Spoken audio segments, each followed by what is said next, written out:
Run when the rhythm's right. Go into the night.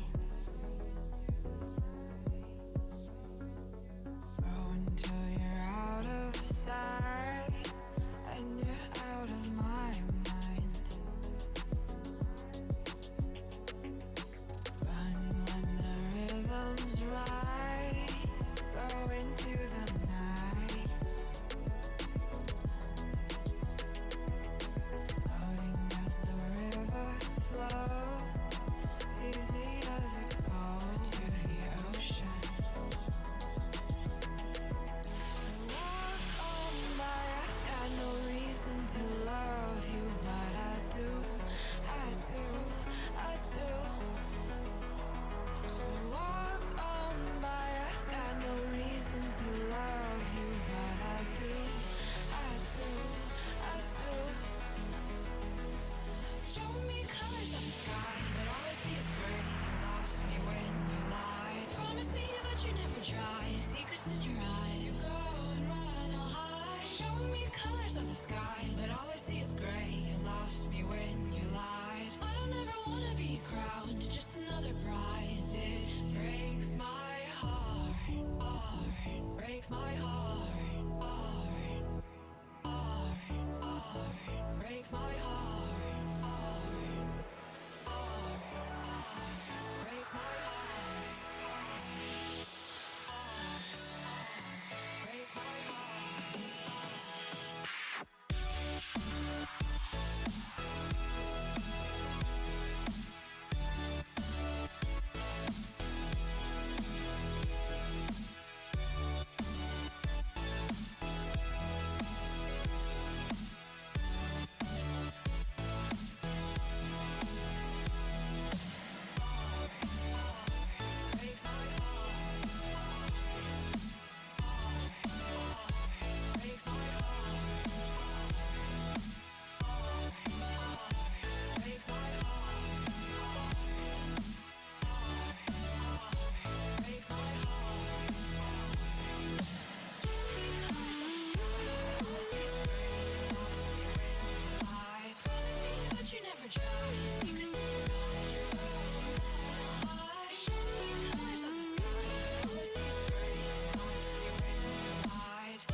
Lost in the midnight blue, shadows of the moon.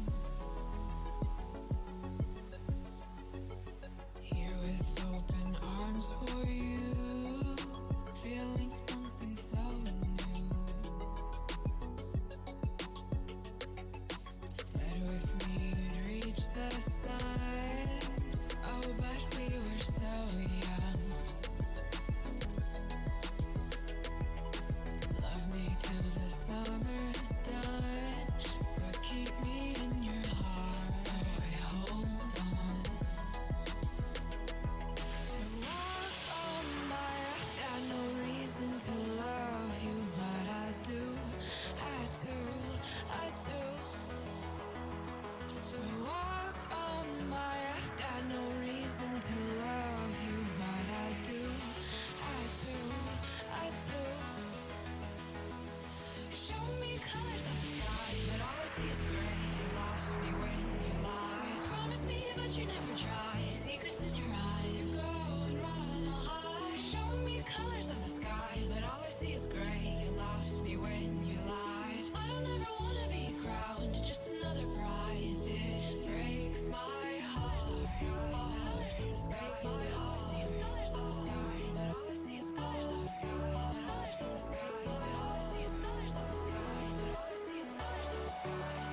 ground now, and somehow I feel like you don't know me. Shook me to the ground now, I don't even know how. Brought me to a life that you never showed me. Coming from the locked up ghost of yourself, but you're coming from the light.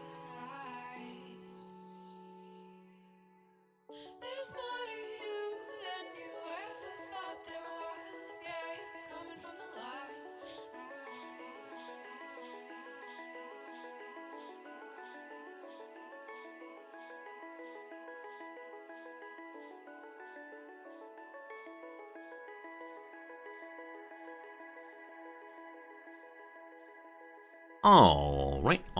All right. Good morning, good afternoon, good evening, and welcome. My name is Resorty, and to you, one and all, I say hello, friends. Welcome back. How's it going? Hope you had a lovely weekend.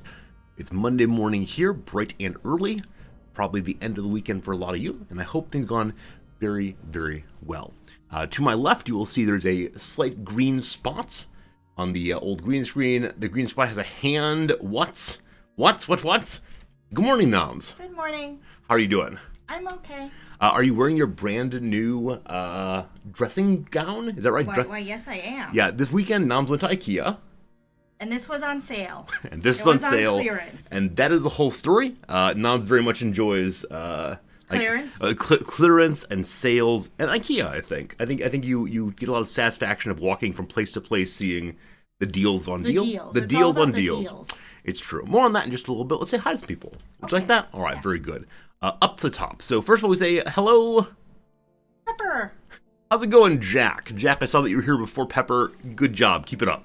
Hi, Italian. Welcome. Slivers, a pleasure as always. Thank you for sending along that link to the Assassin's Creed board game. Yeah. Looks kind of cool. As winter is here, we're probably going to play more board games, but we always say that. We say it every year, and then we just do other stuff instead.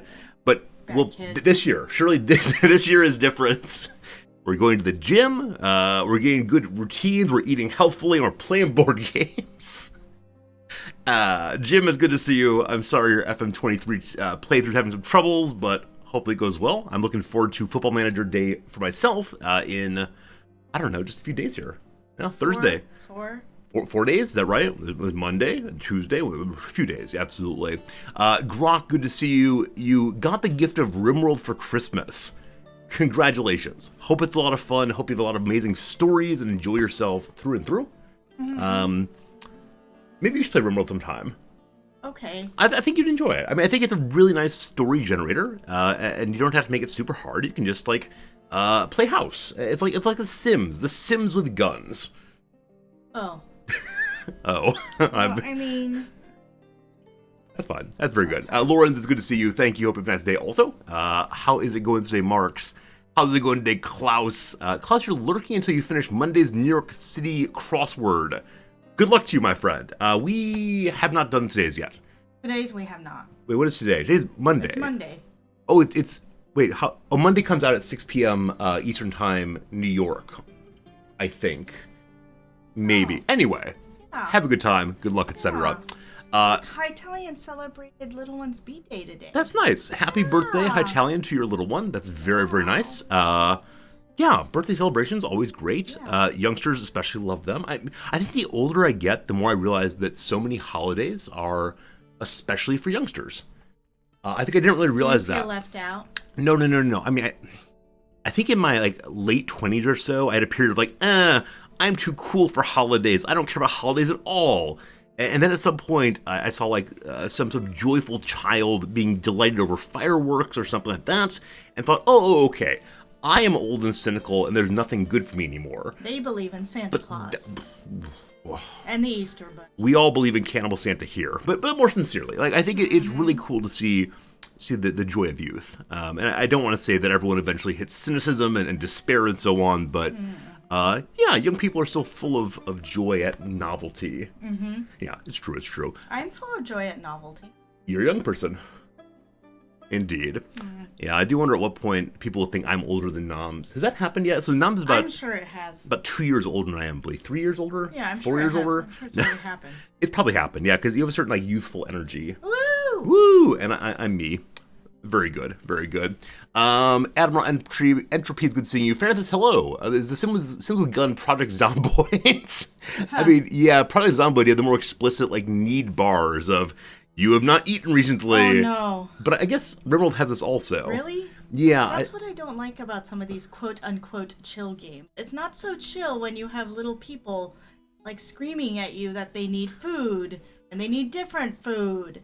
And they need this, that, and the other thing. That's not chill. Yeah. I mean, I think at the easier difficulties, they have needs develop more slowly. But yeah, I understand. Like, I understand that there needs to be to be some sort of impetus to get the story going. Instead of, we are just standing around, we have no needs, we're just standing around. we are immortal deities, self-sufficient in all ways, waiting for you to do, anything is fine. Well, I would say that in my little game that I'm playing, she doesn't need to eat. She doesn't need to. She runs across the entire island without stopping. That's true. Assassin's Creed, the character is, I mean, not quite immortal, but does a good job. Yeah, that's great. If you could do that, if you, let's say, put it this way, and chat, I'm asking you also, of course, not just noms, if some genie came to you and the genie, had absolute power they said they did and it worked just the way they say it does, if you no longer needed to eat to sustain yourself, your body automatically produces energy, but you could never again enjoy the taste of food. If you ate any food whatsoever, it would just taste like sand, we'll say. So really unpleasant. Would you take the trade? No. Why not? I spend lots of my time eating. But I mean, I'm thinking about eating. That's what I was thinking. I think you're someone who often, believes that you don't want to waste time, right? You're someone who is very interested in just maximizing efficiency. Not very good at it. But if you didn't have to eat, that'd give you so much time back. That would give me so much time to not enjoy what I'm eating. Okay. Yeah. No eating is a joy. Wait, is that no comma eating is a joy? Or no eating is a joy? I would do that with sleep too. That sounds good. Yeah, sleep is the one I've heard more commonly this version. Yeah, I don't know. I think for me, like you say, Tin Hat, there are definitely some versions of eating that is just going through the routine. Like time to shovel in more soup, good to go. I think there's often certain dishes where the first taste is just absolutely wonderful. Yeah, like natto. Not natto, but there are definitely some foods that sort. And I think I agree there that yes, eating is absolutely a joy. The communal aspects of like making a dish together, quite pleasant. But I do know people who eat the same thing for like every meal or for every breakfast is the same, every lunch is the same. And then there's that product, this is not product placement, called like Soylent, which is like a shake, and all the like Palo Alto boys used to drink it. Right? Yeah. Our friend from grad school used this a few times. It's like this, it's all-in-one meal supplements. They have similar things here called Calorie Mate, right? Yeah. Are those in the U.S. as well, or no? I haven't seen them in the. So Calorie Mate. Remind me of something. So Calorie Mate is this little like yellow box often. And inside of it, there are like pellets. Is that correct? No. They're biscuits. They're biscuits, right? And so they're basically cookies. You can run these, right? So the biscuits you eat, and like, apparently it has all of the calories you need to sustain you for part of the day. Is that right? Yeah, I mean, I suspect they're just like health bars in the U.S. that are essentially candy bars or cookies. Yeah. I mean, I've had some. They taste like cookies. Oh, do they? Okay. Oh yeah, Soy Joy is really popular here. Also cookie. Yeah, I thought they'd advertise as like weight loss, meal replacements, that kind of thing. Yeah, I think the idea is, you just eat this, and it's only 300 calories for lunch, and so you won't overeat. But no, it's so little food that you eat that, and then you're like, I'm still needing to eat more, and then you eat something else and eat something else. I see. All of a sudden, there's 1,000 calories. Yeah, no doubt. Yeah, I think I just take too much enjoyment out of food. I think I would not enjoy that trade-off. Now, that said, if you could offer that wish to someone who has trouble getting food regularly, maybe they're all about it. Oh, sure. It'd be absolutely amazing. You can imagine being like very useful for armies. You don't need to do logistics of food anymore. It'd be amazing, but... Yeah. I mean, I hear there's like a salaryman lifestyle where there's a whole product line of foods that are targeted at salarymen so that they can eat, like, they can eat this little packet on the go, and then that's their lunch. Yeah, the prepackaged salaryman lifestyle. I think I heard about this before I got here and believed it was just like, I don't know, stereotyping or racism against Japanese culture, but no, absolutely the case that, yeah, there are certain people who just go through the routine and have the exact same thing every day to show absolute devotion to their company and just be there and doing the job. And it's like, they have these series of products that are like, in the States, apple juice comes in those little packets that has like the little nozzle at the tip. Yeah, it's a bag with a nozzle. It's like not high C. What was it, like Cooler brand or something? Pacific something. Oh, Capri Sun. Capri Sun, exactly. I just like surfing involved. Yeah, Capri Sun. It's like that, but they have a little nozzle instead of the stab through. Yeah, and then they have like. Inside here, there's typically like some sort of jelly. Yeah. Yeah, and that's supposed to be your lunch. Yeah, you suck down the jelly and get back to work again. No, you work while you're sucking down the jelly. That's correct. That's what salarymen are supposed to be doing. Yeah, sounds horrible. And then after work, you get to go out for a big fancy dinner with your boss. Lots of drinks with your boss. Yeah, absolutely. Yeah, Friday night we had dinner at a Chinese place we used to live near, and the table over was like, I don't know, 5 or 6 fairly young workers, probably, I don't know, early mid-20s, and then one older man, probably his mid-50s, and it seemed like they were all just trying to make him laugh. This is part of Japanese work culture that I'm so glad I don't have to do, which is the expectation that like your social life and your work life are one.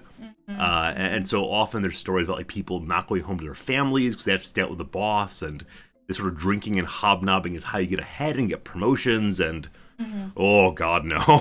Yeah. I'm too old for this.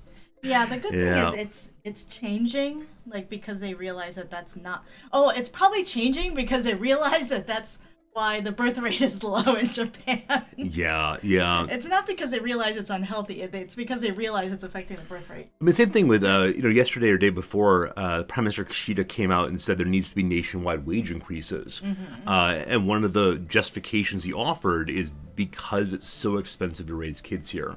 Even though they have very strong healthcare and very strong public education, just the cost of rent in a larger apartment or the cost of food for more and more people is challenging. So no, you just shove your child into the closet. There's that's what they did in Harry Potter, right? Child, this is your bedroom. It's good. I mean, if that's the way that you produce heroes in the world, how swell.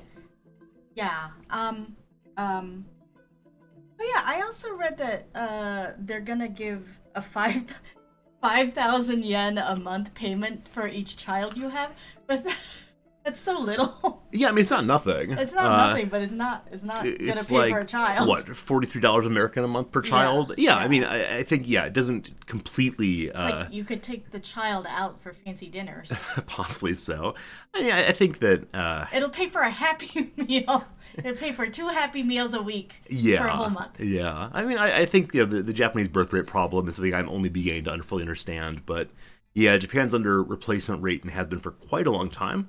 It looks like when the current crop of baby boomers hit retirement age, there will not be enough young people working to sustain the welfare state, and that is a bit of a problem. So yeah, and I think they've tried to be a little bit more foreigner friendly to try to recruit people from other countries, but yeah, I mean, I don't not being super good at that. I mean, I don't want to say straight that straight out like that it's an ethno state or anything, but the conservative populace here, the older populace here, very much wants Japan to look like and act like Japan has always looked like and always acted like, and so there's strong resistance to any permanent immigration of people who aren't able to integrate particularly well. Yeah, I mean, there's the interesting story where they favored people of Japanese heritage from South America, right, over South Asians. Yeah, they had a period where immigrants. they were pushing to just get anyone who is ethnically Japanese to come back home in some sense, and so, like you said, they strongly encouraged Brazilian Japanese to return home. And how'd that go? Well, they don't speak Japanese and they've never lived in Japan. Exactly. So Don't speak Japanese, don't know the culture. And they're basically culturally Brazilian, right? yeah, and Brazilian culture in general is really different from Japanese. really different. It's loud, it's showy, it's like, let's enjoy the joy of life. Yeah, it's very like, it's communitarian in a different way, right? Yeah. And so they showed up here and it was a disaster. It was hard for everybody. Yeah, absolutely. Those people ended up in a place where they were expected to behave differently than they do. Yeah. And then those poor old conservative people are like, we thought we were getting nice Japanese people. Yeah, exactly right. Yeah, I mean, I think so many other nations have said, like, the solution to this problem is just pure multiculturalism, right? Open the gates, let people flood in, whatever happens, happens. And that's, I don't think, going to happen here. Yeah. I think there's a big discussion of how you maintain what's valuable in the culture while also sustaining the culture physically, population-wise. Which leads me to my latest complaint. You know, I think there's like this ongoing motif of things that are great about Japan that are disappearing because things are being imported from American culture. Yeah. Which I would like to say, the scooters, the little scooters that you can rent and scoot around to somewhere else and then like abandon in the middle of the sidewalk so that everybody trips over them.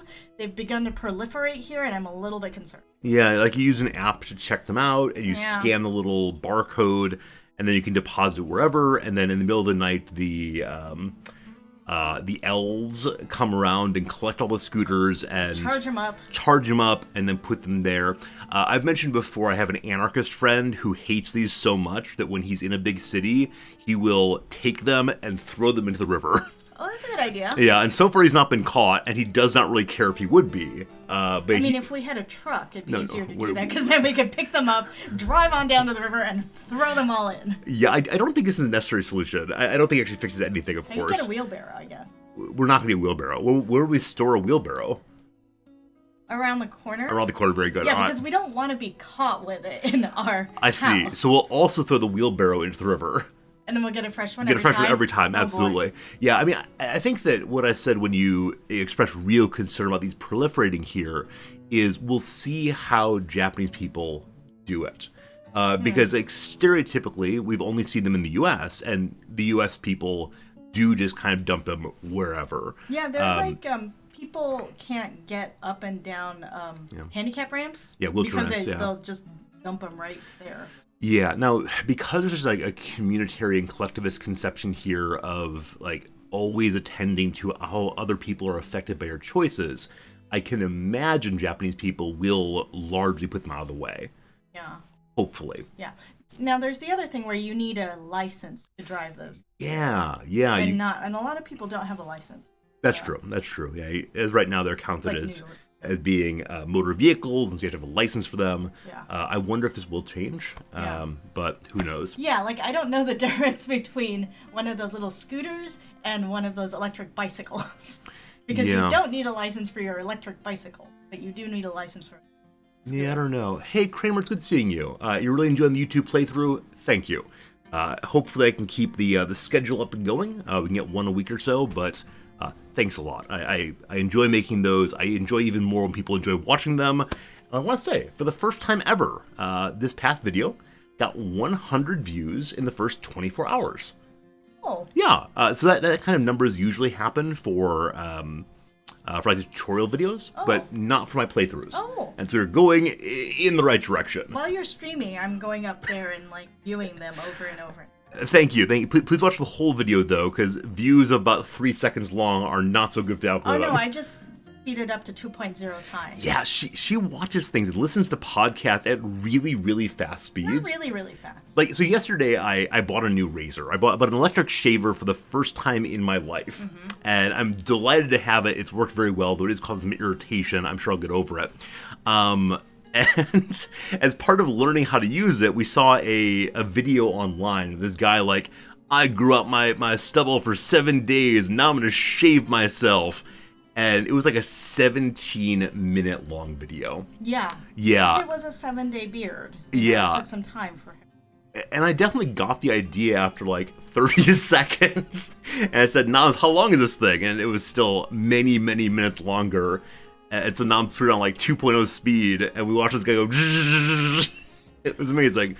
Yeah, I don't like electric shavers. Like I said, I've never used one before. I don't know. I don't know what changed, but I decided to try the electric shaver. I think it's just like I'm feeling kind of lazy.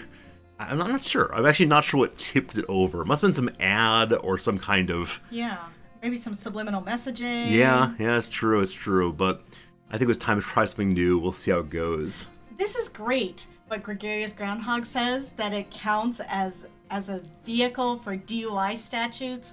Oh. The little scooters do. The little scooters. I don't know how they are in Japan. So, unlike the U.S., Japan has absolutely no tolerance for driving while drunk. Mm-hmm. So in the U.S., it's what, 0.08 blood alcohol content? It depends on the state. Depends on the state. So in Illinois, at least, it was 0.08 when I was a kid. Because I was walking through a mall, I remember this, and there's a police officer who was doing like, "Hey kids, get to know your local police." And they had a little trivia contest. I'm just imagining Little Resorty being like, trivia contest. I love trivia contests. I do. I mean, my greatest joy in 6th grade is every Friday we had a half-hour-long head-to-head competition trivia contest, and I won every single week to the point that the instructor made me sit out and not be part of it anymore. Anyway, so... you couldn't feign dumbness for the sake of the larger classroom community? When I was a young person, my intelligence, which is say my ability to memorize trivia, was the only thing I had going for me. And so the same way that like the big athlete's not going to say, "Don't worry, little scrawny kid, I won't tackle you," I was ready to take on all comers for the rest of my life. Oh, okay. That's how this thing went. Anyway, I was at the mall, and the police officer asked the assembled crowd, what is the legal blood alcohol content? Were you arrested or DUI or whatever? And I didn't know. And no one else in the crowd knew, including adults. And the police officer then said, "Just last year it turned to 0.08."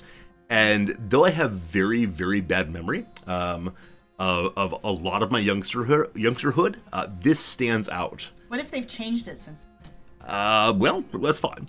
I don't live there anymore. All good. Now, that said, it's absolutely 0.0 or DUI here in Japan.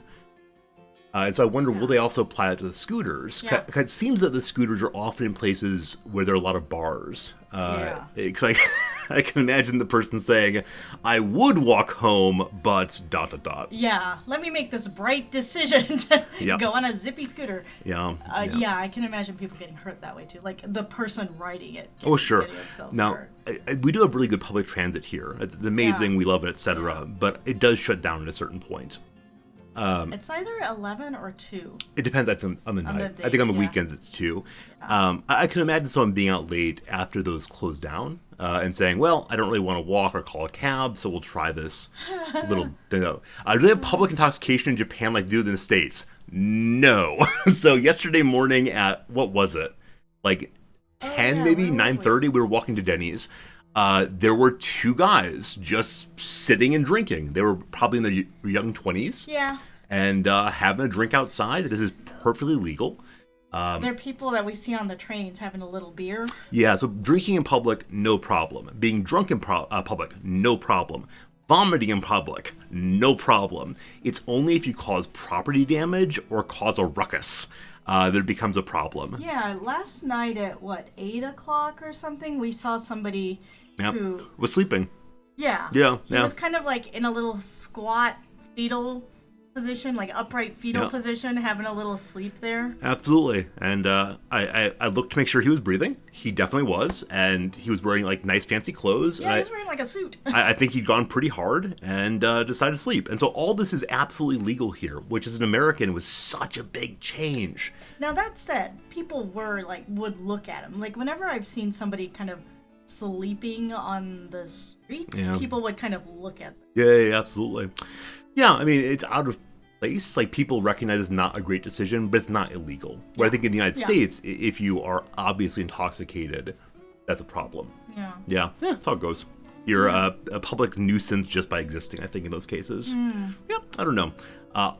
Where was I going with the story? Talk about drunk. Oh yeah, the little scooters. I've decided if we ever don't like each other anymore, like if things fall apart terribly, I'm gonna get one of those little scooters and invite the company to put a scooter dock right outside our house, and then I'll scoot around town.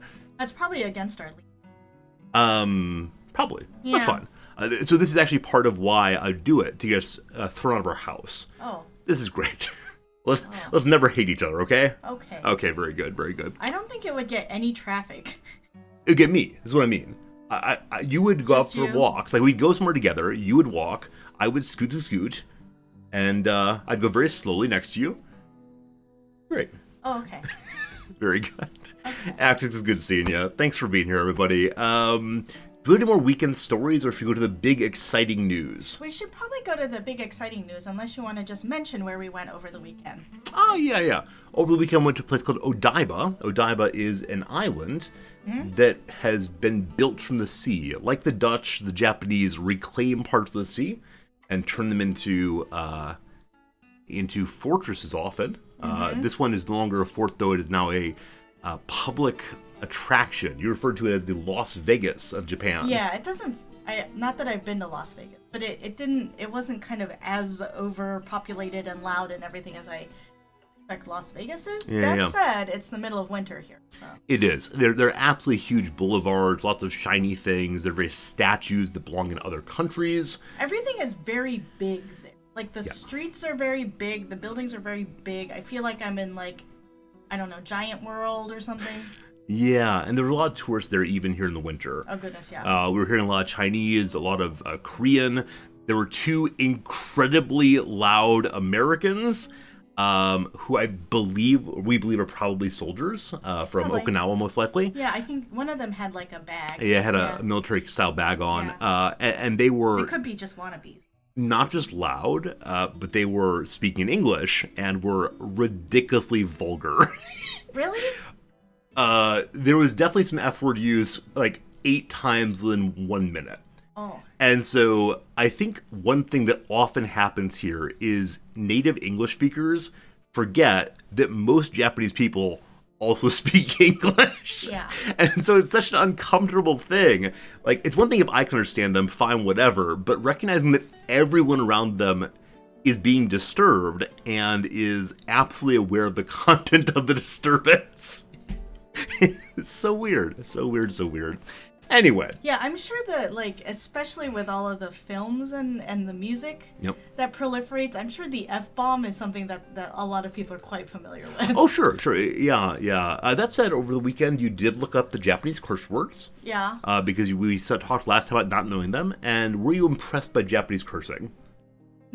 No. No, I think they don't have interesting curse words at all here.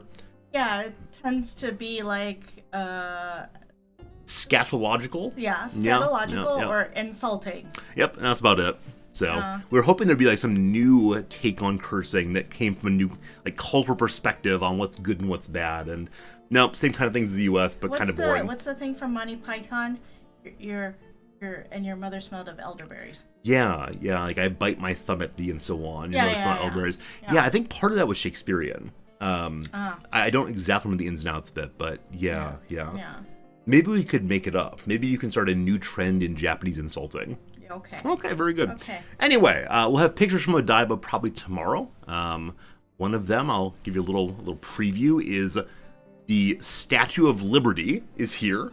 Yeah. I nearly posted on Discord yesterday saying that I had made a quick trip to New York, but it's a strange place. If you zoom in, it may look similar. Yeah, it's a much smaller version, and there's a story about how on earth it ended up there. It's a strange thing, though. Very strange thing. Anyway, it's a national holiday. Happy national holiday, everybody. This is why Noms is home on a Monday. Tomorrow she goes back to work. I'm sorry. It makes it sound like maybe Noms is just like in permanent retirement, and Noms is like, I'm just hanging out here forever now. Yeah, I mean, at some point we'll be very old. That's what it was. Your mother was a hamster, your father's mother.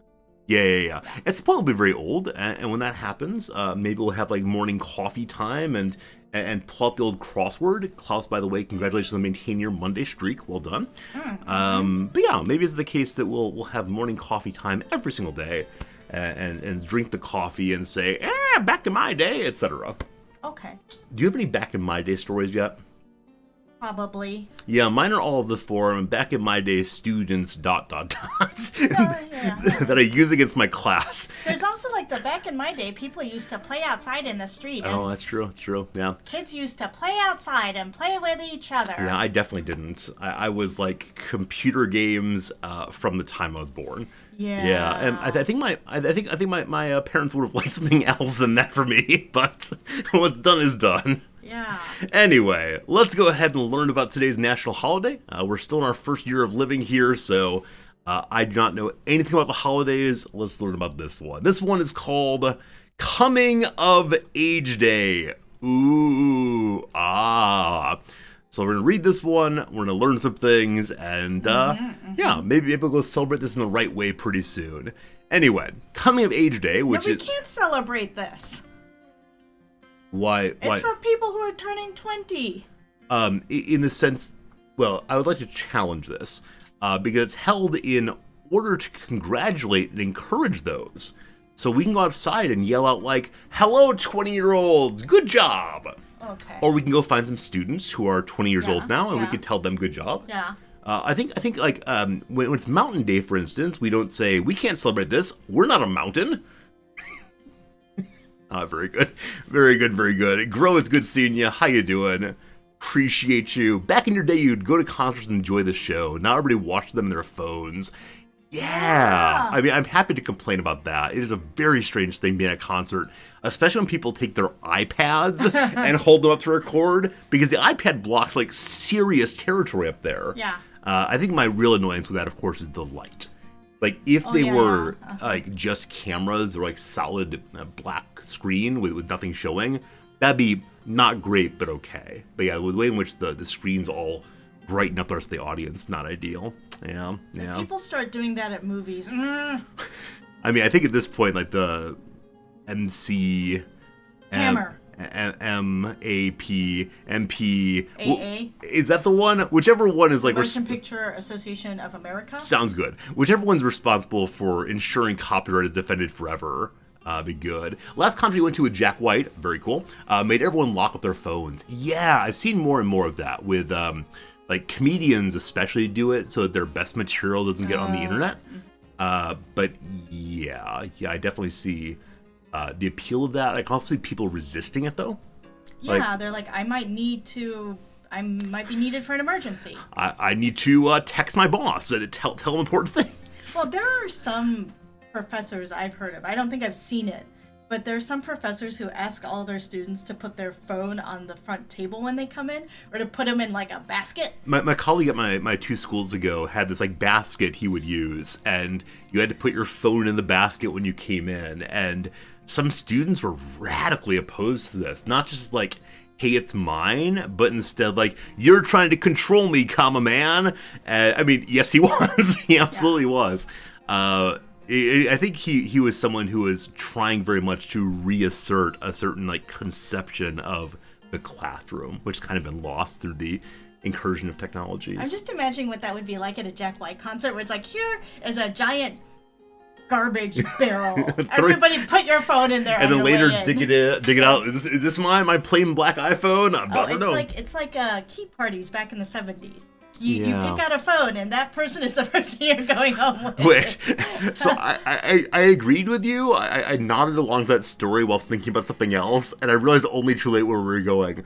But sure, it's just like that. It's just like that. The key parties of the 2010s or 2020s. I forgot what year. Yeah. Classmate, constant decision to keep your phone in the pocket during shows. You're going to concert for you, not for other people. Yeah, no, I definitely get that.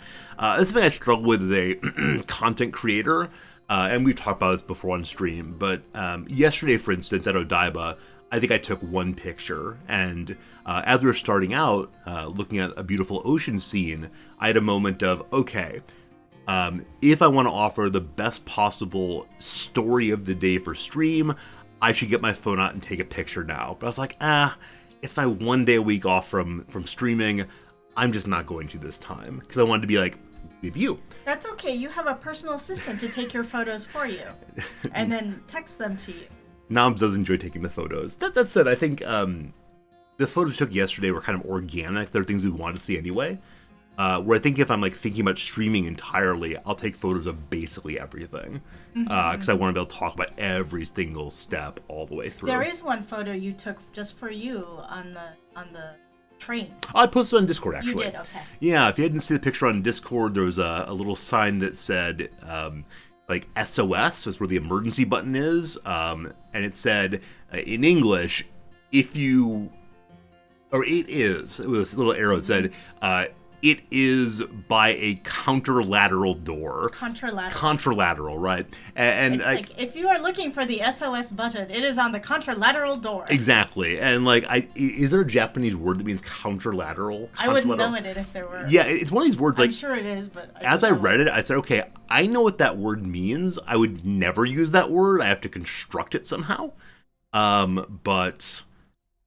yeah, it was a very, very weird word that I suspect most English speakers wouldn't be able to parse. Opposite is usually what... yeah, or on the other side of the train, or whatever. Oh, on the side of the train, I would go the other way. Oh, maybe so, maybe so. Anyway, it was very... Maybe contralateral is the best, because the other door, because they're sliding doors, they might go to the other door. Yeah. Maybe contralateral is indeed the right word. I mean, I'm saying it's... a whole committee that reviewed this. I'm saying it's the right word, but in a case of an emergency, I can't imagine looking at that and saying, I know what I need to do immediately. Jack, you're suggesting that the instinct to use your phones is because they're more and more part of your identity. Yeah. William James, the pragmatist philosopher, has a little essay where he talks about when you imagine who you really are, like when you pick your mental picture yourself, as in the Matrix, when they're in that learning space. So what are you really? You're wearing clothes. Even though at some level fundamentally we're naked apes, right? So James suggests that a person's clothes have become part of their identity in the same way their name has. And so I think a contemporary version of that might be your phone and other like things you carry with you always. In the same way, like in my vision of who I really am, I'm wearing glasses. And if I see myself in the mirror without glasses on, I go, who is that? Even though, of course, I know it's me. You also don't have great vision. I also don't have great vision without my glasses, so I seem like I'm a very blurry person. Maybe you are actually a very blurry person. It's possible. No, have you not told me? Wait, I can actually like get the camera out of focus in such a way that you all can see me the way I see myself. Yeah. I mean, I think the question always for me is like, how do young people develop with new technologies?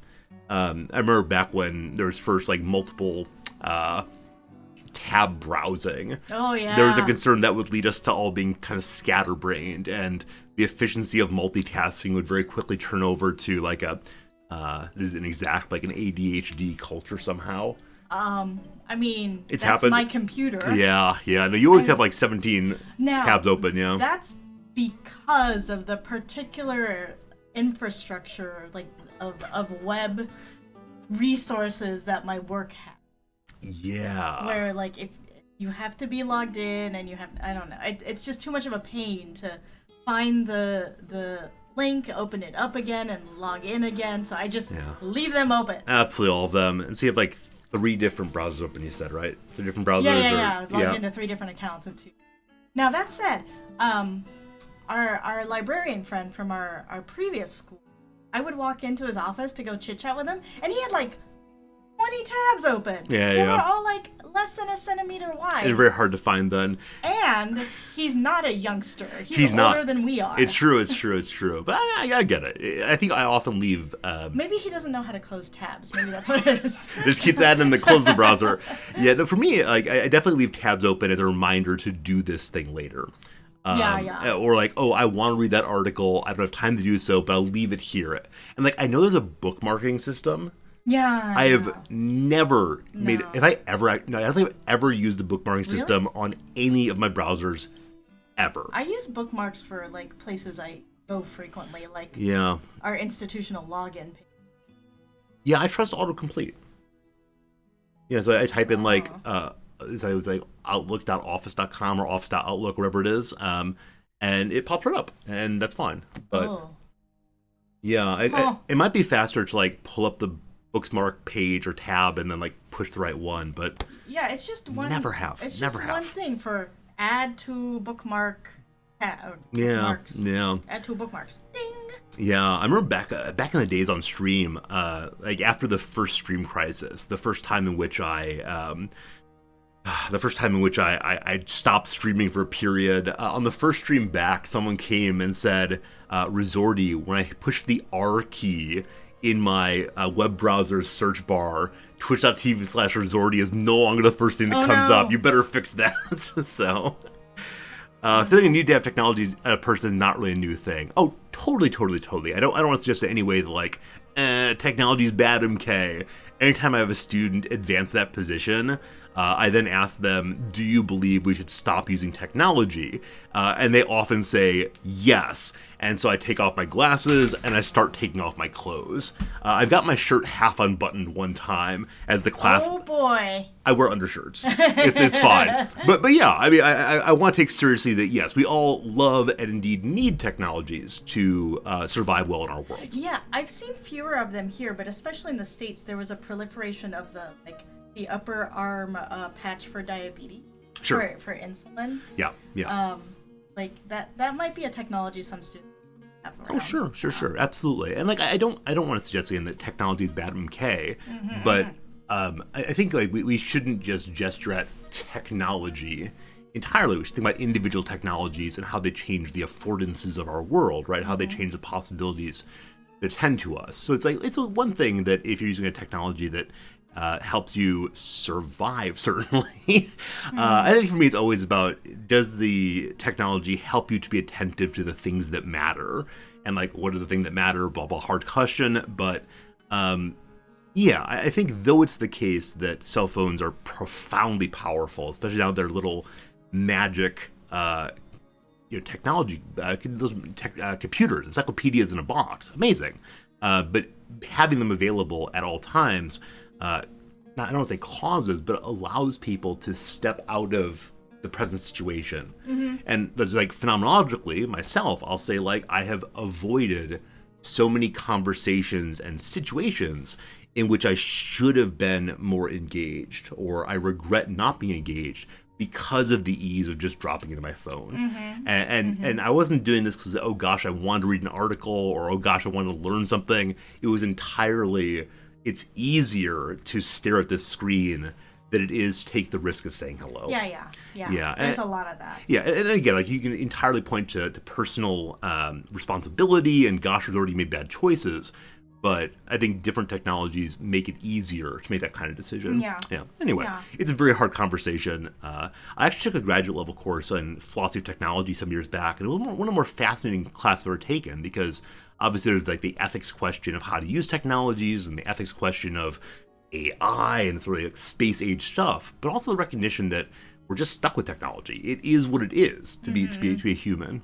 Yeah. Anyway, it's a very big conversation. Yeah. Should we continue it, or should we? No, I want to learn about coming of age day. It does feel very silly having this chat while having these like very traditionally dressed women on the side.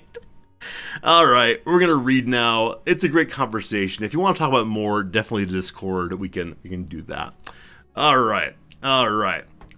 You couldn't do your job on technology? Hey, me too. Yeah. Socrates could do. Socrates could do the job of technology. He doesn't need clothes. I mean, that's Diogenes, right? Yeah, but I mean, Socrates doesn't need clothes either to make his point. Yeah, I suppose not. Yeah, I mean, it's hard. Got Socrates on. So there's a professor who has some really nice books that I can't remember the title of it all right now, who argued that like the form of culture is technology. What's the most important technology that humans are developed? It's language, in that it's not like a pure natural artifact. But then you say, okay, what's the nature-culture distinction? Are the products of evolution natural or cultural? And then it all becomes technology, or it all becomes nature, and that's very confusing. Okay, enough of that. Sorry. I was looking at the use of the word realize in that first paragraph, which strikes me as quite British. We're going to read the paragraph. Here we go. Mimi, it's good seeing you. Coming of Age Day Would you like to do the Japanese or should I? Oh, let's hear you do it. No. How about you go ahead and do it for us? Seijin no Hi. Seiji no Hi. It's a public holiday in Japan held annually on the second Monday of January. That's today. It's held in order to congratulate and encourage all those who have reached or will reach the age of maturity. That's 20 years old. This is fascinating already. Because I think where we come from, the age of maturity is seen as... It could be 16, it could be 18, or 21. Yeah, there's this like strong breaking up of what all of the different responsibilities. It's like, here, we'll entrust you with the ability to drive this large piece of machinery that might kill people. Yeah. And then, can you smoke at the same time, or is smoking 18? I think smoke's 18. Yeah, Oh, plus I think 13 is often pointed out also as being a certain kind of maturity. You're not a child anymore. You're a teen. You're a teenager. You can work at 16. Yeah, all these things. I mean, the standard line is, why can you die for your country but not have a drink of alcohol? Mm-hmm. Anyway, in Japan, it's all 20. I think so, although I think they may have changed the drinking. Okay, it's 20 as of right now. When I go to the convenience store and order a beer, there's a little pop-up on the screen where you have to push and say, yes, I am 20. Maybe it is 20 then. Yeah. Oh, smoking is 21 in the U.S. now. Oh, so it is. Not smoking. Smorking. Smorking is 21 in the U.S. now. Actually, I just read in the newspaper yesterday that New Zealand apparently is trying some, like, crazy new law. When I say crazy, I mean amazing. In which... What is it exactly? I'm not going to get the exact phrasing right, but the age of legal smoking is increasing by 1 year every year, starting this year, I believe. And this is an interesting compromise bill, because it means those people who are already addicted to nicotine can continue smoking no problem, but they're hoping that young people just never start. They're literally grandfathered in. Exactly right. And so apparently it's like people who are 14 right now will be the last generation who are ever able to smoke legally. Mm-hmm. And like on the one hand, I want to go blah, blah, blah, libertarianism, blah, blah, blah, free choices, etc. But yeah, it's an interesting policy change. I've never seen a law like that before. Is marijuana legal in New Zealand? Is marijuana legal? I actually don't know. Yeah. Who knows? Okay, so 20 years old, age of maturity. Between April 2nd of last year and April 1st this year. What about legalizing it all and take out the cool factor? I mean, I think Portugal's super cool on this. Portugal. That's like menthols? The cool menthols. I don't know. I mean, I think maximum legalization is really interesting. One of the youngsters I was really fascinated in some European drinking cultures, because in the U.S. there's like the... when you hit 21, you can then drink, and then you go absolutely nuts because you could never do it before, and blackout time. Where in some parts of Europe, because the drinking age is much younger, or perhaps even there is no drinking age as long as you have parental consent, there's more responsibility about drinking younger. Mm-hmm. Yeah, I don't know. Mm-hmm. I don't know enough about public health. I don't know enough about patterns of human behavior to have a strong opinion here. Mm-hmm. I mean, I could have a strong opinion. I could say authoritarianism or absolute legalization, but I just don't know. Oh, okay. Yeah. Anyway. We're getting to the clause that I like the most. I apologize. So people at age 20 over the Aprils, it helps them realize they become adults. Yeah. So realize here meaning not just attention mentally, but it's still a process of becoming, right? Yeah. That little British spelling there. Oh, that too. I see. Yeah. I was friends with an anthropologist for a while, and she said one of the great struggles of Western culture, which is one of those statements only anthropologists make, is we don't really have many rites outside of religious ones. We don't have these rituals that are important to our culture outside of family habits or church habits. You've got plenty of rituals and rites that are important to you. I'm a very routine-based person. Oh, yeah. I like my daily sandwiches quite a bit. But yeah, I mean, it's the case that, as she claimed, more traditional cultures do definitely have, substantial events. Speaking stereotypically, there's the idea of become a man, you must be scarified, or to become a man, you must go kill something on your own, or wherever else. Where I think in Western culture, at least American culture, it's a lot of just you happen to hit a certain birth date, and then bingo bango, you're an adult now. And so it's a bureaucratic affair instead of But there are different sorts of rights, perhaps. I don't know. The right of all of your friends taking you out and dragging you from bar to bar. Possibly. Yeah, I think that like you said, the different kind of rights is perhaps kind of the issue. Yeah. There's not like one central understanding of what it means to be an adult now. Yeah, this is her contention at least. Yeah. No, and I mean, a bunch of your friends taking you out is different, and it has different content than like the elders in society taking you aside and like having a talk with you and imparting certain wisdoms or anything like that. Yeah, which is obviously like super traditionalistic, but I don't know. I had a friend who said that there are very few male rights in America now, RITES in America now, and so he went to like this camp sort of thing. I mean, he's like older, he's like 50, but he was interested in this workshop. Yeah. I mean, so you say male rights in particular. Is that because women have like, I don't know what. I mean, there's the obvious like biological menses. And then like stereotypically there are like wedding showers and bridal showers and so on that are meant for women primarily. At least historically. I don't know. Could be. And like baby showers. Again, these are often like very female directed. I don't know. Yeah, it's about 3 years gone now. So Well, call him up and ask. We could. Absolutely. All right. Anyway, they have. Not sleeping. I was like, he's sleeping. He's not sleeping. We got to make it to his thing. All right. Yeah. Coming of age ceremonies held at local and prefectural offices. So I love the fact that this like big holiday is celebrated at City Hall. Yeah. That's great. Absolutely. All right. And then after parties. That's right. After parties with family and friends. There's a lobby. After the party's a hotel lobby. I'm sorry? That's the song. Is this a remix to Ignition? Yeah. Hot and fresh out the kitchen? Yeah. All right, very good. These women are wearing outfits. They're very, like, showy outfits. Yeah. So my understanding is that you rent those. Oh, people don't actually own these kimonos. I mean, maybe if you're real rich, but... I see. So, like you wear it once in a while.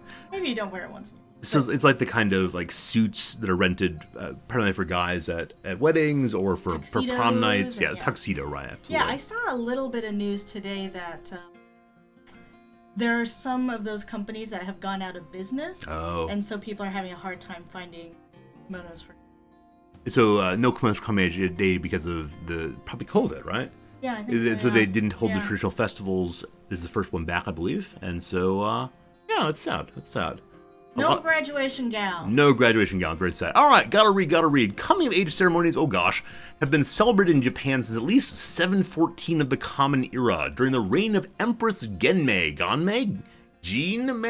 I just realized that I have my robe on the other way. Oh. The wrong way, but I realized that's because Western robes are made the quote-unquote wrong way. Yeah. You'll see it here. Yeah. All of the people here have the left side over the right side. You can see my mouse? Yeah, you can see my mouse, thank goodness. Yeah, left side to right side. Hi, I'm an old professor. Can people see my pointer? I mean, it occasionally is the case that I will be like pointing to things on screen and recognize that whatever the window is has not captured my mouse. Yeah. But yeah, so left side over right side. You do the opposite direction only in a funeral on a dead body. And so when I was learning how to tie these myself, I read so many online guides, and so many of them said, this is the one thing you must do right. Even if your like tie on the obi is incorrect, what matters is left over right, or it's profoundly offensive. Yeah.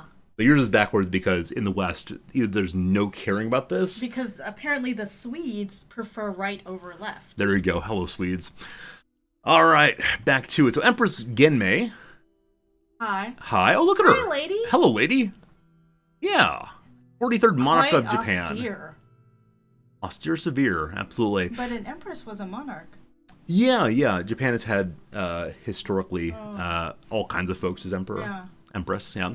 When a young prince donned new robes and a hairstyle to mark his passage into adulthood. The holiday was first established in 1948. Oh, quite recent. Just after World War II, as all these holidays are. I wonder why this one was preserved. Possibly because it didn't have divine implications for the emperor. Yeah, I was gonna say it's pretty important because I know someone at work who's from the States did this in the States. Oh, wow. Yeah, she's half Japanese. I guess in her community, they used to do. Okay, so similar to like quinceañeras being done in the U.S., even though the Yeah. majority culture doesn't do it. Yeah, interesting. I didn't grow up with it, but I wasn't in very large Japanese. Okay, So. okay. So the holiday was established in 48. Yep. In 2000, it's a relatively Happy Monday system. This is the one where we get our holidays on weekends. Coming of age day was changed to second Monday in January. Cool. Japan's low birth rate and shrinking percentage of young people coupled disruptions to ceremonies in recent years. Oh goodness. Such an incident in Naha in 2002 when drunken Japanese youths tried to disrupt the festivities. What? In Japan? They must have been foreigners. And a general increase in the number of 20-year-olds who do not feel themselves to be adults. Oh boy. Yeah, this ties to what we were saying before. People in chat were mentioning like a perpetual stuck in between, adolescence continuing on a long time. Also, in prior streams, we talked about the ways in which college students often do not think of themselves as adults and have their parents come along to do basically everything. Anyway, 20-year-olds do not feel themselves to be adults. That's a great idea. What's a great idea? You know how colleges are having problems with revenue? Maybe we should rent out an extra dorm room for your parent to stay in. Not a bad idea. Not a bad idea. At a decreased rate, like not a 2-for-1 deal, but it's like rent one room, get another one at 20% off. I like how you think. Yeah, so that way parents have a little apartment. All right.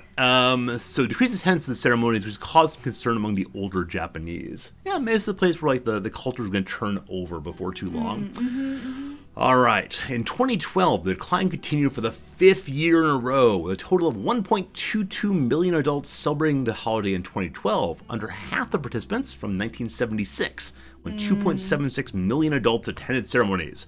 This was the first time it's declined below a 50% threshold. Wow.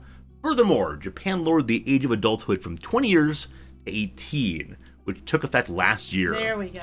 This change has caused confusion about the holiday and raised concerns among the kimono industry, which profits from the garments worn during the ceremonies. I don't understand that. Oh, okay. I think I understand now. Initially, I was not sure why there'd be problems. It's just people get it 2 years earlier.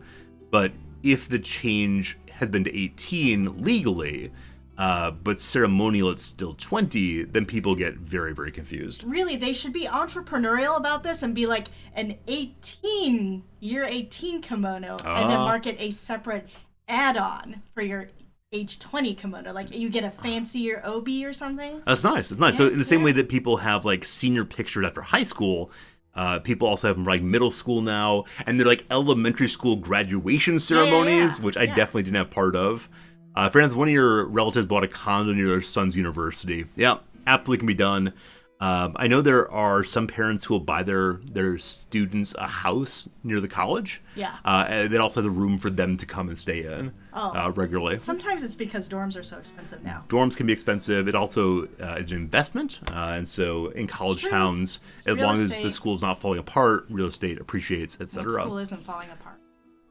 What school isn't falling apart? I mean, I suspect there'll be schools shutting down in the U.S. I think Japan's still immune from that. Japan controls its admissions. It does. It does. There's a maximum quota per school. Yeah. So the schools that are higher prestige can't let everybody in and upset the balance. Anyway, coming of age ceremonies, which are called Seijinshiki. Seijinshiki. Mark one's ending of coming of age, the age of maturity, which reflects both the expanded rights but also increased responsibilities expected of new adults. The ceremonies are generally held in the morning at local city offices throughout Japan. Ooh. So they already happened. We've missed them. They are happening. You know, remember, Japanese are late risers. Japanese people do wake up late, it's true. Like 9 a.m. is a fairly common time for work to start. For work to start, yeah. That's when offices. And so people often wake up at like 8 o'clock or so. Yeah. Yeah, amazing. Anyway, all young adults who turned or will turn 18 between April 2 of the previous year and April 1 of the current one and who maintain residency in the area are invited to attend. I wonder if you get like a little invitation. Maybe. Because they know, right, who lives there. Yeah. Because they have birth records. Yeah, this means a really, it was kind of striking when we first moved here. You have to register with the local government that you've moved to the place. Where I think in the U.S., I mean, though you have to like pay property tax on a house you own, and you can sign up for voting in a location. You never go to City Hall and say, "Hi, I now live in the neighborhood. Please record me." And in the same way, we've moved house once since being here. When you move, you have to go back to that first ward office and say, "I am planning to move. Would you please free me from my time here and give me a sheet of paper that I can take to the next place saying that I told you that I no longer live here." And they go to the next place and say, "Hi, I've just moved here." And they say, "Do you have your sheet from the last place?" And you give them the sheet, and then record that you're officially a resident of the new ward. And they put a stamp on your residence card saying that's where you live now. Yeah, I don't know what you get if you're Japanese. Yeah, this is not just a foreigner thing. Japanese people also have to register. To I just don't know where they get their little stamp. Yeah, maybe good question. No... It probably goes in their permanent record, though. The family roster. Exactly. Love it. Yeah. Someone has to run a piece of paper out to where they were born. Yeah, the place you're born has like a family roster that says like your family going way, way, way back, and it's like a paper record. Mm-hmm. And there's some desire to digitize these, but there are so many of them. Anyway, government officials give speeches, small presents are handed out to newly recognized adults. Lovely. There you go. You see here more people wearing clothes. Only one dude here. A lot of hands held out. What does this mean to you? Give us things. No, I mean, I am just thankful that people aren't making little hearts or little V's. Yeah, I mean, often there's this like peace sign. I'm so kawaii. So here, though, there's instead an extended hand. Yeah, I don't think it's anything. I think it's just like a presentational hand, right? Like, ta-da! Ta-da. I don't think it's a give me stuff hand. I think it's a ta-da hand. Okay. Ta-da. Maybe they're getting ready to do the clap. Yeah, the clap. We could talk about that some other day. Yeah. No more stories today. Yeah, All right. yeah. Many women celebrate the day by wearing furisode. Furisode. A style of kimono with long sleeves that hang down. See, as you can see. Yeah, you see them here. Like, probably not super great for normal daily use. Your arms would be absolutely everywhere. Yeah, could you imagine, like, this is kind of a strange thing about doing this in winter, because you got to put that inside a coat. Yeah. Well, you could also just not wear a coat. Yeah. Just be a little cold. They also wear Zori sandals. Yeah, these down here. These Zori sandals. That's not like just the wood ones, are they? Oh, Zori just means sandal. Zori's a sandal. Yeah, the wooden shoes we've seen in Kenshi.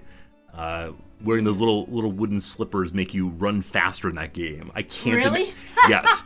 I can't imagine it actually working in the real world, but who knows? Since most are unable to put on a kimono by themselves due to the intricacies involved. That is true. The big tie and back especially. Many choose to visit a beauty salon to dress and set their hair. So it's like a wedding in that respect, or maybe prom. Yeah, exactly. A full set of formal clothing is expensive, so it's usually borrowed from a relative or rented rather than bought especially for the occasion. Do you need to get one for graduation ceremonies? No, I already bought my very expensive outfit for graduation. Absolutely. You dress up like a wizard from Harry Potter.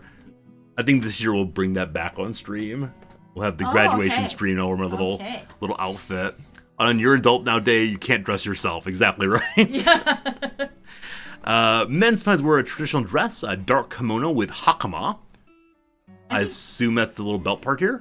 I think hakama is the pants. Oh, okay, these things here. I think. I mean, you can obviously hover over. Oh, that's true. What's a hakama? Oh, maybe you have to click. What's a hakama? It's the pants. Yeah. There you go. Also, occasionally we've seen people here in Japan wearing like samurai pants. Yeah. I don't know what they're called, but again, in Kenshi you can wear those. I think they're for working construction. Yeah, it is primarily laborers who wear Yeah. those. I wonder why they're preferred. I mean, they have closed bottoms, which means you can't like get it caught on something. Yeah. Now that said, You would think that they would just wear like leggings because that way you really can't get them caught on anything. But those are too form-fitting.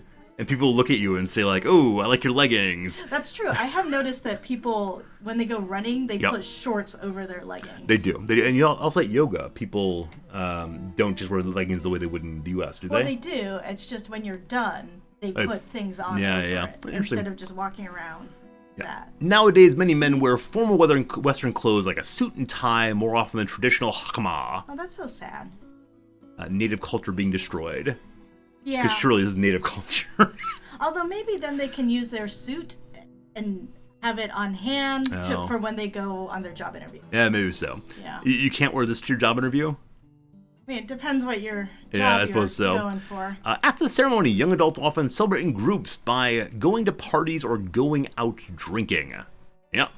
The ceremony often takes place in city hall or school gyms. There are special cases, like the ceremony having been held at Tokyo Disneyland since 2002. Yeah, like we've talked about before, the Disney fanaticism here, even an adult, I do not understand at all.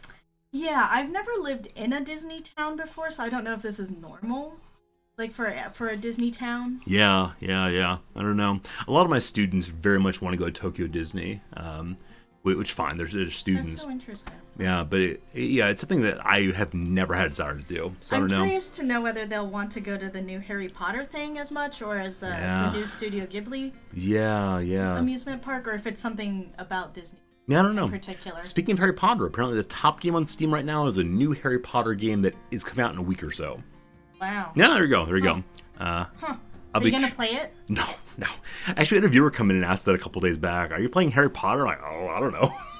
Probably not. If it's like Harry Potter, you can make the castle and you have to defend it against some dragons and some evil people that might come, maybe so. So while I like the idea of a Harry Potter base builder, honestly and sincerely, I can say for certain, some viewers, maybe regulars, maybe not, would come in and say over and over again, "Why are you supporting that transphobe?"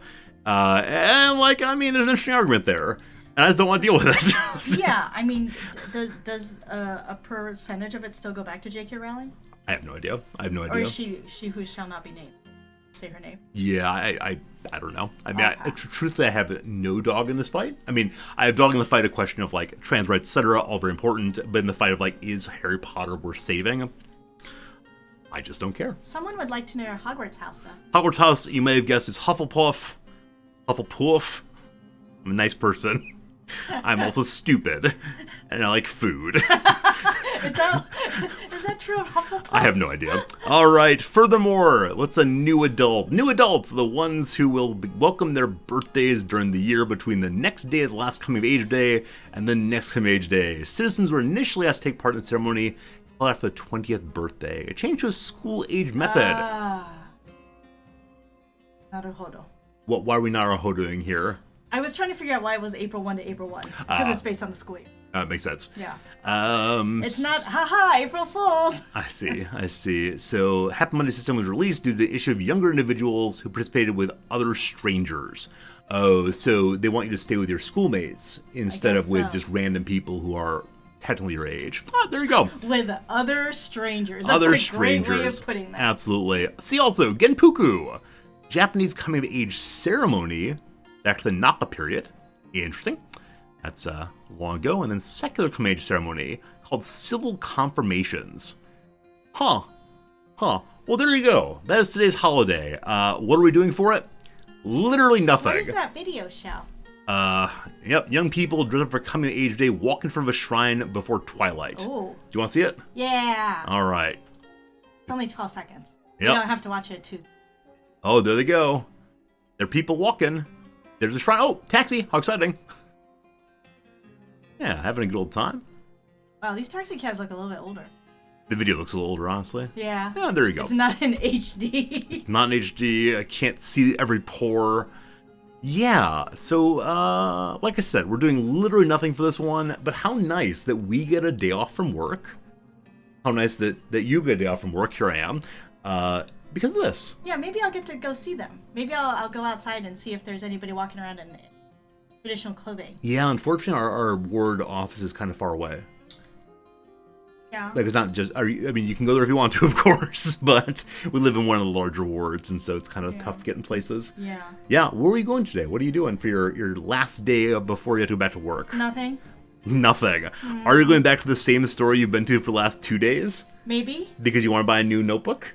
Maybe. But you can't decide if you really want to buy this notebook? Yeah, so I've just been like looking at it and picking touching it up it, and touching opening it. Now, when I tell a story, Reading reviews when on I tell a YouTube. story about like she is uncertain whether she wants to buy this notebook, and she's going to the store over and over and over again and really considering it. No, it's a different location. It's a different location of the same store. You might think this is a tremendously expensive purchase. It was made with like real care and thoughtfulness because it'll waste a lot of money. Friends, it is like $22. And sure, that's not nothing. Spending $22. But you're spending $22 on train fare, getting there and back over and over again. Love it, love it. All right, hope you have a good day. Thank you. Thank you for hanging out with us today. Thank you. Any other like parting words of wisdom for the class? No. No. No. Just thank you. Thank you. All right. Goodbye, Noms. Very good. Have a nice day. Thanks for hanging out with us sincerely. Bye. Bye. Bye. Hi, folks. I'm Resorty. Thank you for hanging out and letting us learn about Coming of Age Day. Thank you for spending a little bit of time chit-chatting about the weekend. We've been live now for about an hour or so, so it's probably about time to switch on over to ye olde video games. Today we continue our Dwarf Fortress playthrough. Give me just a moment to change to that screen, which is probably not capturing. All right. I'm going to change our directory and then I'll fix this, I promise. For now, enjoy the black screen of death. Apparently an ad is starting soon. All you're going to miss is me pushing buttons and trying to make the streaming program figure out that we are playing a game. Dwarf Fort. There it is. All right. Then pull this one up. You heard all about our weekend, about concerns. I hope your weekends were nice. Hope you're getting nice and refreshed and relaxed, ready for a busy week ahead. Okay, I gotta change to windowed mode, and then recapture. So strange, so strange. Are you gonna recapture? No. Alright, possibly we're gonna stare at back at black screen all day long. If I delete this one, hey, there it is, very good. Now we go from windowed mode back to full screen mode, and there it is. That's how you get full screen Dwarf Fortress here on Ye Olde Stream. Anonymous Gifter, thank you for gifting a sub to Old Beard. Old Beard, enjoy your tie. There it is. There's some finger guns for you. I normally do not see the pop-up of the little Resorty putting on his tie, but wouldn't it be great if when Gift Resorty does finger guns, I also did finger guns? Too much coordination. Don't know how to do it. But again, Anonymous Gifter, thanks for the kindness, for sure. Alright, when we play this game, we pull up a little screen here, a little screen of our goals for the day, and some of these have been completed since last time, so let's go ahead and talk about those real quick. We finished the well. We now have actual factual water. Though someone mentioned the water is muddy, and that's a problem, we have actual factual water to our well. Also, we now have soap. So we are able to treat infections or prevent infections inside of our little hospital. So that's good. The number 3 here, outfit and trained arranged militia. Apparently there's a persistent bug when it comes to making archers pick up ammunition. And I don't know how to fix it. I've gone on Reddit. I've read a whole bunch of suggestions that some work and some don't. There's a thought that maybe hunter characters reserve huge amounts of arrows for themselves, and so they're claimed even though they're not on the character's inventory. So the big suggestion to fix the archer problem has been make a tremendous amount of bolts. And so today we're going to make, lots of bolts. And will this actually fix the problem? I don't know. I'm just desperately interested in having not just melee folks, but also ranged folks, and maybe this will fix it, maybe not. But this kind of bug, of course, is profoundly annoying, because one that's just not terribly clear.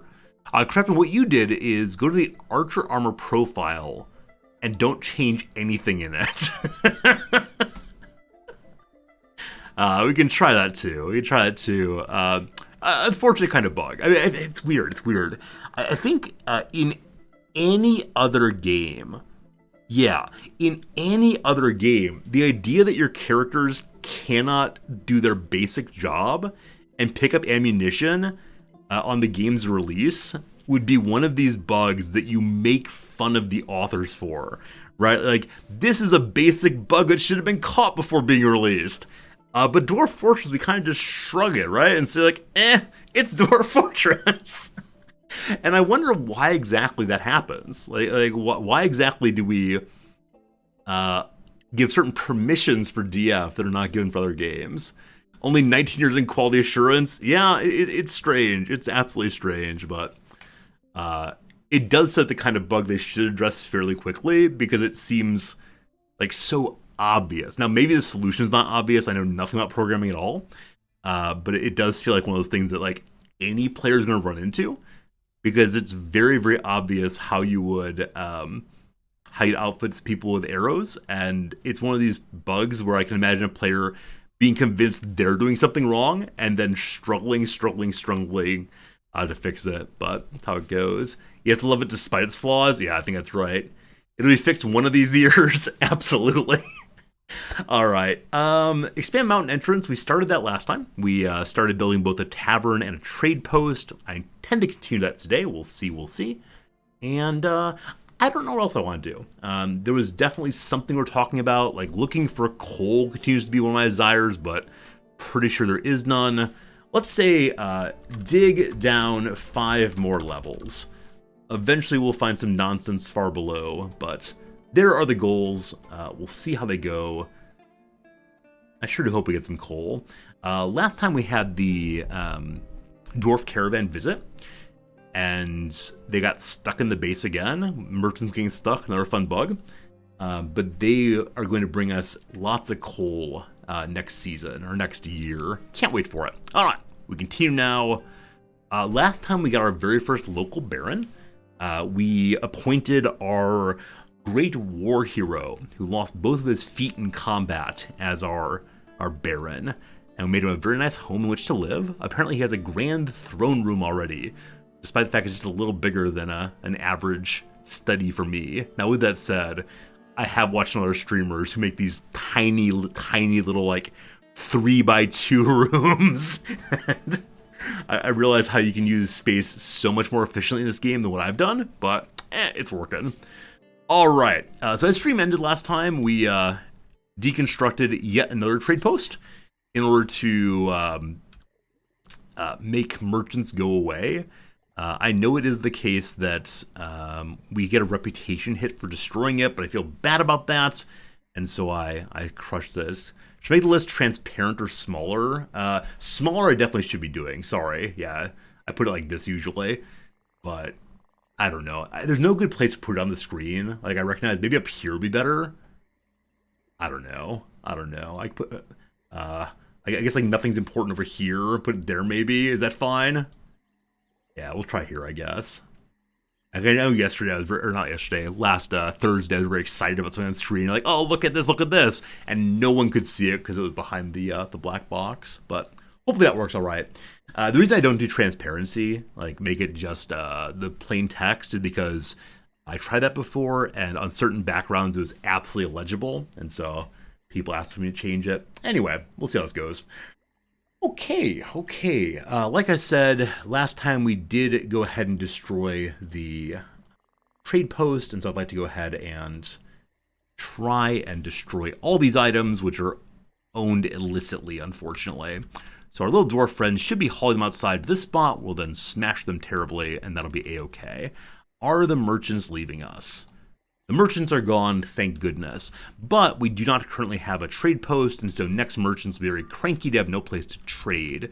I am wanting to put my trade post right here, and then to have this door here, not to be a tiny door, but instead a mighty drawbridge. Here's a question for you all. Is it possible to assign more than one lever to a machine, or can you only do one lever per machine? Because what I'm thinking is I'd like to have multiple ways of opening a drawbridge right here. One for my militia, like back here, and then one down in the grand manager's room here. Is that possible or not so much? Last time we were also working on a new project, which was having a stone working table much closer to where the raw resources are, instead of making people draw the raw resources all the way out of the mine and take them up to the workshop here. That's worked pretty well for getting us, worked pretty well for getting us more stones. Hopefully that continues nicely as we go along. You can have multiple machines on one lever also. That's cool. That's good to know. Thank you. This is our captain of the guard's home here. He was asking for chains and a cage. I hope he has that. We'll see how it goes. Let's go ahead and pull up the administration page and see what he's feeling now. So captain of the guard, little Domus Suderdem, has what he needs. He's actually not asking for chains and cages in this page. I think it's on his personality page instead. Hey, Nerd Zero, you're excited for the future of Dwarf Fortress. Yeah, has anyone seen if the developers have released a like roadmap of what's coming next, or is it very much as always been like incremental changes here and there, and then eventually some big new system? It'd be cool to see, definitely cool to see, but I think I'm someone who's not wanting anything in particular in this game, but excited to see what comes next anyway. Okay, frustrated considering the scarcity of cages and chains. So there's one of each. I have no idea if that's enough. I'm gonna go ahead and add one more of each and see if that will make him satisfied. I also don't know if they're allowed to go inside of his study, or if they're instead supposed to be in like a separate jail room. Is there a zone for dungeon? Prisoners convicted in the justice menu can be incarcerated, chained, etc. Okay, so off of the study of the captain of the guard, we'll have a little dungeon back here. That seems pretty good. I was planning earlier. What was I planning? I'm going to bring my kitchen room down to the equivalent of here, and again, all this magnetite I want to turn into nicer walls, because eventually this will all be lovely iron for us to use, but not quite yet. So off of the captain of the guard study, we'll have a little hallway running like this. And we got to make sure to have multiple walls between the jail cells and the kitchen, so no one can dig out and have a picture of Rita Hayworth. Is that right? Blocking it, possibly. There's a roadmap listed for this game on Steam. Oh, is there? Oh, it's old. Okay. I'm sure we'll see it eventually. I know this is a game that the developers will create and improve on their own time, and that'll be very, very cool to see. And I'll be delighted for whatever they do. I think one thing I recognize, though, is as much as I'm enjoying this game, and like a lot of you are enjoying it also, it's absolutely a game that I could just play for years on end and never play anything else. And that's not good for me as a person or a streamer. So I'm not quite sure what we're going to do as far as deciding when to say goodbye to this one. All right. So I'd like to have a path off of his little hallway into here also. Or better yet, off his bedroom. Let's do that. So in the study and the bedroom both, he can get to the... Or she actually, sorry, can get to the prison pretty quickly. We need to destroy that one there. Do you have the game come back to eternally? It's absolutely true. Yeah, in the same way that I'm always happy to play another round of RimWorld or Crusader Kings or any of these big, big games. This is absolutely one that the possibilities are endless and you can just keep improving it, and that's a lot of fun. The Baroness has ended a mandate. I had no idea she was mandating anything. Crowns may not go. Cabinets may not go. Fine, whatever. Now, there are other noble jobs here that I've not assigned anyone to yet. And I do kind of sort of wonder if we should fill up all these positions. I think my one concern in filling these positions is that people then have more demands I can't necessarily meet. So, yeah, another thing I wish is that when you moused over everyone, you could see exactly what the job is. Because, like, manager handles work orders. Awesome. But champion, I mean, I can guess. Like, the champion is the mightiest fighter in the land and will fight duels in place of the Baron, but I'm not sure. Dungeon Master, presumably a person who watches over the dungeon, but again, I'm just not sure. The Hammerer is the executor. So if I don't give a Hammerer, there will never be a capital punishment here. Maybe that's good. Militia Captain and a Messenger. So the messengers at least go outside and have parlays with the goblins. That's all I know for right now. If we push champion, nobody has the right skills to be a champion. My suspicion was it was combat skills, but I guess not. So I guess I'm gonna like assign some random peasant to this job and see what they level up into. Maybe eventually. Dungeon Master jobs, scheming. Scheming for a Dungeon Master. Wait, that's funny. Wait, maybe the Dungeon Master is not in charge of the jail, but instead is in charge of running the D&D sessions. And it's like, let me figure out a tricky plan. You throw your dice, and yet you die. And maybe that's it exactly. All right. Kingbeard, thanks for the follow. I do appreciate it. We'll go back to that eventually. For now, I do want to work on these lovely rooms here. And why did I remove this? Is there a way to view church requests after you accept them? So I don't know what that is. I've not seen a church request before, but someone in chat almost certainly knows. But thanks for the good question. I apologize for not being a competent player of the game I'm playing. Okay. I think I may have dug this out just to make a wall here. Hey, Quick Ben, it's going very well tonight. Yeah, so it's been a good stream so far. My wife was here for about an hour or so. We had a nice little chit-chat. And talked about the national holiday here in Japan today, which is Coming of Age Day. It's great. Oh boy. Okay, this is fine. So there's a large pile of items outside right now that do not rightfully belong to us. And so I'm okay with them being stolen and destroyed, because I'd like to smash them anyway sooner or later. Very good. What level is the mining here? Level 3. I'm going to go ahead and make it level 2, because I want to put my trade post here very soon. Now, this area over here, we put together just as stream was ending last time. This I intend to have as my tavern. I'm planning to have this is like the storeroom for drinks. This is where the bouncer checks IDs. More likely a guard watches over. There's gonna be a little like dancing area and like a bandstand possibly. And this hole is just a gemstone that fell out of the wall. So, and then upstairs, with a bunch of little rooms for people to rent out. Again, I don't know if that's a thing in the game. Now, do I want to leave the gems in the wall? This is something I always struggle with, because like they look really pretty and very exciting, but we're gonna be greedy and take them for ourselves, I think. And they'll probably make this even bigger in the future, but for right now, a little inn seems really, really nice. The Baroness wants us to make something. What does the Baroness wish for us to create? 3 bolts. Awesome. I was talking about making bolts anyway, so let's pop downstairs and see what the current bolts creation job is.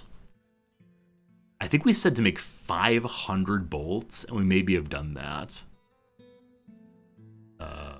Iron bolts. 500 of 500 created already. Cool. So we're going to just set up a job to make a couple few bolts right here. Now, there are iron bars. Are we out of charcoal now? Uh-oh. So I noticed that our wood stockpile is completely empty. It was right here. And I'm not seeing any charcoal.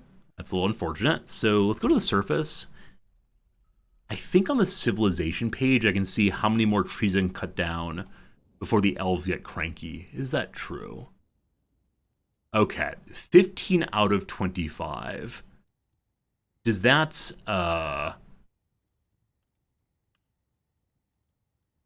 mean I've cut down 15? Or I'm allowed to cut down 15 more? I'm going to cut down 1 and see what happens if it goes to 14 or 16. We'll learn a lesson right now. Hello, tree inside my base. I said earlier that I was really interested in paving all of this so that we have no trees growing inside the base. So cut down just one of them. Good. We don't like where the goals list is. You know what? We don't need a goals list. As long as I know what the goals are, it does not matter if you all see them. So that's fine. All right. Very good, very good. 3x3 stairs will tank my FPS. I want to have my stairs looking like a 5 on a die. 1, 2, 3, 4, 5. Okay. Okay, sounds good. I had no idea, but good to know, good to know. What was I thinking of doing? Right, we're thinking of mining out here. That's getting done. Good. One advantage of this game of RimWorld is that dwarves will do more on their own instead of you doing work. Yeah, a viewer last time said that this game feels to them more like an ant farm rather than like a game you actively have to play. And so you can very much just sit back and watch whatever's going on. As opposed to actively getting involved and setting up more queues and priorities. Now, it is possible in RimWorld, in a sufficiently well-developed base, to just have it all on autopilot. You definitely can do that, even with defense. I saw a video on YouTube a while back of a person who was dealing with absolutely gigantic raids and replacing them and building afterwards with no player interaction. That's not how I always play the game, nor this one, but I see the appeal for sure. More stuff getting stolen from outside. No concerns. Poor elephant appears to be stuck outside. Wait, you're starving. Why are you starving? What's going on, brother man? So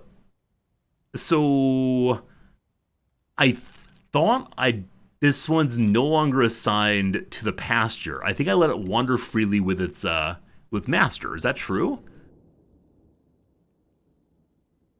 I only have the one elephant. Yeah, so the elephant is not assigned to this pasture. Namely, there is no pasture.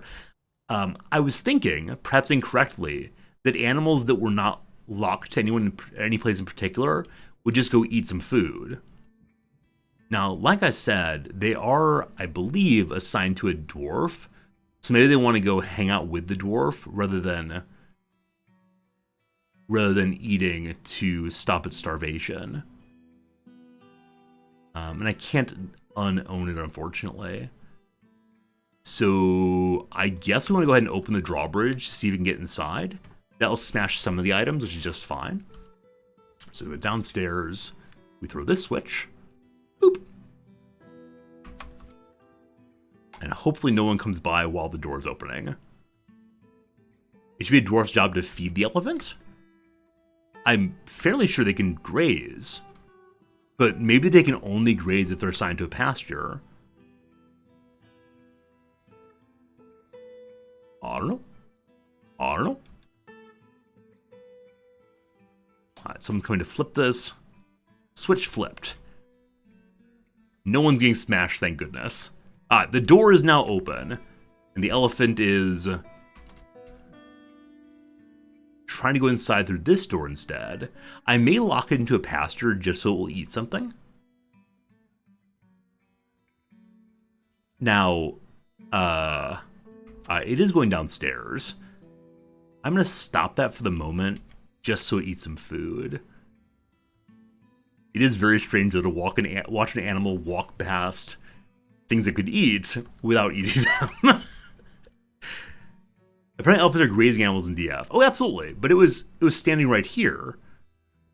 So why was it not grazing? That's my confusion here. Okay, so my little dwarves are now piling things on top of the bridge. I think someone said previously that if you open the bridge while there are items on top of it, they're thrown infinitely high and destroyed that way. Is that true? Or will they be thrown like hit a dwarf possibly? Hey, thanks for the follow, Small. Appreciate that. We'll see. They get yeeted into space? Alright. Alright, very good. Dwarven catapults. See, Dwarven catapults doesn't help me, unfortunately, because I can understand that in multiple ways. I have a very basic gameplay question, which is, are they destroyed? Because Dwarven catapults could mean like it's thrown across and lands here. But I understand if it means it's destroyed permanently. And like, maybe I should just try it and see, but I'm curious. Okay, we cut on a tree. Not yet. Can I prioritize cutting of trees? I can. Don't we have a woodcutter, though, who should get right onto it? Back to the old labor page.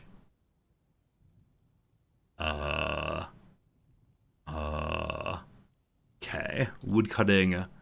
So only these 3 do it. I can't set it to everybody does it because we don't have enough axes, I believe. So Onal is not exclusive to do it, but I think he'll prefer to do so. So where is Onal, and why is he not doing the things I ask him to do? Too many dwarves. Too many. Alright. Onal is brewing a drink. Oh, you. We're running north for a while. Eventually the tree will get cut down. Surely. Okay. So this has been dug out now. I want to go ahead and dig out this line as well, just so it looks... Whoops. It looks nice and even across. Okay. That can't be dug out. Because it's a ramp, I assume. Can we deconstruct it instead? Yes. Good stuff. So we're going to mine back to here. Now, does the level above have things in it? It does. I guess I don't know how drawbridges work exactly. Like, if I make a nice long drawbridge here, do I need to have then 1, 2, 3, 4 above cleared out? There's only 1 above. So yeah, I might go ahead and remove these also. Just have a flat entrance and maybe put a little rock thing above it sooner or later. Okay, I do want to put a trading post here though, definitely. And let's make this look symmetrical. I have no idea what I was thinking of doing here, why I cut it out this way. But the traders need a 3 wide to get there. So this will allow them to get inside, I believe. And then in there we'll make a new trading post. There it is. Quite wide. It's nice. Right there. And there's claystone on the ground. Let's make out claystone. Wonderful. I hope to decorate this a little bit better in the future. Oh, you know what? Before we build this, we should smooth the floor underneath if we intend to smooth the floor. This is something I keep forgetting about. As RimWorld's the game I played more of, I know that you can smooth under buildings and under objects in RimWorld. In this game, you cannot. You have to smooth first. So, gotta remember that for sure. All right, come back to Tavern later. Another thing I do want to see is how far down. I'm going to dig underground to connect the other area, build a shortcut for the dwarves. Already done, my friend. So this staircase goes down, down, down, down, down, down, down. Not super attractive. This is the rock stockpile area. Magnetite's nearly full. We should probably open that up some more. And they are allowed to have a wheelbarrow here. Just haven't gotten it. So do we have wheelbarrows to spend? There are a lot of wheelbarrows. Are they deployed? They are deployed. We should probably make some more of those. Made here, I think? Nope, made at the carpenter spot, I believe. Here. We have no wood, though. So, is it possible to make wheelbarrows out of non-wood? I've got some suspicions the answer is no, but let's see. Oh, you made wheelbarrows out of metals. Cool. Can you make a stone wheelbarrow? No. So we'll just do iron, as that is the metal I have the most of right now. Cool. Cool. Like I was saying, this goes down to the stockpile area, and then down to down below main room. And then likewise over here, there's this goes all the way upstairs to a place where we can get into the base as well. So there's 2 ways in the base right now. Not sure. Have we dug down to a cavern layer yet? I don't know. Yeah, I don't quite know the answer to that. A farmer's hunting a wombat. Hello? The flying iron bolt strikes the wombat in the left eye, and the injured part is cloven asunder. Wow. I assuming that he's finding a wombat is no big deal. Is terrified, is experiencing trauma. I never know which animals are a concern when they're hunting them. Hoping none of them. Hoping anything they fight is just fine. Who knows? Okay, so I was going down to see what we've dug into so far. We continue down this way. There's aquifers galore in this way. Speaking of which, I've been told that my well location here, which I very proudly dug down, has a problem. And that problem is, though it has 7 of 7 water, the water has a dusting of mud. So, am I right to think that the mud in my water will cause disease? Or the water would not be clear and so it'll be cranky to drink it? And if so, I don't know how to fix that. It might be dig down one more level. No, there's no word with mud there. They don't care. All right, very good. Very good.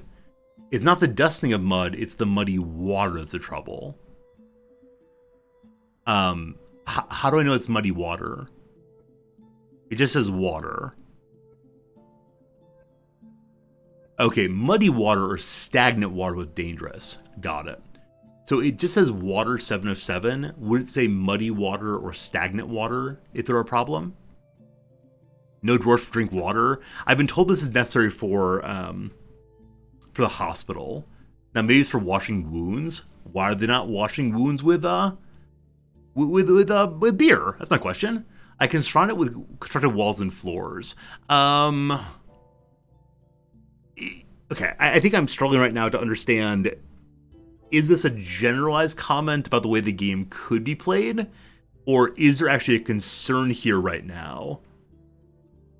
Like, do I need to surround it because the existence of muddy conglomerate implies the water is... Gosh. Implies the water is also muddy, or would it say the water is muddy? It says water 7-7, it's safe. It says stagnant water 7-7, dangerous. Very good, thank you. Very good, very good, very good. Okay, no concerns. We're going down, though. Yeah, occasionally, since many of you know so much more in the game than I do, I don't know if you're just like saying, here, generally a thought, or look out, Resorty, you've made a huge mistake and we're all gonna die now. Huh. So we've dug down to, yes, this is the thing that I did at the very end of stream last time. We dug down to the place where there is only stone, no more sky. And that's pretty cool. Do I have a river? I have a brook, yeah, which I have made a way to get to from my hospital. I'll show in a moment. I thought the well would be a better replacement for the brook, because the brook is outside and the well is inside, but perhaps not. Okay, so we're at level 24 here, 25 here. I want to go to level 24, because then it's all and only stone. So can we dig down and make a stair just one more time? Cool. Cool. We'll come back and check on that in a little bit. Okay. Still fighting a wombat. The wombat is fighting also. I don't see anything about the wombat attacking my dude back. So maybe it's not a concern. Cavern layers in the mid-20s. Okay. Yeah, I was hoping we could find... need logs. Oh, I think all my logs went to ash to make more soap. Okay, I think... Did we cut on a tree yet? Mm, I guess we did, because this one's not marked cut down. So was it going to 14 or to 16 on number of trees permitted? 14. Okay, so this is counting on down to 0. Okay, cool. We can still cut down 14 more trees without furious little elves. Hey, the Hank Osha, thank you for the follow. I appreciate it. Hopefully I'm saying your name basically correct. I may want a separate mine shaft instead of a central one. So let me show you what I have in a moment, and we'll decide together if we need to do something differently. I think what I've done is sensible, but I'm happy to be told I'm big and dumb and wrong. So those are all marked. That'll be 9 remaining, I think. Okay, so this is the main staircase to the surface. It stops right there. We then have over here a mine shaft, which does go down. Nice long path here. My thought was this nice long path here is such that we can have our militia stand here and fight, or we can also have what? We can also have like a wall built here fairly easily if things go bad. And then down again, and we go through a little tomb area, which eventually will be like treasure hoard, we'll see. And then we go down again, and down, and then it's keep going down if you want to. And then we go over this way also, and then down this way. So there's like a lot of different mine shafts, which should buy us a lot of different time to get from place to place to place. Does this make sense? Does it make sense? I think that makes sense. So because there's such distance between where the mining is happening and where the dwarves live, we should be able to protect the area where the dwarves live. Yep. I might want an overhang on my walls. I think I've done that. So that we have little fortifications here. And so I believe it's the case, and I'm happy to tell I'm wrong, that though goblins and such can climb this way, they will run their head into the fortifications, and that'll be fine. I did that right. Great. I'm good at this game. Fortifications don't work well. I don't care. At a certain point, I will say, like, I'm a brand new player. I'm totally fine trying stuff out. And if it's playing the game wrong, so be it. Absolutely so be it. Or else I will... The problem is if there's too much, like, resorty or not playing this game correctly, resorty is not the way to do it, I just don't have fun playing the game anymore. Like, for me, so much of the enjoyment in games is learning. And I do well learning by trying stuff out. That's what's going on. Don't think the fortification be game-changing combat winning? No. I mean, I'm someone who's absolutely fine with losing. And absolutely fine with learning from my base falling apart. No problems at all there. Hey, it's Miasma. Okay, this happened recently. This is something we didn't used to have happen, and then it began to happen. For some reason, people are taking food to their bedrooms to eat instead of taking them to the lovely, lovely dining hall, where there's like a nigh infinite number of places to sit and eat. And they're dropping them there, and having dropped them there, the food just goes bad. And that's a little confusing. Chests help. Okay. I've given everyone a cabinet still, but I haven't given everyone a chest. So maybe we need more of those. If I'm having fun and playing right, I mean, it's true. I think as a streamer, I often feel a need to justify how I'm playing. Because people come in and say, like, hey, why are you doing that? And if you're streaming or not, if you're playing on yourself, like if you're just at home, not talking to anyone but yourself, it's very easy to say, hey, I'm doing this because it's fun. I want to try it. I think the streamer, though, I have to have like a good reason other than I'm enjoying it. Because I remember like years back, it's strange how the streamer, certain things just stick with you forever. Years back, I was like new at some game, and I said, oh, I'm having a good time doing it this way.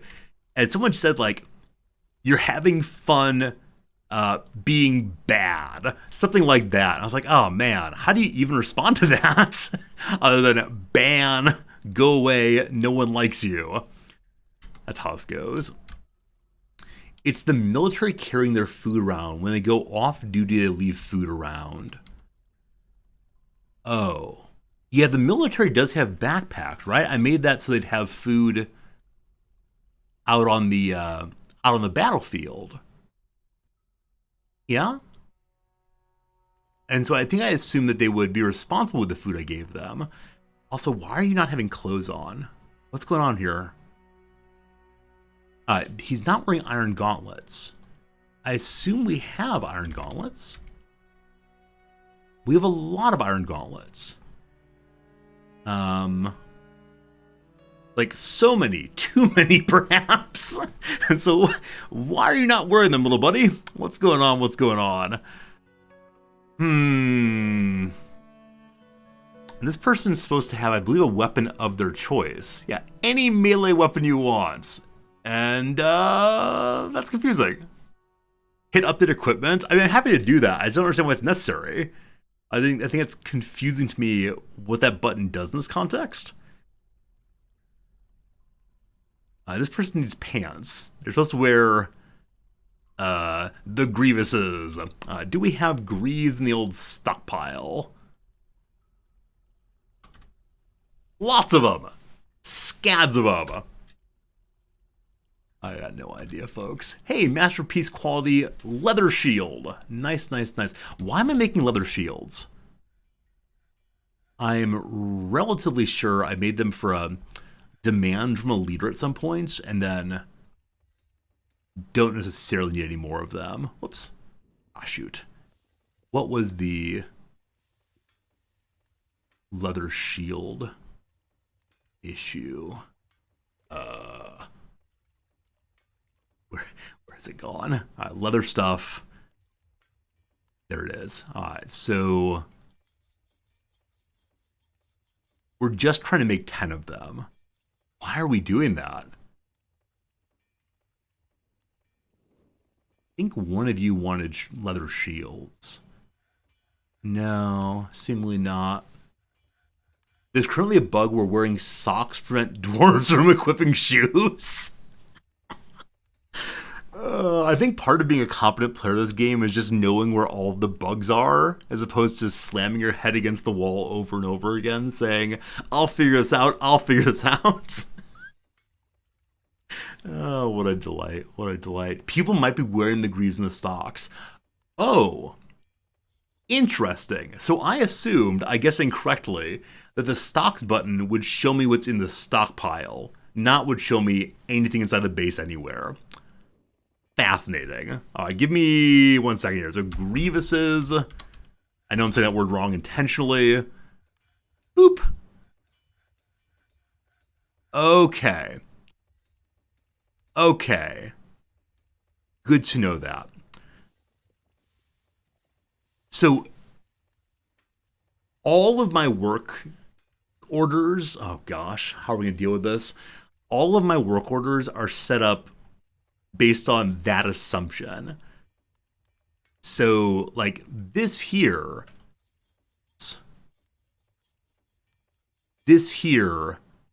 make leather gloves, is set up when there is less than one glove available.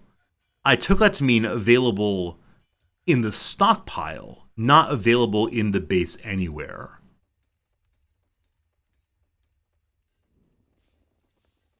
Okay, how do I deal with this? So does that mean that literally everyone will have to be naked? Like not wearing gloves for us to make any more gloves? Oh God. I really thought I was checking stockpiles, not bodies. Boosted to 6. Why is 6 better? I guess I don't understand what's going on. If a dwarf is wearing something, it's not considered available. Okay, so for these work orders, it is checking stockpiles only. So available versus stock. Stock is literally everything in the whole wide base. Availability is available in stockpiles. Got it. Maybe. I don't know. I don't know. What do I want to work on or my head will explode? I do want to check out the Grieve situation. So for some reason, Grieve's not being made. The reason why might be a lack of coal, and so we can't make any more Grieves. We'll see. Iron armor? Leather armor, no. Iron statue and bracelet, no. Fairly sure we had a job for these. Maybe it's only a one-time job. Maybe I actually never set up a repeating job there. So it's here. Yeah, that's definitely the case. I made an initial set and badeep badeep with all folks. Okay. Sometimes dwarves ignore clothing they don't like how it looks. Wait, really? I think one thing I don't fully understand in the game yet is what degree of autonomy do dwarves have? Because like in Ye Olde Rimworld, if I tell a character wear clothes made of leather that have more than 30% durability, they will just go do it. Where here, I guess they can refuse to that kind of thing. Interesting. Interesting. So I'm struggling with the dwarves, asking them to do the stuff I'd like them to do. Good to know. Though I have no charcoal right now, or very little at least, I do want to begin creating Greaves especially, because that's what I'm stuck on. So Iron Greaves, cool. That's at the very bottom of the pile now. Dwarves are stubborn creatures. I think this is my challenge with understanding this game. What part do we say, this is dwarves being stubborn creatures?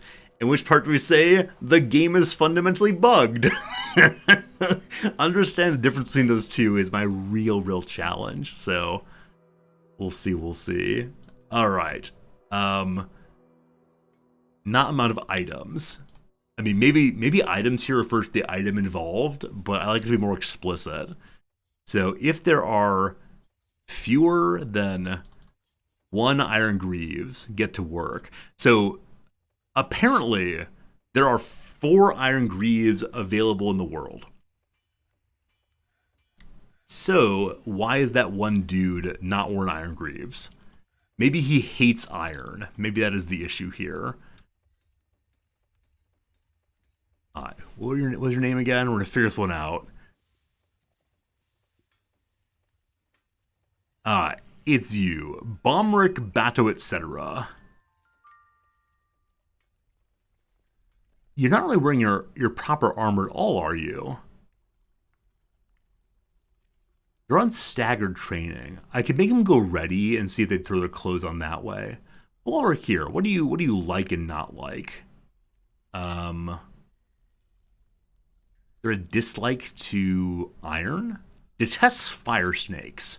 I guess iron is made with snakes of fire in the forge, but no clue. No clue.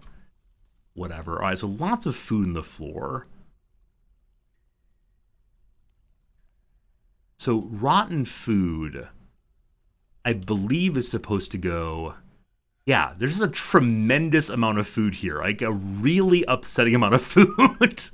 Luckily we have scads of it. That's confusing. Do I have armor racks? Heck yes I do. As here, down a couple levels. Yeah. Look at them all. Not being used, but look at them all. Alright. Also, these have not been smelted down yet. Like I said, the charcoal issue is probably a problem. Yeah, I think I'm getting to the part where my base is not functioning the way I want it to. That something's starting to fall apart, and I can't quite identify what the problem is. But work is just not happening as quickly as I thought it would, unfortunately.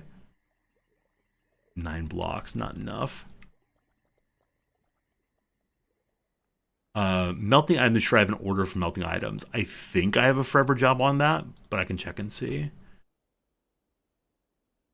I feel like I'm all over the place today. So previously I've done a good job of focusing on just one task, and I really enjoy playing that way. I feel like I'm like this and this and this, and then I'm just pushing buttons, and that feels bad. So I'm going to go ahead and focus on something in just a moment here, or else my head's going to explode.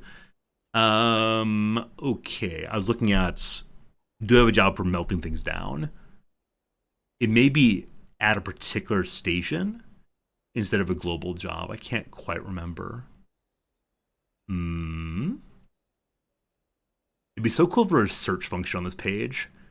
Because the scrolling through and trying to... Yeah, there we go. Melt a metal object. So if we have more than one melt designated item, then go forth and melt. So that is set up correctly, I believe. And there is indeed a melt designated pile of items here. Definitely marked. So, where does melting happen? Here? No, that's glass furnace. I've never made any glass. We should probably do that at some point. Here, I assume. No. Here, I assume. No! Alright. If I wanted to melt items. Nope. Nope. The smelter, okay. Here. Make wafers and such, bars and such. Melt object requires fuel. Okay, so yeah, the lack of charcoal is the issue. Now, I have a job set up to make lye forever. I think that's a mistake. I think once we have a certain amount of lye, or yeah, a certain amount of lye, we should definitely stop making ash, because the ash is taking up all my coal. So ash is made here. I'm going to modify the work order for that. Hey, Whisper Fire, how's it going? Hope you're having a good day for sure. Making charcoal. Good job, yes. Making ash. There. Okay. So we're not using soap regularly, I believe. It's a question worth asking. I know that soap is used in the hospital to tend to wounds. Do the dwarves also wash themselves regularly and use soap for that, or is it only for wounds? Because if they wash themselves regularly, I probably want to have consistent soap coming in. If instead it's only for wounds, we don't need a huge amount of it, I assume. Okay, so if there are more than like 50 logs available, that'd be good to go then. Okay. There's no ash though. Washing only for wounds and for mud and blood on themselves. Okay, it's not like, hey, I smell bad, time for a shower. Good to know. Did I dig down where I wanted to dig down? Yes. So this is the level at which we cannot see the sky at all. And so I'm going to dig exploratory lines here and just see what we find.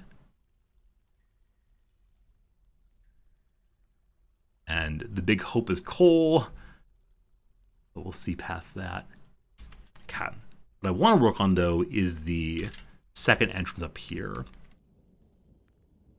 It seems like hauling's not happening. So they're able to put things into the zone here, whether it's on top of or below the drawbridge, but seems like it's moving very, very slowly. Now, what's happening with the hauling jobs? Everybody can do it. 2 people are required to do it, but everybody can do it. Maybe there are just enough other jobs right now for folks to do that they're not getting to the hauling jobs. Let's bring up the big work queue and see what's being done right now. That's not it. This one. No jobs as the miner. I won't work. I'm sure I'll figure out soon enough. I want to fill this back in also. Let's do that. Claystone blocks. Good. Let's see over here what's going on. So I smoothed the floor now. Awesome, awesome. Which means I want to put a trading depot atop that. And as I'm thinking of doing this, I realize I do not know if I can smooth out just behind if there's a workshop in the way. So once again, we'll smooth some more. cool. Welcome to the fortress. We need to make a drawbridge here, as we said previously. So I think I have mechanisms for that, but I'm not certain on that. A bridge. We need to rotate it so that it's facing like so. Nope. Like so. Yep. I guess there is nice. Oh, I want to make it longer than that also. Instructions, bridges, like that. Yeah. Maybe eventually have a moat there. So I think they'll say you can make your bridge out of whatever you want to. I'm going to do iron because I think it's cool to do it that way. Nice. And then once that's built, we want to attach some switches to it sooner and or later. Now, over here's my tavern, and I want to start working on a tavern so we can have people come visit us and enjoy this tavern along with our dwarves. I think many of my dwarves have said they have a concern not being able to make merry often enough. Now, having a tavern that's so far away from where the dwarves live might be an issue. So maybe we want to have two separate taverns, one for outsiders and one for folks like us. But we'll begin again by smoothing at least the floor. And I'm definitely going to have like wood dance floor somewhere, I think. But for now, this will be good. Then I'm going to fill in this hole here. And I so wish there were a way to make the mountain wall and the built walls look the same. Oh, maybe we could have a secret passage. Oh, what will it go to? I don't know. But we can have like a little back room for gambling. Yes, this will be our roleplay way of thinking about it. So it needs to look like a rock wall. Made of claystone. Do we have any claystone doors? I do not. Let's go make one special claystone door. So that's rock door, I believe. Nice. Very bottom here. I do not want to do it forever. Just one time.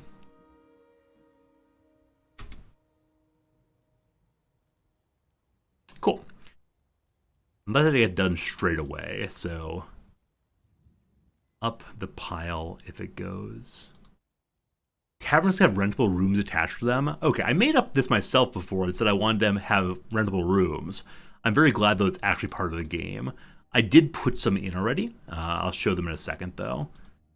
Yeah, this is the secret entrance, though. So this staircase here leads up to where my rentable rooms will be. And they've kind of been torn apart to find gemstones, but it's going to be fun up here, I think. Up here, I'm totally cool with having dolomite doors instead.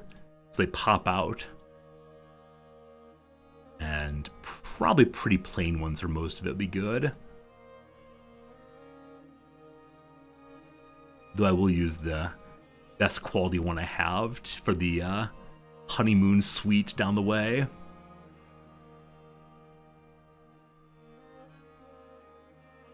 Let's go and rebuild some walls here.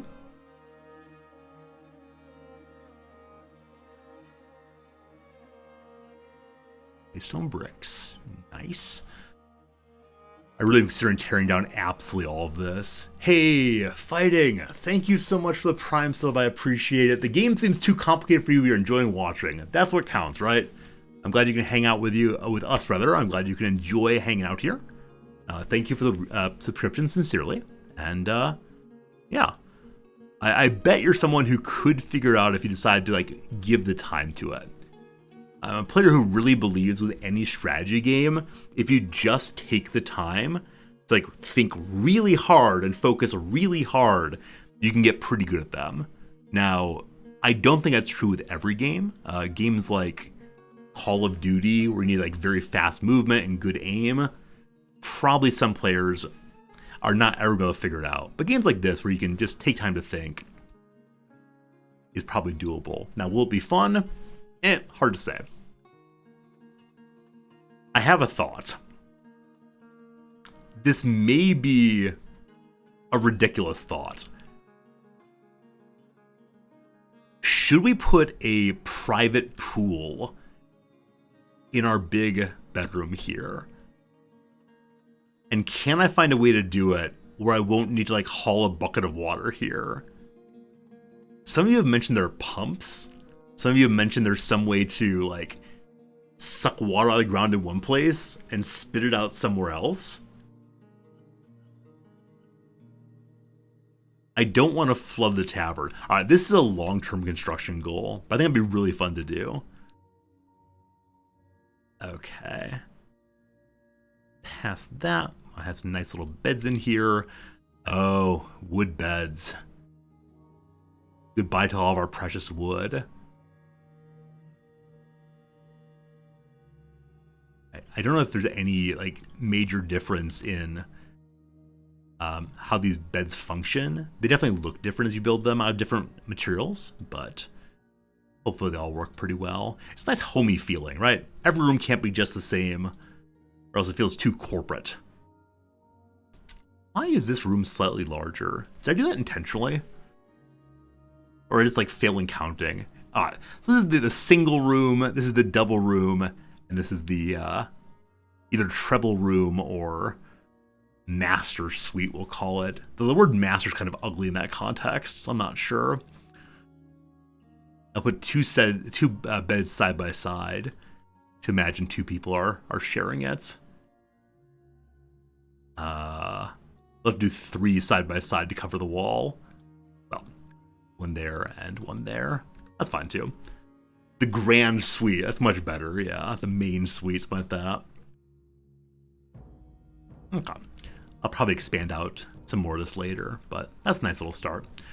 Okay, now down here, we'll have a guard station. I have no idea if there'll actually be a guard who lives there. Probably not. We'll have a couple tables. No, that's wrong. Gotta have it so that the guard stands behind it as people come in, as opposed to them able to walk back and deal with him right away. Okay. And then a little chair upon which to sit.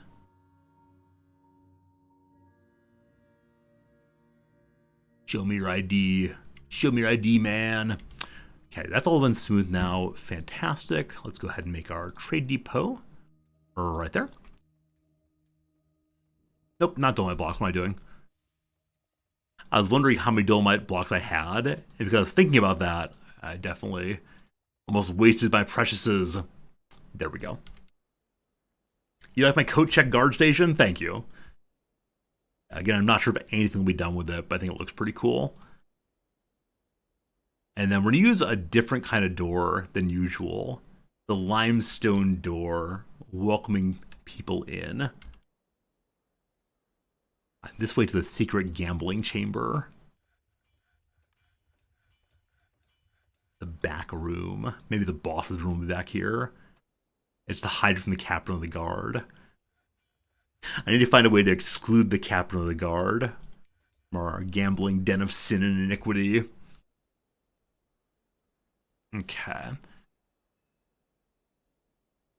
like to store alcohol back here if possible. And is it possible to make like any kind of counter as opposed to just making tables? Let's look through and see what there might be. Looking like tables or a traction bench, so probably going to do tables across here.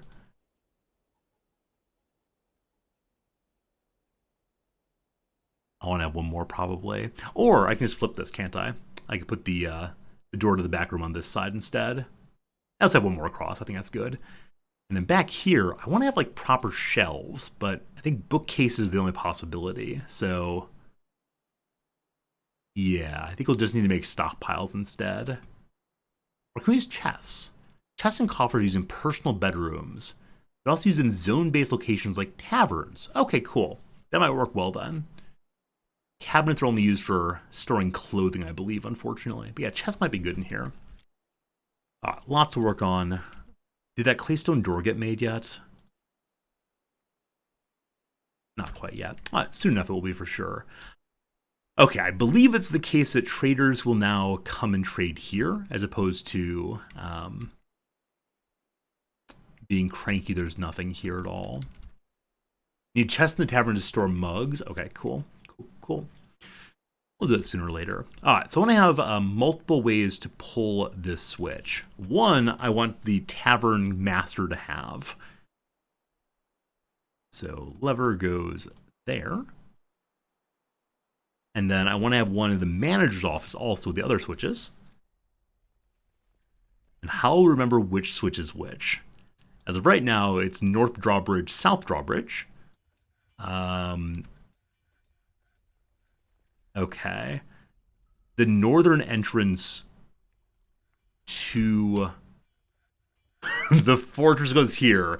And then some of you suggest that I have like a drawbridge down in the mining shaft to lock off the miners in case they find evil. So we'll put one there also. No doubt, no doubt. You can rename levers. You genius. Laudio, thank you much as always. So this is North Drawbridge. Dwarf Bridge, even better.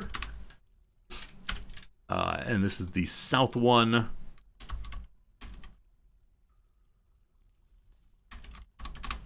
This is the main mountain bridge.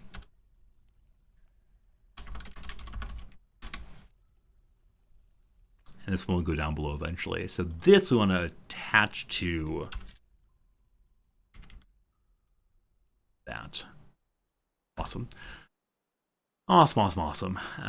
We talked about maybe making a moat here eventually, or maybe some walls along the side look cool. Because as of right now, I do kind of wonder if we close this, would enemies be able to walk over the corner? That feels so bad if so. We saw that earlier in our Baron's room, though. Our Baron shared a corner with the temple, and so people were walking into the Baron's room regularly, and that felt pretty darn bad. I definitely make a stockpile for claystone. There's just like too much of it all around the base, looking kind of bad. If we go to here, we have an area on this floor for limestone and for magnetite. Hey, it's also a wheelbarrow. Awesome. Let's go dig out some more for claystone and other things too. 1, 2, 3, like so. I think this one's a little wider. That's fine though. Probably don't need absolute symmetry when it comes to the stone stockpiles. Neat. Lots of work for our little friends. Speaking of which, I think I need to change my hotkey to like the new digging area here. Okay, so that's this button here instead. Okay. Down here we found limestone and limestone and aquifer stuff and limestone. We'll go ahead and remove this section. Okay, heading this way. Have we found anything damp yet? No dampness yet, nor in that direction. Cool. Going. Fortress is so far down that I do worry about how long it takes the dwarves to get down there. I need to invent a dwarven elevator very soon. Hey, we found some more gems. Hey, inside the secret mining room, or secret gambling room. We're gonna leave those in the wall as a way of telling the gamblers, look at what you can win here at the gambling chamber. Fantastic. So we'll at least smooth those. I think they can't smooth the corner. I'm not certain on that though, so we'll see what happens. And if they can smooth the corner, awesome. If not, we'll dig out and put something there. Okay. Lack of refined coal. How many more trees we cut down? I saw someone earlier said that sooner or later the elves will say I'm not allowed to cut down any trees. When that happens, I think I'll be more confident in our ability to fight. As of right now, I'm not super confident. I know some of you said that the Elves only have wooden weapons, so it's not a big deal. But I'd really prefer not to go to war with other nice sapient folks. Sentient folks, rather. Sapient folks. But I know eventually I'll turn into a proper DF player who hates the elves with all my soul. I'm just not quite there yet. But soon. Alright. 32 blocks, man. I expand very slowly here. Oh, if I do that, to try to re-block what I just blocked. Dwarves and elves can't coexist? I mean, I've seen Lord of the Rings. I know initially they don't understand each other, but ultimately they do. I think that's beautiful. A beautiful lesson for our times. We may seem different, but deep down inside, all we want are shiny rocks below the surface. Something like that. How are the bedrooms doing over here? So this is as far to the right as I want to dig. That's delightful. Have these all been declared as bedrooms? Certainly not. Bedroom, many bedrooms. Awesome. Boop. And these alleged bedrooms might need some beds. I think we have cabinets to put out also. Yeah, at this point I'm very much in the why can't we all get along with the elves, with the nobles. Everyone has an important place in the old resorty base. I'll be one of those haters real soon, I'm sure. So many clothes. Someone needs a cabinet. This precious food being wasted. Alright, what are we going to do? What are we going to do with this food on the ground? Like, is it actually an issue that food is being wasted this way? And how do I fix it? So, we have haulers. I figure the haulers should put things away. Make a barracks. We definitely have a barracks. I think they're set up to like be allowed to use the barracks to sleep in. Is that true? Yeah, so there definitely is some food here in a little chest. Yeah, so they're allowed to sleep here. And there are more than enough beds. There's 10 people in squads. 1, 2, 3, 4, 5, 6, 7, 8, 9, 10. They're leaving the barrack bedroom instead. I need to force them. All right. Look here, you. You sleep there now. You have them sleep in their training regiment. Okay. So it's schedule. In staggered training. Oh gosh, what have I done? Sleep in the barracks at need or at will? So I guess at will is anytime you want to. At need is when you are sleepy time. Cool. Put your armor on always. Maybe. I don't know.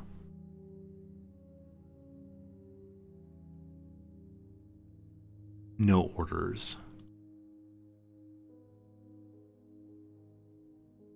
So it was staggered training before. I guess I removed the staggered training part. So how do I...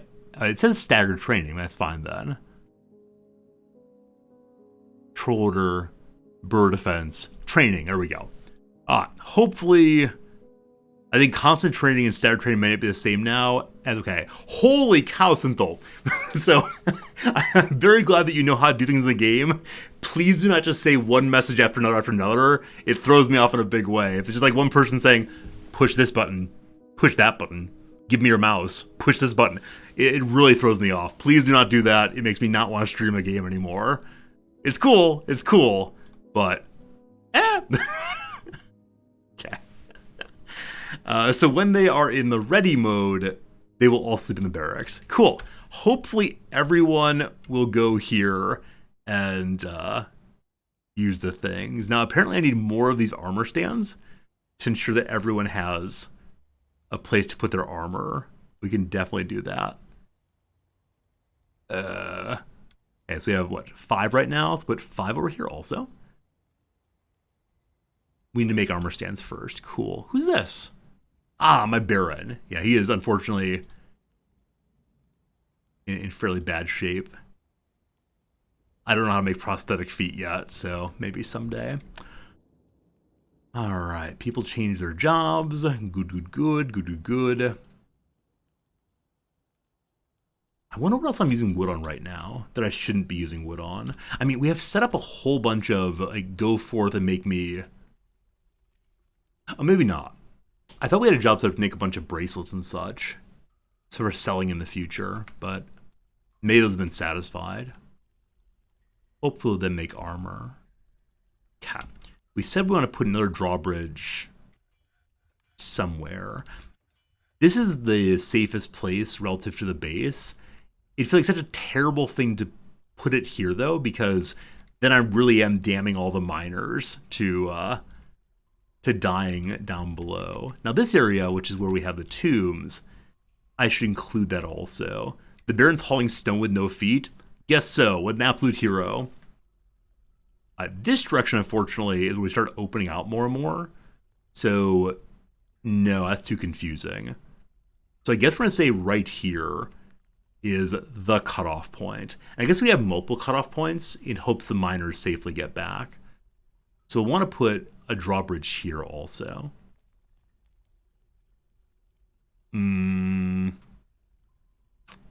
Construction, right. Bridge. Goes that direction. Right here. Cool. And then this we attach to the fourth lever in the manager's office. Hey, almost all the junk is moved out of the way. We've almost rid ourselves of our stolen items here. Soon and very soon. Also, we're trying to roof this thing gradually. Because that way I can make this into another eating area for people on the surface. And I want to move the food and water inside also. Hey, more drinks than ever before. For a while there, we were really struggling to keep our drinks up, and then I built a new still, and did some very good things. Hope that continues. Hey, Greyline, thanks for the follow. I appreciate it. How you doing? How you doing? Hope you're all having a lovely Sunday evening, or Monday morning, or wherever you are in the world. Hope things are going very, very well for you. Howdy, howdy. Howdy, howdy. Okay, the thing I did for Dolomite blocks was I found the Dolomite creation area, this, and just put the job here. So it's much less walking back and forth to get the stones. I wonder if I should do the exact same thing with limestone. I mean, there's limestone piled up here, and this spot here is supposed to make limestone blocks. I don't have anyone set up to do that, though, so I wonder if it is happening at all. Yeah, there's so many of these stoneworker shops. Maybe too many. Okay. We dug up more here. Ah, they're still working on it. We'll check in a little bit. Okay. Back up to Ye Old Tavern then. Oh, Big Cranky. What's wrong, Big Cranky? Slept out a proper room. Yeah, we're working on it for sure. Oh, again, I forgot to smooth this area. Alright, so we're going to go ahead and remove each of these once more. Got to make it look perfect. And can we smooth... Hey, happy first of the year. Can we smooth underneath the lever? Or do I have to remove that also? I bet the rule is you have to remove everything or smooth before any of them are created. I wonder what will happen for us in this, the year 255. The big adventure of last season, or last year rather, was a were zebra attacked us. And one of my mace dwarves was already outside when he showed up. And so the mace dwarf and our broker fought fiercely all by themselves, waiting for the other militia people to come, and they almost never did.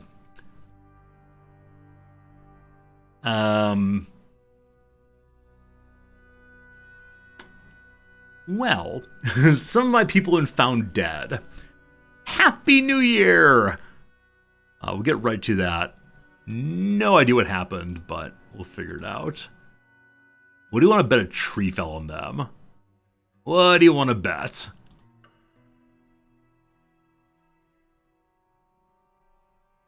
Okay, can I smooth on this while that's there? Let's see.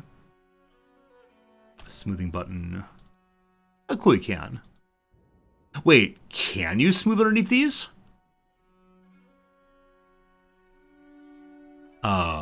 I couldn't smooth underneath a pedestal earlier, I believe. Maybe you can smooth underneath all these things. I had no idea. Anyway, cancel removal then. Now we look with this issue.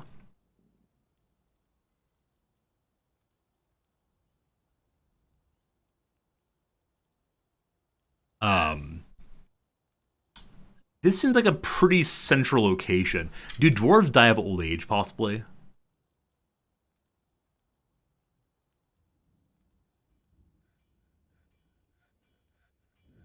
It is the first of the year. So, do all dwarves have like a check for old age on the first of the year? And some of them just die? You're under the impression you can't smooth under existing furniture and objects. The Whisper, I was thinking that also for sure.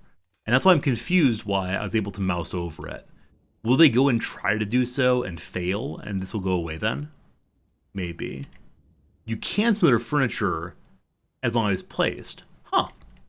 But I'm like 95% sure that I tried to smooth underneath these pedestals before and had to move them to smooth underneath. Most things have an age check at the start of the year. Okay, so we're believing then that these folks died of old age. Hope that's true. Hope that's true. So it's time for us to make an actual tomb room for little buddies who have died in less than exciting ways. Also, I'm still confused why this guy is not properly in the coffin. He wants to have his bones exposed for all of times. So these Fisher dwarves died. What are they doing? I think they were set upon by goblins and fought fiercely. And then, this is our first person who ever died. Thob had a tree fall on his head. He's a reminder of gravity. And this is our broker who died fighting a werewolf. He has a table and chair so that he might remember for all of time that he mattered as a broker.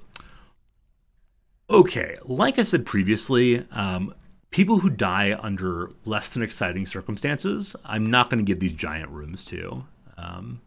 So let's have the Hall of the rest of us be down this way. So we'll dig out a little bit more. And then, what size should it be? I should probably start at actually one end here. I don't feel like counting. The Hall of the Inglorious, that seems about right to me, yeah.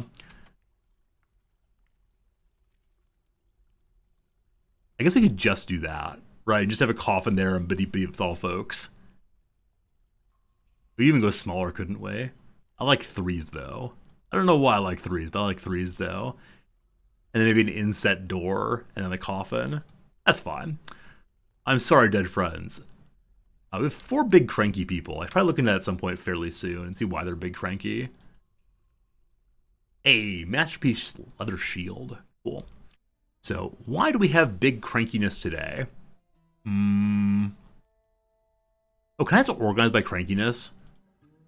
I have scrolled through every single time. So 3 of them are children, and then I'm ignoring them. 1 is still my Baron. And it's that he wants to pray certain places. We talked previously about trying to give the Baron private temples. I never quite got to doing that. Hey, look! There's bad food in the barracks now!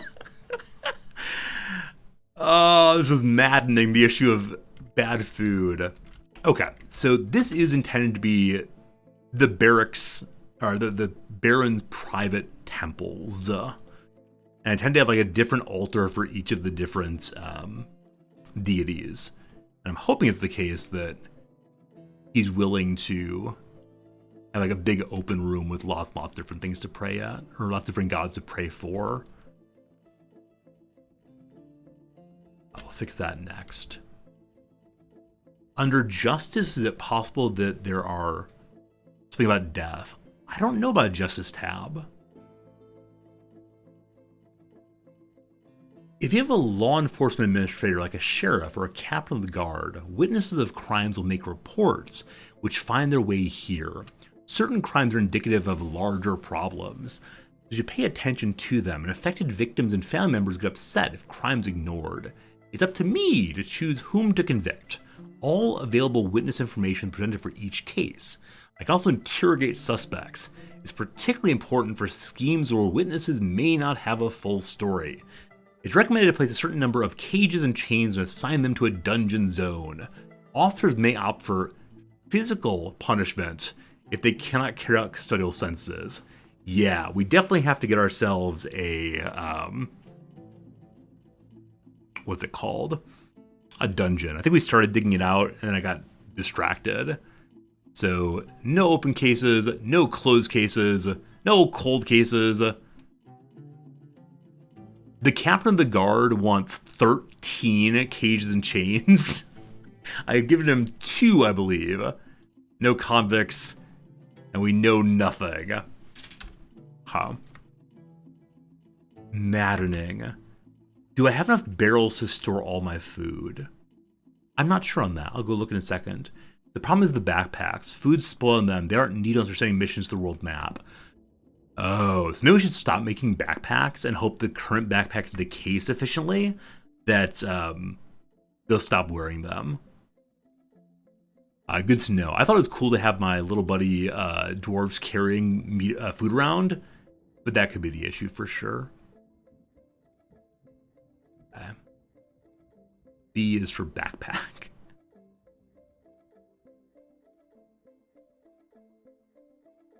Leather backpack. No. Cool.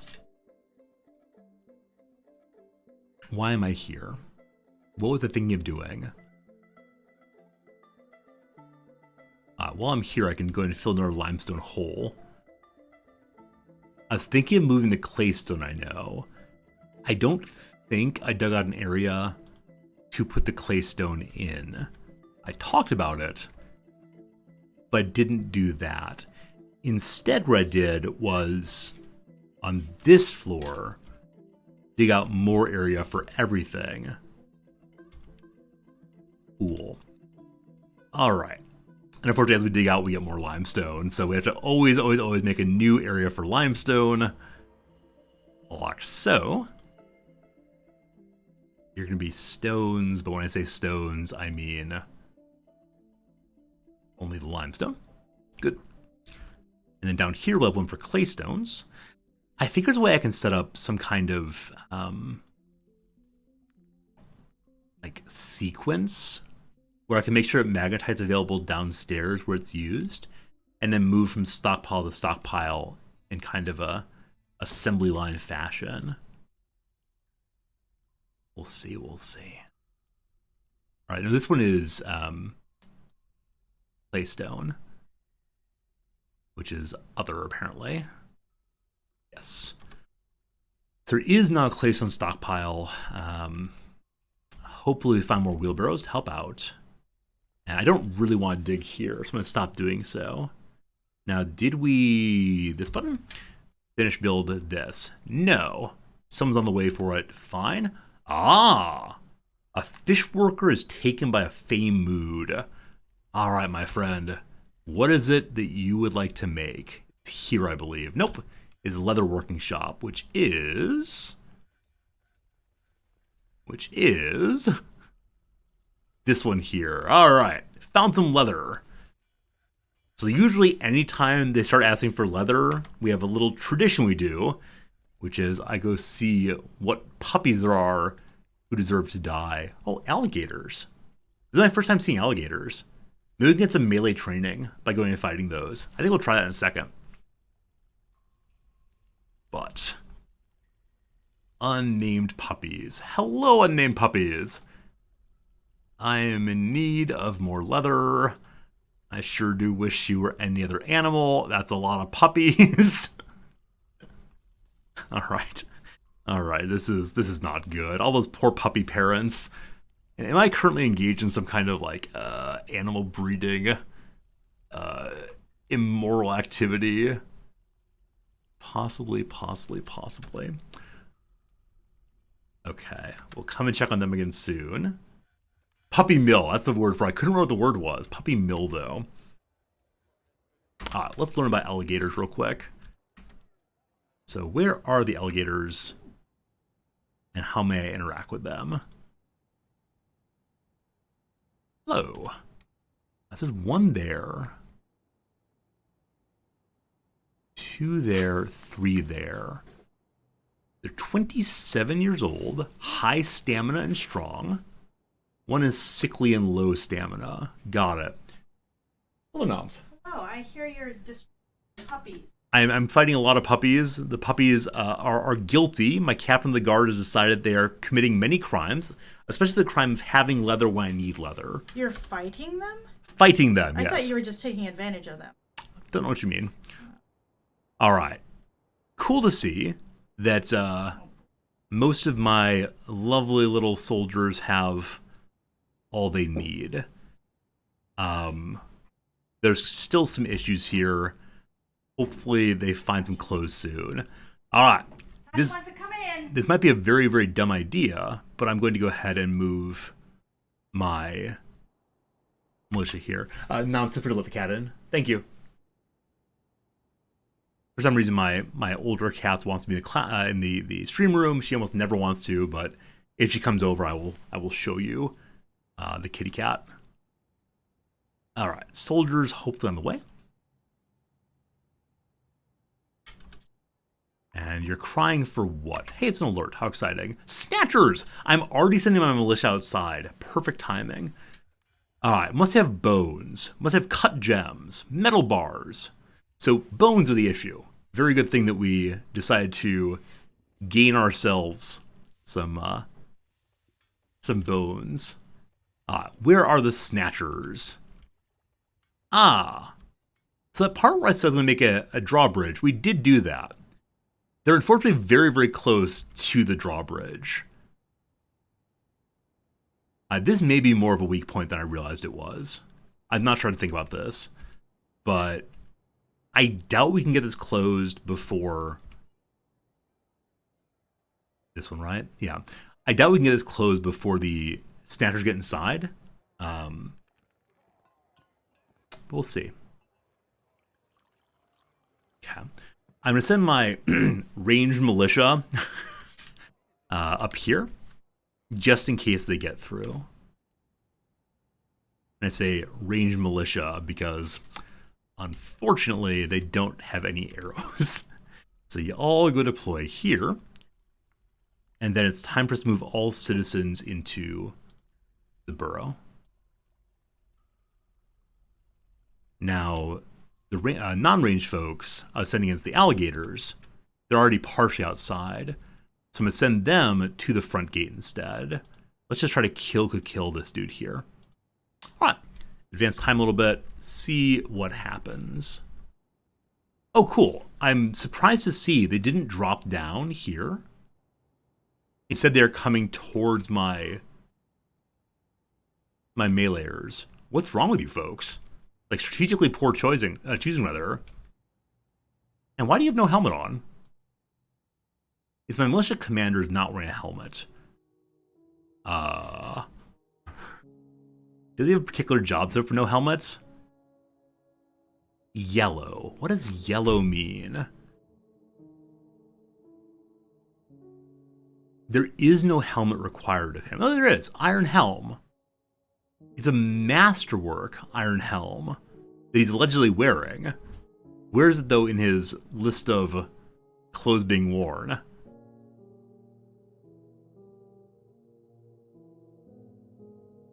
Breastplates, gauntlet, shirt, shield, greaves, gauntlets, shirt, bracelet.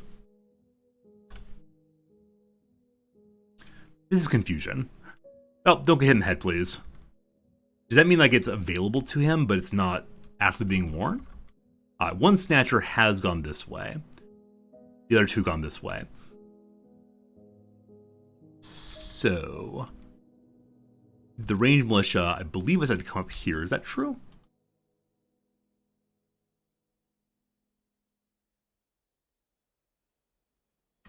They're staying outside still. And where are the meleeers? One guy is chasing mightily. And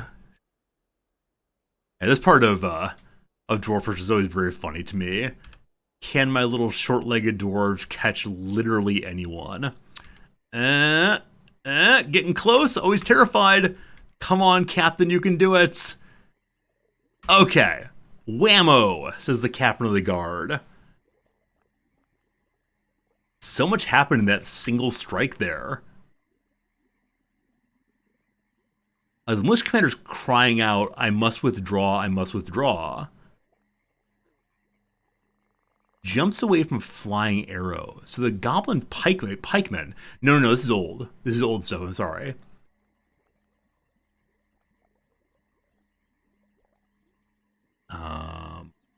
Goblin thief. Well, he's been damaged at least. He's only tired.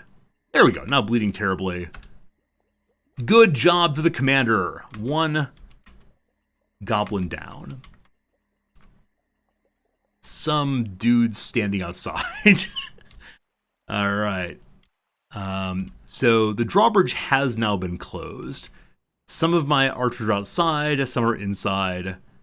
Where are the other goblins? All gone. All dead, all something. Oh, fighting's happening again. It's all the militia commander chasing after people himself. A copper warhammer has been firmly lodged in the goblin thief's head. His brain has been bruised. Wow.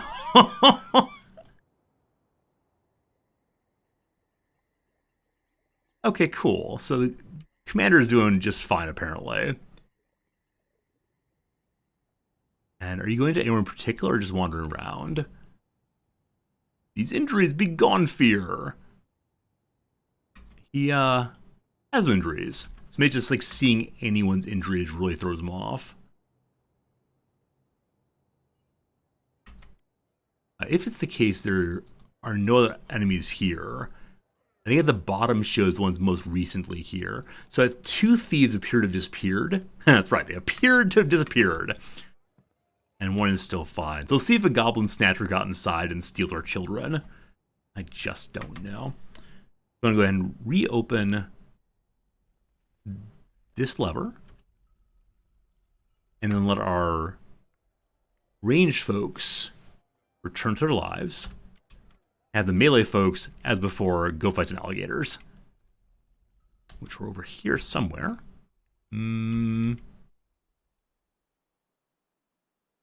Where are you gonna be? Where are you gonna be? It's the alligators, knowing we were coming for them, decided to disengage. That's fine. They made the right choice there. All right, down here, what are you crying out for, my friend? Dude's not here currently crying out, so presumably he wanted puppy bones, and he's still going to get those now. As welcome back, welcome back. Drop off something.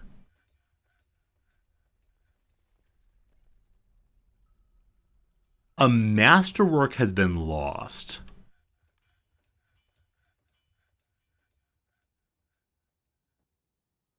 Did I just crush somebody?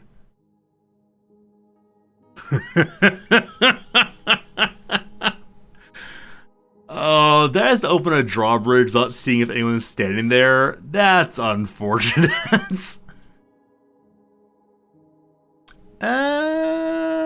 Let's see. Let's see what's going on.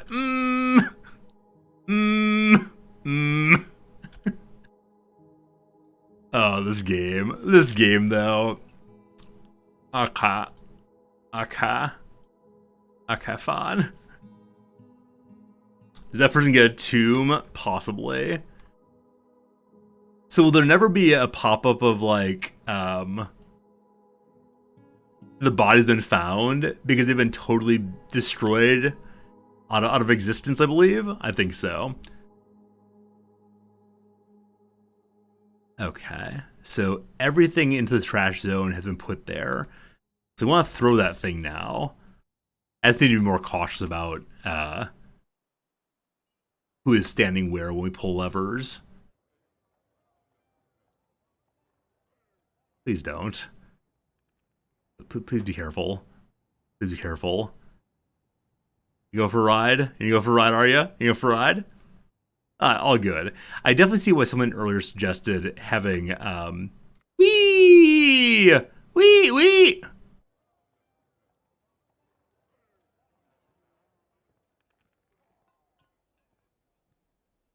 I don't want to play anymore.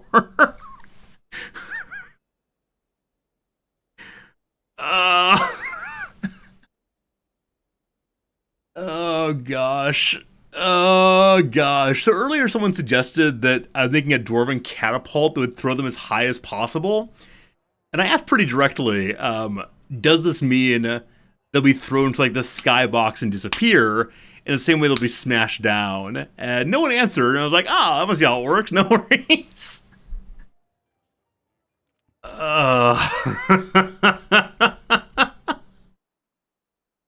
That's pretty funny stuff. That's pretty funny stuff for sure.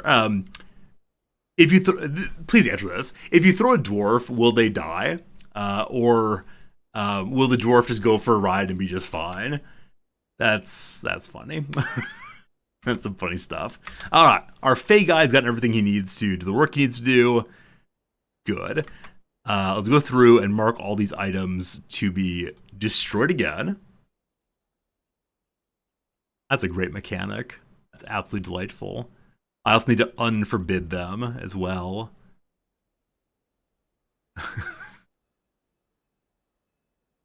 Oh, goodness. There's space between die and be just fine because of how they land. Okay, cool. It didn't destroy the items. Like, I thought the items would be like terribly damaged and thrown on the ground and so on, but that seems not to have happened. Oh, man. Yes, don't throw the alpacas into the garbage can. Okay, I don't want to throw these things in the trash. These, though, yes. There are none on the roof, I believe. Or one there, possibly. It's going to take a while to get rid of all these things, isn't it? Now we go ahead and unforbid all this junk. And once again, take outside. This time to be smushed instead of being thrown. Fun. I think we got most of the things at least. And then these two copper low boots, size for goblins. So those should get melted down. I'll mark them as such. Though once again, we have the issue of not having much in the way of charcoal. Hey, an elven diplomat's arrived. How exciting. Are they going to say, good job not cutting down too many trees? That's what I sure would enjoy them saying. Okay, very cool to see that we were able to smooth underneath these tables. Very, very cool. We probably want to be careful that if we pull a lever to close this door and there are multiple levers attached, we don't pull two different levers. Because I kind of expect that will cause it to open and close and open. And that'd be a bit of a heartbreak for sure. I want to put some wood here as a Lord kind. I also want to go and declare this a tavern and just see what the game asks of us then. Tavern's a special kind of meeting area, I believe.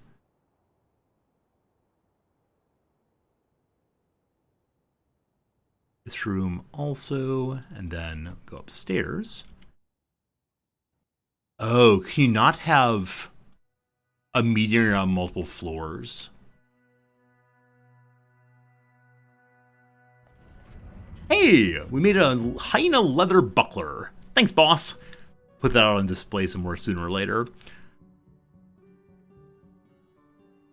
You can add additional rooms to the tavern after. Awesome. Alright, so when you decide what to name this place, it is a tavern. The Mountainous Date, they want to call it. What do I call it? I'll unearth. To make an observation by front gate bridge in the mountain. Sure thing. If it's that the corners are passable, I was worried about that. But yeah, definitely show me what you got. And welcome to the channel. Thanks for the follow. Yeah, unfortunately, it's after the Mountainous, called the Mountainous Date. I feel like I shouldn't make up another name past that, so we'll leave it as it is. Yeah, I'm guessing these corners are such. I was thinking about trying to put some walls here, or we just move the bridge back one step. Yeah, let's go and destroy the bridge and move back one. That said, when we replace this, we then want to reattach the levers again. Yeah, good to good. All right, dead puppies aren't much fun. A Marksdorf been missing for a week. Oh, comma, no. Got smashed here.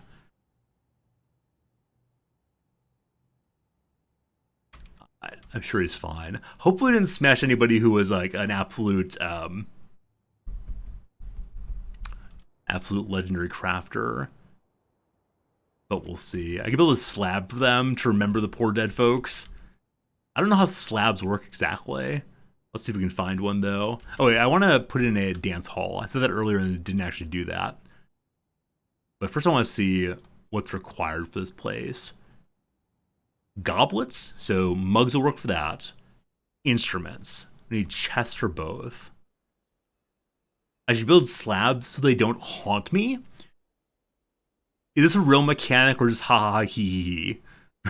I never quite know which things in this game are ha ha ha hee hee and which ones are actual mechanics in the game. It's a real mechanic? Alright, thank you very much.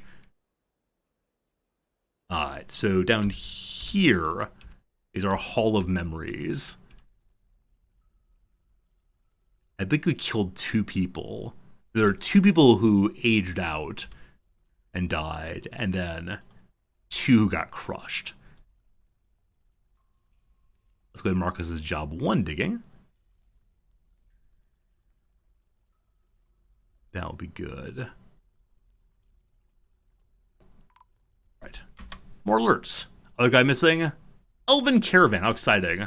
I have no idea if I have anything to trade with you. We'll see in a second. So I was going to do what?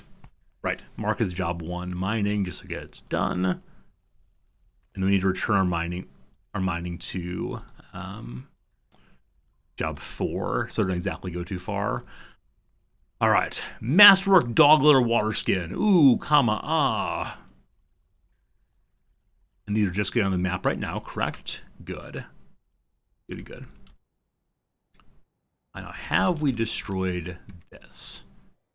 They should be removing it so we can move it back 1 step. The dogs want to hang out in the tavern. We needed the chests, and then was there anything else we needed for the tavern? Yeah, just chests, they say. We can say all visitors are welcome, or long-term residents are welcome, or only citizens. We'll have another tavern downstairs eventually that is for only citizens. But for right now, absolutely everybody can hang out here. Our tavern keeper. So we could make our mayor do that job also. I don't know. The spinner. Used to spin wool, now spins tails. I like that. Performer. Hey, Neshlab and Munichi Orchid, thank you for the follow. My apologies if I mispronounced that, but all new followers, thanks for being here. I'm relatively sure we had a high level. I'm never sure which menus pop up. Pause the game. This one does not. What was I going to say? Something. Right. We had one really good musician that I assigned to working in the temple downstairs. This guy, the administrator, I think he's our bookkeeper also, maybe. Someone who is not super needed. Fish Dissector, legendary musician. Sure, I choose you. Hey, Donut. Hello, hello. I like your name. Good to have you here. You just got this game, thanks to the Steam version. Any recommendations or mods for new people? So I'm someone who will always say, don't use mods your first time through. Like, it's a good idea just to learn how the game is played and to experience it in its true beauty. As far as recommendations, you will lose. Have fun. All right, here come the diplomats from the elves. Last year they said we cut down 25 trees and it would not upset them. What will they say this year? We elves are partial to the trees in our forests. Although we're loath to spare a single branch, we can ask that you cap your tree fells at 25 yet again. That's great. We were responsible people. We didn't overdo it, and they're on board with that. Wait, did I push the wrong button? They said I can do 47. What on earth? I thought I pushed I accept. 47. Glorious. Friendship. Thanks, elves. Now, is that actually 47? 47 trees. I definitely pushed the green one. I thought the green one was, that's cool, no worries. But cool. All right. Awesome, awesome, awesome. We then want to move our bridge back one step and then cut down, frankly, a bunch of trees in order to get our industry back up and going again. Awesome. Maybe true coexistence is possible. I think that will work. Iron bars go. I just want to do the ones around the base first. And kind of cut with Wild Abandon for a moment, knowing that we have a huge number permitted. Very cool, very cool. Cull the entire map of trees, not a bad idea. Hey, look, someone's in our tavern. A human bard is visiting us. We have nothing here to show you, but interested in a fine, tastefully arranged table. Ah. A raised bridge always blocks one block tall. Are you saying because of this length? I thought it looked cool. Like, the idea of it being one length, I think would look kind of stupid. No offense with how you like your bases, but I thought it looked cool. And I believe that right above there's a ceiling. Maybe we need to put a little floor here. I thought it looked cool though, or I guess it's fine. I have no idea. Yeah, the majority of my choices this game are, I think that looks cool. Yeah, human bard is visiting us. Welcome, welcome. More puppies, cool. All right, elves. I have no idea if I have things. Broker cannot access depot. Oh, we put all of our civilians into the burrow when Snatchers came. Good. What was I going to say? Right. We'll see if we can find the right items to give them that are not made out of animal parts. Because definitely, like, dog nail amulet seemed like a bad idea. We have a named trap that might be worth 6,000 monies. Crazy. We'll sell it to the dwarves next time through. I got some armor. Got to make a lot more armor for sure. Barrels of food and such. I believe with food and such, you can't sell the things inside while it's in the barrel, and they're all made of wood, so no luck there. Do I have finished good bins? They're not just full of mugs. I think I made a whole bunch of bracelets this year to sell to folks. Finished goods. Iron chains. No. Mountain goats. A jug. We can take out these like lousy quality clothes. Wait. The clothes are made of animal parts though. So no. I think that is not the correct call. The bracelet, though, I definitely can sell them. It's not worth that much. Oh, it's worth 100 money. Yeah, not that much. But I'm not sure. I do a better job at creating things to sell to the elves, because they have wood I can buy. Holy cow, this made it cost 12,000 money. Wait, why do I have a steel breastplate? Oh, I got that last time the dwarves visited to give to my captain of the guard, and I never did so. Because the captain of the guard is currently running around just wearing shoes and like plain clothes, not any armor at all. We definitely do want to use that. Why do I have so many leather shields? Yeah, leather shield potentially worth more than 11,000 money. Amazing, amazing. Purring maggot leather shield.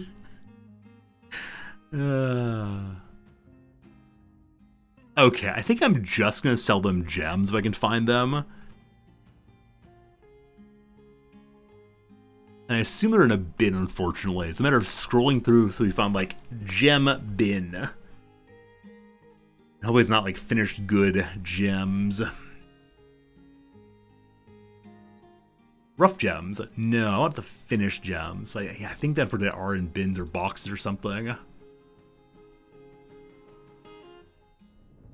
Gem bin. I only have 4 of them? Wait, that's rough ones. I don't know. Like I say every time, the trading mechanics is just too much scrolling for me. Gem bin, there we go. Right, these are the ones we can sell. Awesome. And that should be enough to buy everything I want to buy from them. So, cool. Cool. A second bard's here. All these bards are showing up in a real hurry. We still have no tavern keeper yet, so we'll see how it goes. Let's go ahead and call for the broker also, just so he's there when we want to do our trading. And I sure do hope it's the case that the traders will leave the base this time instead of having to destroy the base or the depot yet again. I could label the bins. That's not a bad idea at all. That's like a really, really good idea. Thank you for thinking it. But, alright. One of these is currently full of raw ones. The other one's currently full of nothing. So, let's go ahead and remove some bins from there. Make sure they're available elsewhere. Like I said, I think we have a job somewhere to make way, way, way too many leather shields. Is that true? I think I looked for this earlier and couldn't find it. So, helms and armors, tanning hides, leather shields. I'm just going to get rid of this because I'm not quite sure why we have so many of them. Okay. Now upstairs, I'd like to continue making this roof, getting closer and closer to done.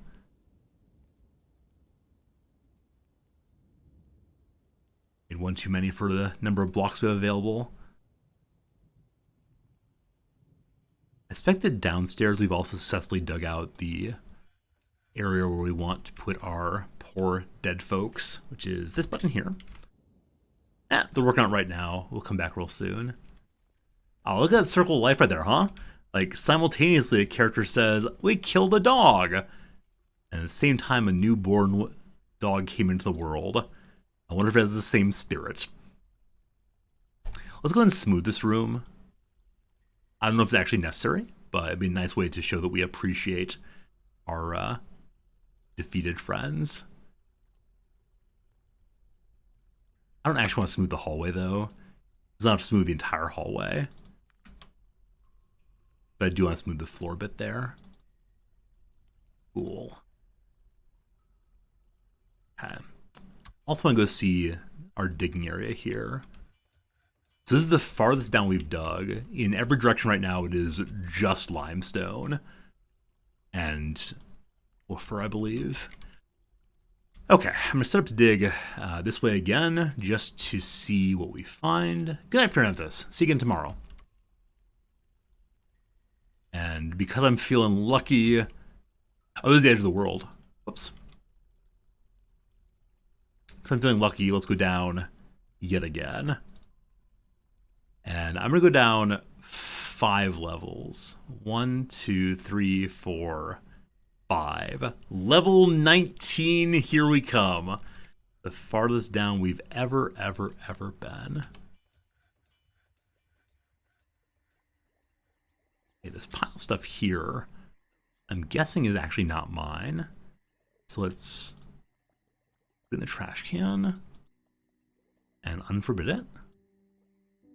I wonder how long we'll find the results of the throwing off the bridge. Probably take a very long time to find it all. A new bridge not yet placed, but soon enough. Items are here. Let's do some trading. I want to sell you all a whole bunch of gems. But what do you have that I might like? I'd like all of your logs, please. They have more instruments. So earlier we bought some instruments for our temple. I believe we have no spare instruments right now. So I will try to buy some of these for our bards to use. They have a river otter and a tapir. Topper? No idea how to say that. Buckets and spears and longswords. That longsword looks kind of cool. Looks like it's made of metal, and yet. It may be the case I only want to buy from them that wood. Oh, cool. A grown rubber wood figurine of a deer. Probably good for the kids. Or maybe for showing off somewhere. Hey, acorns. I bet if I use the acorns to plant trees, I'll get in trouble for cutting down those trees. So let's not do that. Let's go buy a bunch of leaves and fruit also. And I think we're currently set up not to cook with fruit. Oh, you know what though? I need to keep an eye on what my kitchen is using as far as drinks. Because every time a new kind of drink is created, I've got to catch it before they use it for cooking. Or else they consume all of my drinks. That's very sad. The elves have logged, they looked on the dwarves for cutting trees. So the story goes this way. The elves ask the plants to grow things in a particular way, and the plants do so. I think they're literally insane, but who am I? Not an elf. Yeah, this is like listed as being like grown sword. And so they go to the bayberry tree and say, "Hello, tree, make me a scepter," or whatever.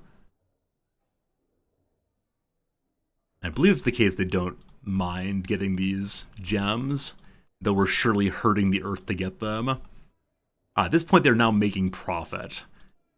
I'm going to go for 500 profit, which is half the value of things I'm buying from them, and then see if they'll take this deal. What you say? Thank you. That's nice. That's nice. The elves are definitely on board with these things. Except in the labor menu. So let me show you what I'm talking about. I definitely agree. So in kitchen drinks, I can turn them off. But to my mind, I can only turn them off once they appear. Yeah? Or is there a way to turn it off entirely? Because like right now, there's no, I don't know, strawberry wine. Or red wine makes you feel so fine. And so when that is created, it comes up as available to cook with, right? So I've got to go look constantly for this, unfortunately. That's what I was saying. I've not been doing a good job of checking in regularly, unfortunately. Flying Fish Sauce, thanks for the follow. How's it going? Cool. Now, there was a suggestion that we could add additional rooms on a second floor to our tavern. Also, what a sad tavern this is. Like, all we got are some humans hanging out.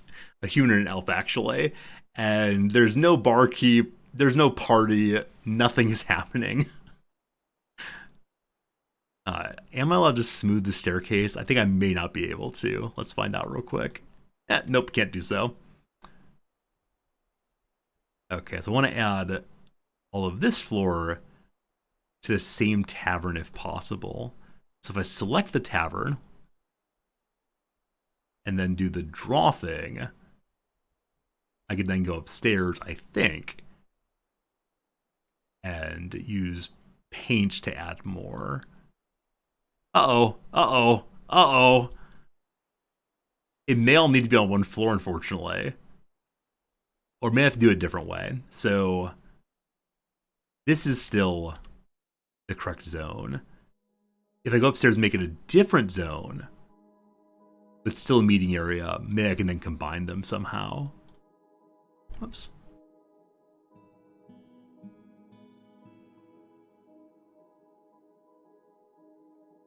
If you make a bedroom, you can sign to the tavern. Oh, interesting. Okay. So it's slightly different than what I thought it would be. That's cool. Thank you. So you select multi first. Bedrooms. Multi. I poor dwarves, running trying to find these. Like, oh boy, there are beds? Free beds somewhere? Not for you, little buddies. Okay. Assign to tavern. The Mountainous Date is the tavern's name.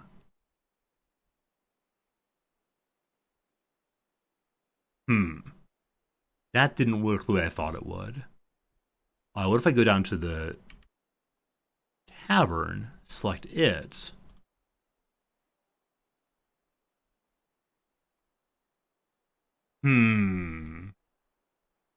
rented rooms total 0. Where is the button to give them a room? This is create something whole and different. I had it right. We clicked the name, not the details. Thank you. Thank you very much. All right, so the bedroom, the this. Thank you. Awesome. Awesome. So now there are rooms for rent, apparently. And do I get to determine how much they cost now? Huh. So rented rooms, 1 is currently rented out, I believe, out of 4 available. Cool. Hopefully folks enjoy it. And I'd like to add some cabinets up here also, and then probably smooth all the walls. And floors. Maximum smoothing. My current hope is that the cost of these rooms is based on how beautiful they are. More damp stone.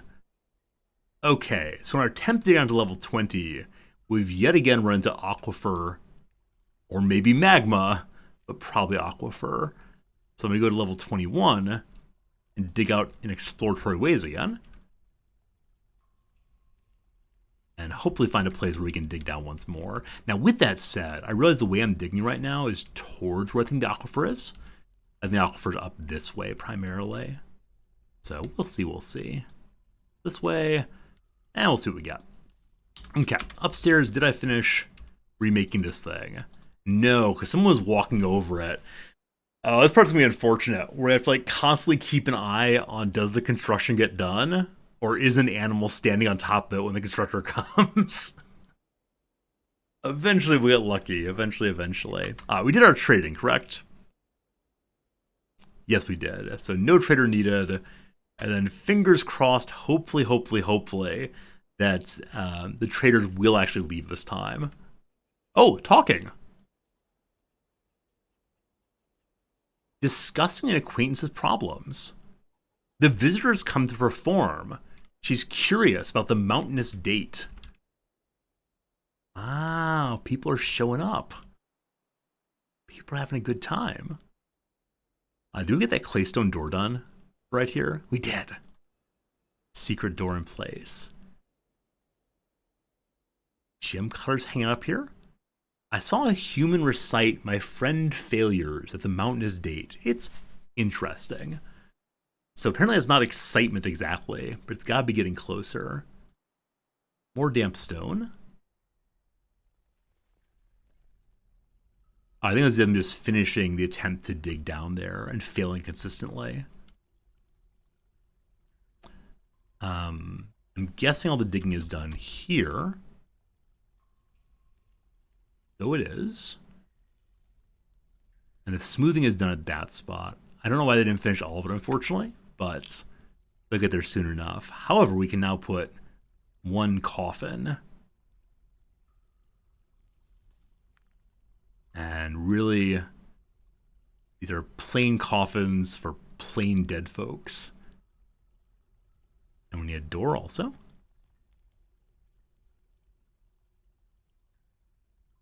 Okay. I may end up not smoothing these if it's too much of a headache to do so.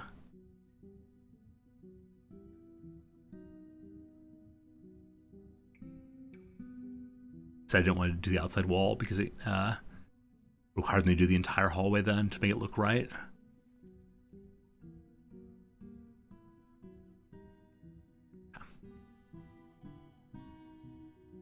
Now, we had 2 old age, 2 people crushed. That's correct.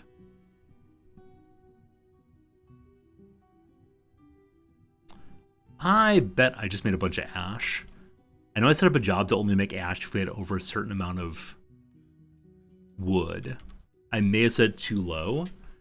I just got a bunch of wood from the elves and wanted to save that for other purposes. So we make lye when there's fewer than 10 available. I wonder if we're turning all of the lye into soap immediately. So what is the soap making job and why is it wasting all of my materials? To the bottom. Soap from tallow. So if there's 1 lye and if there's 1 fat, make soap. I'm going to add a job here only if there are fewer than 10 soap available. Cool. Hey, Arcturix, it's good seeing you. Thanks for the Prime sub, really. How's it been? Hope you're having a lovely, lovely day. And yeah, thanks for supporting the channel and pushing that Prime button with us here. Papa Pathos, thank you for being here as well. Hope you're having a lovely day hanging out and enjoying some DF. It is delightful. I expect I'm not the first person to make that joke, nor will I be the last to do so. Okay, did we finish this? No, again, these bridges are in awkward positions.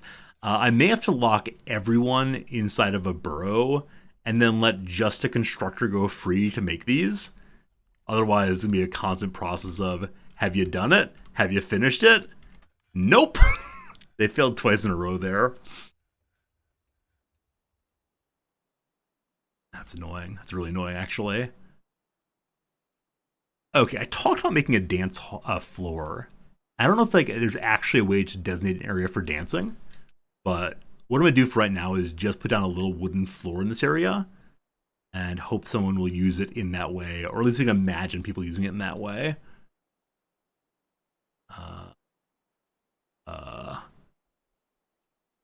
Yeah, the area right in front of the presentation area. As right now, this is a stage in my mind. And wherever I have the most kinds of logs of. I can also go cut down a tree and use all of its logs. Lychee wood. I actually didn't realize there were lychee trees. Lychee, I think. My wife really likes that flavoring. Kind of about it. There were 6 or something. You win. It's not really centered. I've only had 2 more wood. If you're going to do it, let's do it right? Alright. So I want to actually get rid of these. And then I'm going to cut down a tree, which will give me a whole bunch of one kind of wood. Whatever it is, I'll use it there.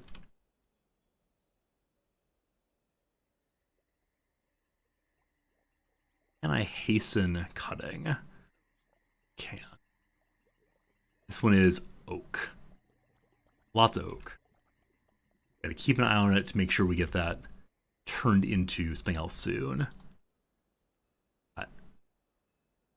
Initiated. Someone is here to work, or is coming to work. What do you say? Are you the worker? Oh no, oh no, oh no. Yeah, this is just not going to work, is it? Well, so far so good. Some poor workers can walk their entire day here and then realize, nope, can't do it. There we go. It's suspended. So I actually don't know at what point they had the check. Is it you?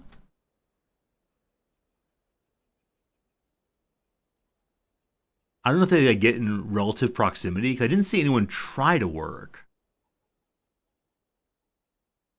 Huh. Maybe they look from wherever they are in the world when they declare it's time to work on this, and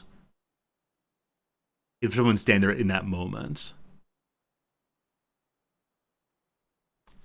Whatever. Whatever. I just don't care anymore. Is this guy carrying a dog around? Why is someone carrying around a war dog? No, they're just staying in the same place. We'll see. We'll see.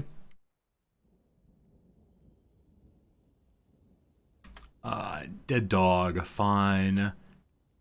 All these master color skins, amazing. Is suspended people are walking all over it? Yes. It's actually not suspended right now.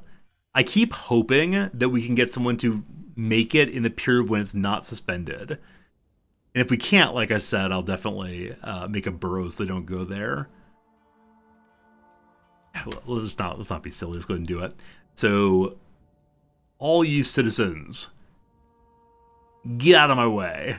Go away, all of you. And then I'm going to select just one random dude to go ahead and make this. Ooh. The woodcutter. Doomed, you've been selected.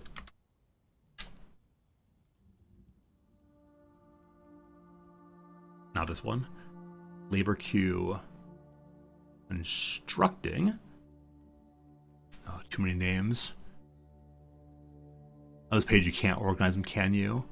I just need Doomed to go ahead. There he is. And do this exclusively and take you off of your wood chopping just for now. Alright, so Doomed should now be set up to do Doomed. Do construction exclusively. And we'll you're filling a tree. You're finishing the tree first. Where'd you go? Where'd you go?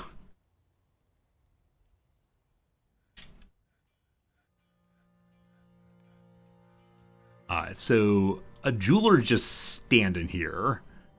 Don't quite know why. So it is the case they were set up to initially cut trees when I restrict their jobs. Now, storing items in bins. Huh. I've done something wrong. Also, my wife just texted me asking if I want to go to the Zoom sushi place. And the answer to that question, of course, is heck yes, what time? This is the robotic sushi place where you push your order on a little screen and the sushi comes flying on a plate down to you. It's the best place in all of Tokyo. I mean, not really, but it's really fun. What time? I absolutely hate to have my entire work queue turned off because I can't get this character to do what I want them to do.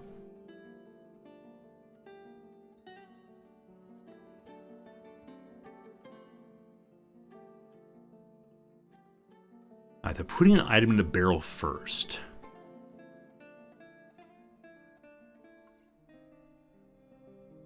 When do I finish? Alright, she's gonna hang out in Shibuya until this. I could dig around the bridge, wall off an end, and force Dwarf to go around. It feels like such a silly way to have to do things. I don't know. I like zoning in RimWorld a whole bunch more than how you move characters in this game. I don't mean to always compare any game to ye olde RimWorld, but like, this is the place where I really feel it as a player. Because the one thing I should have control of is, like, what we build and where we build it. If I just can't get it built, it's kind of annoying. The Baron just asked for something. Make bolts still. I can't export cabinets or crowns. Dude loves crowns. That make bolts job has existed since the beginning of the game today. I think I set up to make some iron bolts. Now, maybe we can't make iron bolts for lack of coal or whatever. We have some bones. We can make into bone bolts instead, I believe. We just need 3 of them. So, forever for now. And hopefully they find those bones somewhere. Are they here? Dog meat and such. Dog fat and such. Puppy bones. Perfect. A performing troop. Performing troop? Performing troop has arrived. They're going to put on a show here.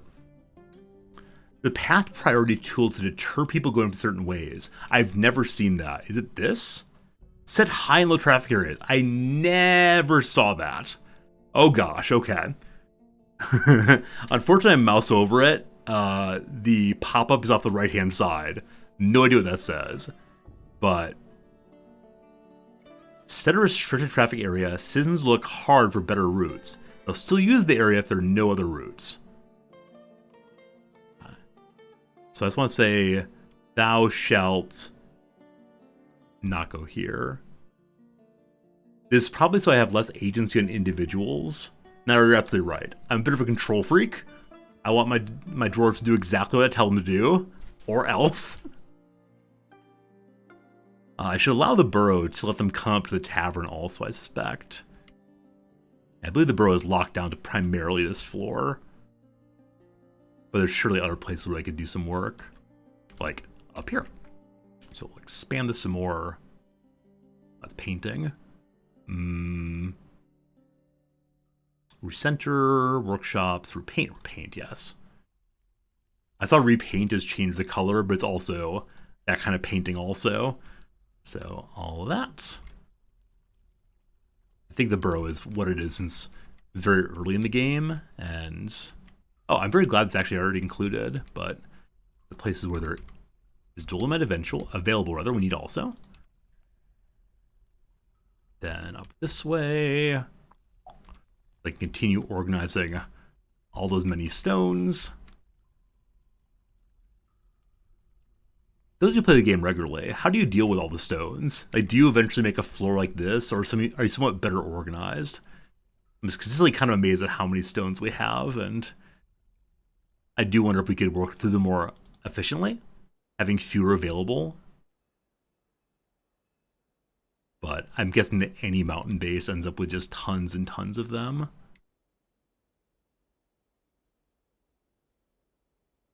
Okay, now that I set that area to low priority, I wonder if it is possible for us to let all the people leave the burrow, possibly. You cut them in blocks and put them in the bins. So I've done some of that.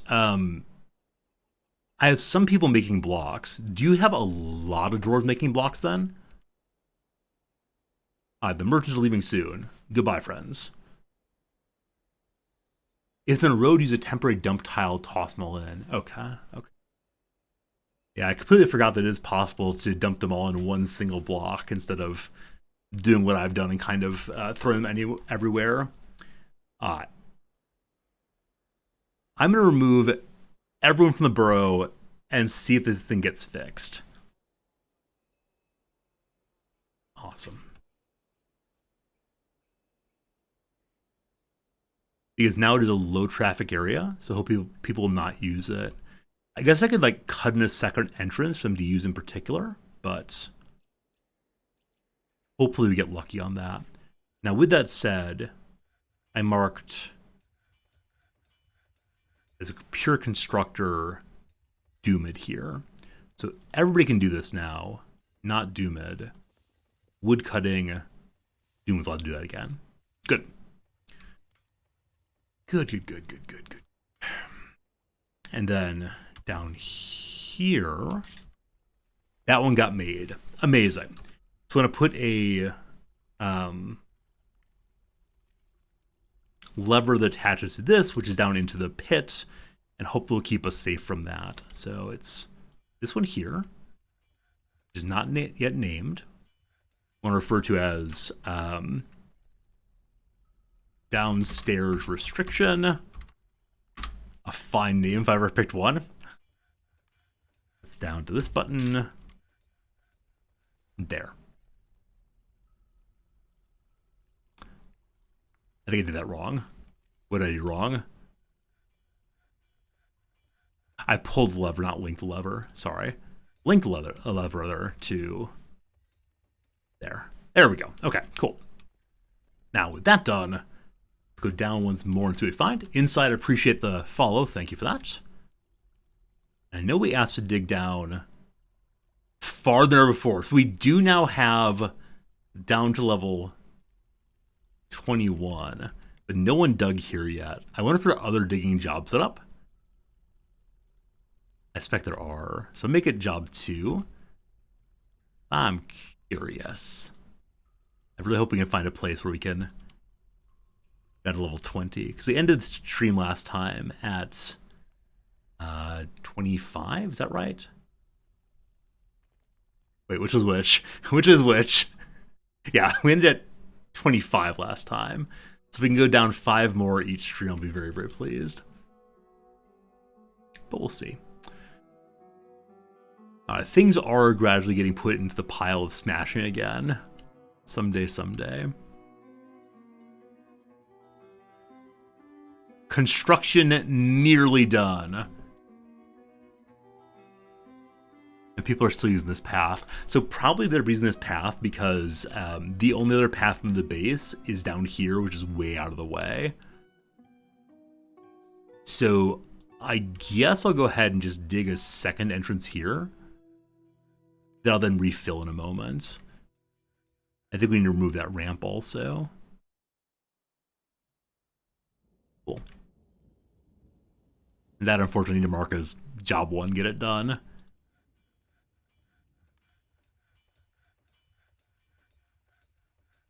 And back down to 4 again.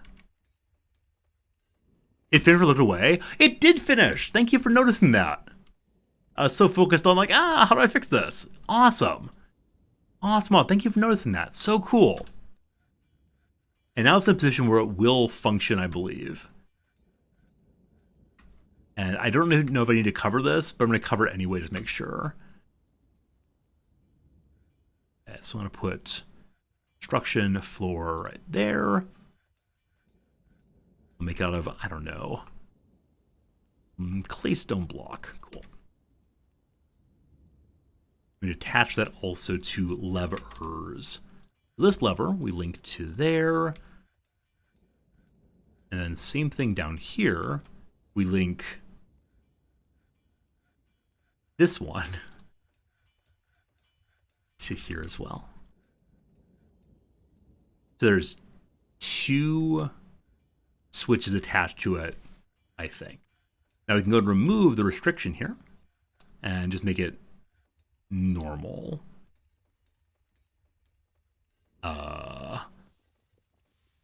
This is yellow. Awesome. Okay, awesome. Someone's sleeping inside this room. A dwarven child. Wait, dwarven children are sleeping here. A human poet also. Is it possible that my dwarves are trying to use these bedrooms for themselves? Yeah, so the rooms I have set up as belonging to the tavern are also being used right now by my dwarves. So I'm going to remove their assignments because these are meant to belong to paying visitors. This probably does mean, though, we need to get some more bedrooms made, as always. Sorry.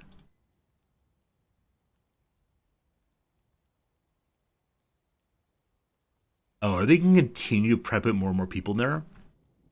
The tavern lists them as rentable rooms. I thought it did. But perhaps not.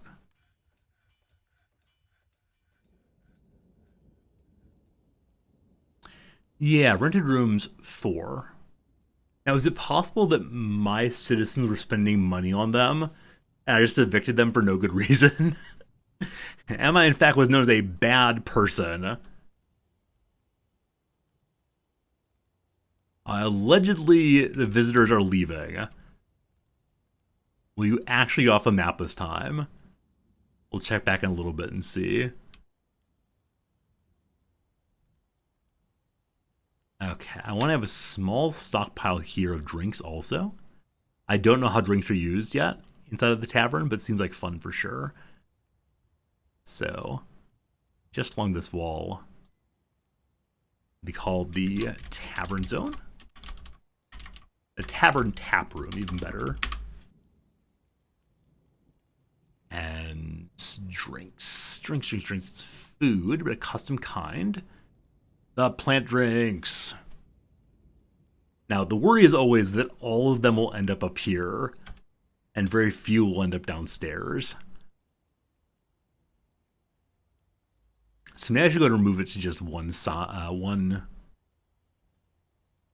bit instead, and then expand out later if I want to. Okay, the Baron's Temple. One of those things I've been working on and then forgetting about. So, I need to have separate temples for each of the gods my Baron cares about. As of right now, the Baron cares about which?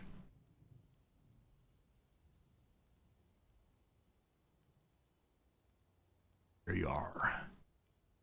Onal, Reg, Omat, Utast. Do you care about all the gods? Very confusing. So I thought he wanted to pray particularly to those gods. Because we do have a temple that belongs to everybody. Here. So he's in various altars now.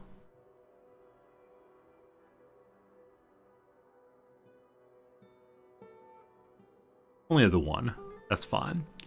So temple number goes here.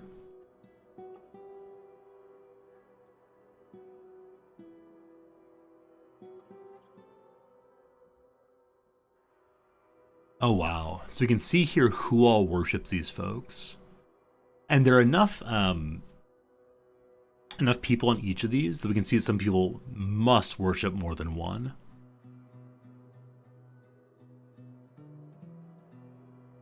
Okay, I'm not sure what the colors mean right now. Initially I was thinking which ones were more populated or more popular. Were blue. There's an Onal and an Olan. That's confusing. But down here with blue, it's only one worshiper also. Hey, Hirsch, how's it going? Okay, we know that Dude Man Guy cares about this. So hopefully enjoys praying to that there. Now, does each and every one of the temples require a separate performer? It made a mistake to give the Baron private ones. Gods are in blue, religions are in yellow. Oh,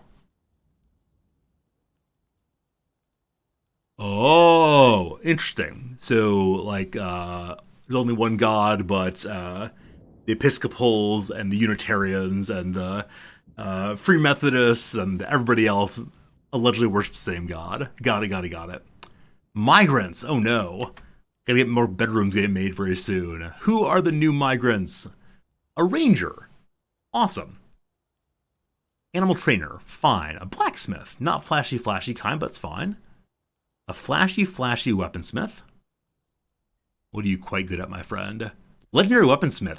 Do I have 3 legendary weaponsmiths? Smiths? Other way around. One religion has a full pantheon. Got it. So I have Ares and Zeus and all the rest. I think earlier someone said it's really hard to get legendary weaponsmith. And I'm pretty sure I have 3 of them now. Yeah, Burr here. Yeah. He's working on the armor thing. Maybe someday. Whichever way, who else is new? More children, I expect. A farmer, a brewer, cheesemaker. Flashy cheesemaker? Love flashy. I do need a new person in the militia because something happened. Presumably this is something. Creator of Give Me Union. Is that how union organizers do it now? Give me union. I want union. Oh, excellent student. We talked earlier about libraries. I've never made a library. We should probably do that and move this cheesemaker in there. Cool. Blessed are cheesemakers indeed. Now, I was thinking about digging out some more bedrooms. However, I believe some of the bedrooms here are not yet declared as such. Yes. So 2 more bedrooms. Great. And they're all now marked as such. All right. And now we have dolomite blocks now, so we can continue working on this.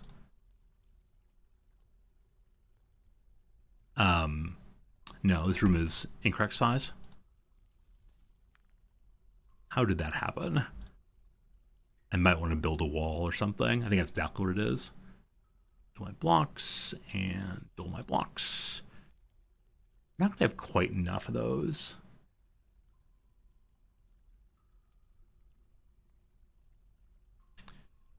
Need 2 more. All right. Now, I know that there's bundle of dolomite here to continue digging through. The issue with that, though, is the hallway doesn't work perfectly. So we have a weird little hallway here.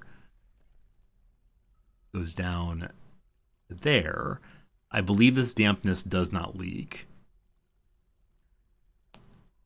And then it gets real narrow. And we'll do one of you. And one of you. And hopefully the whole base doesn't flood.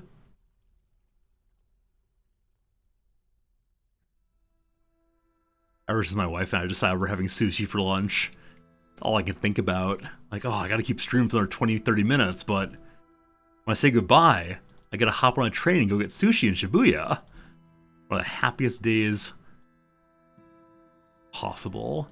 Yeah, usually on the day before the semester begins, Noms and I will go have a special meal and just think about how nice break was and how much stuff we said we were gonna do we didn't get done, as always. At the beginning of break, it always feels absolutely infinite. And at the end of break, it's like, nope, didn't get anything done, never mind. Hey, Josh Patterson, thanks for the follow. How's it going, my friend? Okay, I know I marked this is level 1. So at level 21, we're digging around kind of randomly just to see what we can CCC. And so far it's just more and more limestone.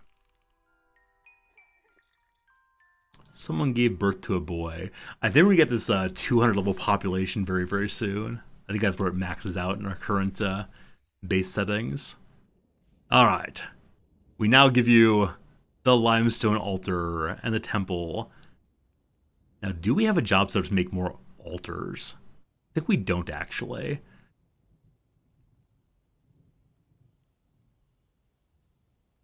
If we have it, I made it a very long time ago. And so no, we don't have it. The altars can be made out of anything. I have a ton of limestone, though, so I'll have to go ahead and just make them out of limestone, I think. Which is stone, rock.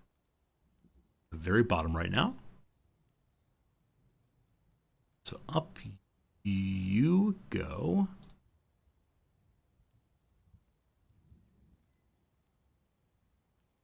We also have some copper now. We recently found tetrahedrite. Not a lot of it, just some. But I'm really curious what I should be making out of copper. So far it's been copper just sits around while iron is used for making armor and weapons and so on. Maybe copper can be used for some interesting decorations or something.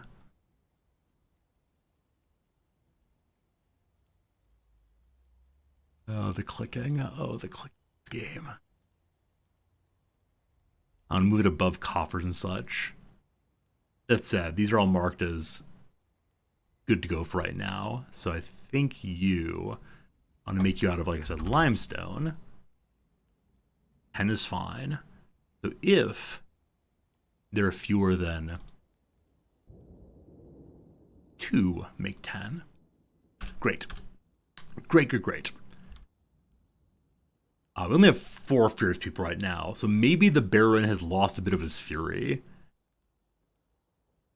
Also, I want to put a door on this. Or I guess we can make this temple part of the Baron's throne room. That'd be strange, though. So I'll throw up a door, which will hopefully look nice to complement the rest of this room. And the stones that are everywhere on the floor. So ideally a claystone door, but we don't really have that right now, so this nicest quality dolomite door, I think it's that one. Eventually we'll come back around and really improve the quality of all of these doors and do more decorations and gilding and so on. Oswombat, thanks for the follow. You're going to tell a joke about copper, but I see you are not interested. That's the kind of humor we enjoy. Thank you, my friend, for being here. Hope you're having a really, really lovely day. And, yeah, shame on you. But thank you.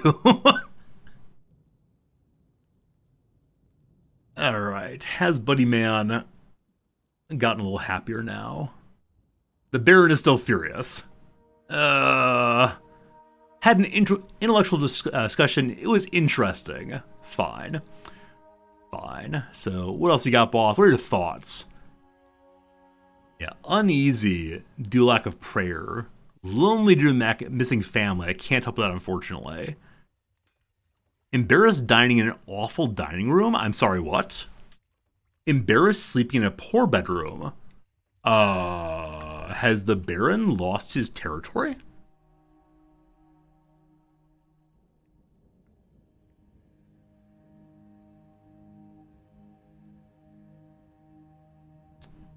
So the Baron here has all the things he wants to have. All of sufficient levels. So I don't quite understand why he's saying he slept in a bad room and used a bad dining room. Maybe it was a long ago thought. Well, before he was a Baron or something. Strange.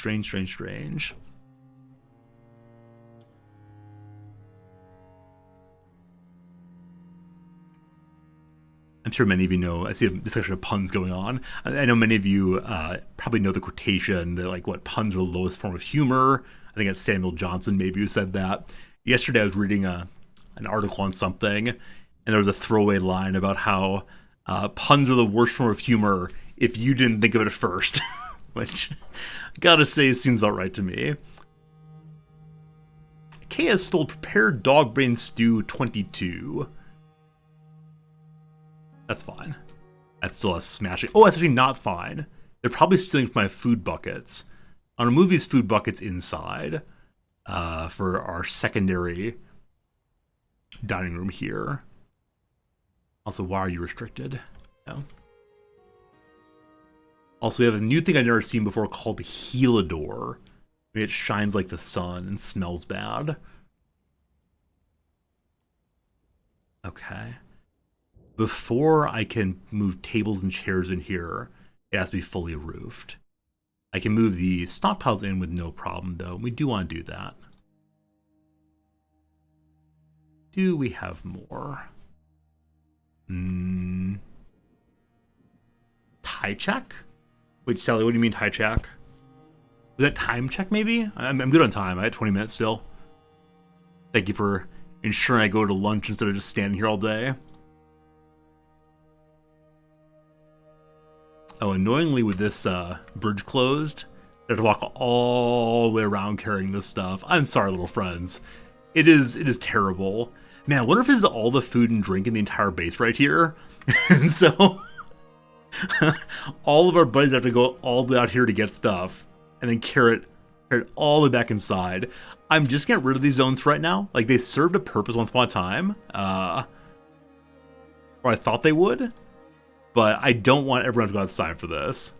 Oh, you're checking the tie in chat. Well, thank you for the Prime sub. I appreciate that. That's very kind of you, my friend. And it's a good idea. Yeah, put a little message in chat. Am I subscribed? No, I'm not. Let's fix that. Very much appreciate it. All right, what is Helador? So it looks very similar to Gypsum. Maybe it's a gem, though. It's a rough Helador. Heladors? Is Dorse? I assume this is plural. Anyway, guessing these are gems that can be turned into more better stuff. It's our first time seeing that kind of gemstone. Its raw value is 120, so I'm guessing when smooth it gets really, really nice. Now that we're finding a new kind of gem makes me wonder, are we in a new kind of world?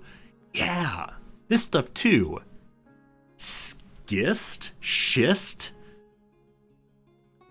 We found this schist down here, and no idea what to use it for. Healer is a member of the Beryl family. Cool, thank you. So it is a gemstone of some kind. You say Helador, so Heladors is incorrect. It's a Helador. Cool. Chaos continue to capture things. Iron arrows, that's fine. Do not care about arrows here. I also am so curious, like, how do they choose where to dig? For some reason, they're choosing this first, even though I assume this is nearer to where they're coming down. Who knows? Not me to ask questions of the dwarves. People are loving the tavern. Okay, I don't know what the happy little rainbow means. Oh, it means play make-believe. Ah, children are playing in the tavern. That's what I like to see. That's what I like to see. And some drinks have gotten up here. Or at least a wooden barrel has. In this chest, there are mugs and instruments also. I think our tavern's getting pretty good. Now, I want to put some additional tables back here for the purpose of gambling, like I said previously. We'll smooth it up as well. I wonder if the more valuable one's tavern becomes, the more people who will come and the more money they'll spend. Now, with that said, I actually do not know if people spend money at all at the tavern. Or if it's just like hey, this place is cool, I want to come stand here and look at stuff. Which might be okay as well. Okay. I think we have more limestone to put down.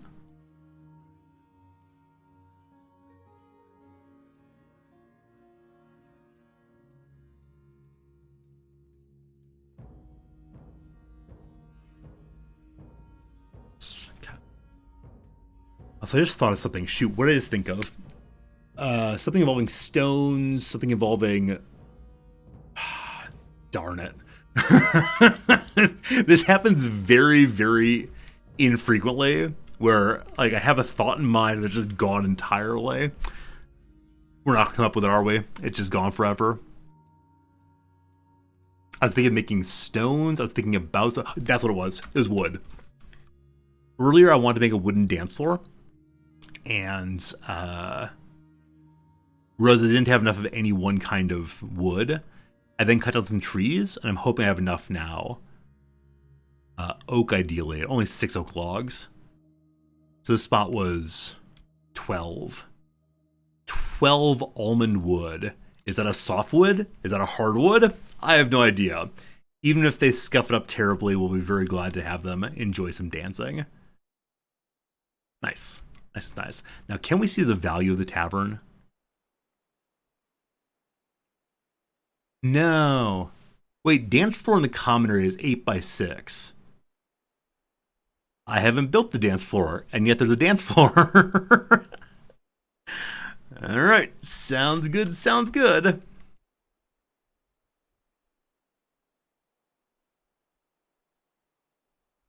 There's still more items to melt here. I wonder if my one melting place is just not melting. Wooden dance floor for the elves to hate. That's true. We do have elf visitors, rather. I almost said elf viewers. I don't think any of you are elves. If you are, cool, but surprising. I wonder if the melt job is set up incorrectly. Okay. Melt a metal object. If the melt does not object, get to it. It requires coal. Do we have charcoal? We don't. Now this person is making ash again. Okay, I'm just going to turn off the make ash job, I think, because it's not working the way I think it should. Or I'm going to change it substantially. I think it's wasting wood I want to be using as charcoal. So, yeah, if there's more than 50 logs, I'll actually change it to if there are more than 500 logs, then get to it. Charcoal forever. So we have a bunch more tables. Let's go and put them into the little area here. Put tables around the outside edge, or better yet, let's set up like a restaurant. I don't quite know what that means in this context, but let's see. Like a foretop. Yes. And over here, a spot for a person to sit across from another. Some people sit by the dance floor. Now let's have another foretop out in the middle. I've never worked as a waitstaff, but it's called a foretop when 4 people can sit there. Now, with that said, there's definitely more than 4. You can jam in lots of sides. Petitions! Oyez, oyez! The Rough Hall, the Quaffs Dwarfs, would like to have a guild hall. Shall I do that for them? Of course I will. So we have a area downstairs already for mining dwarves. Next door to that, there's spots open for other kinds of dwarves. And the Quaffs Dwarfs will get it.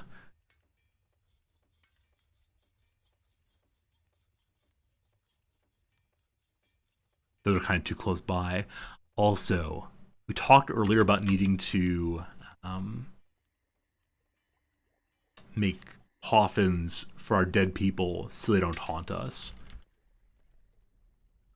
Need to do that in a second. For now, though, this will be another guild hall.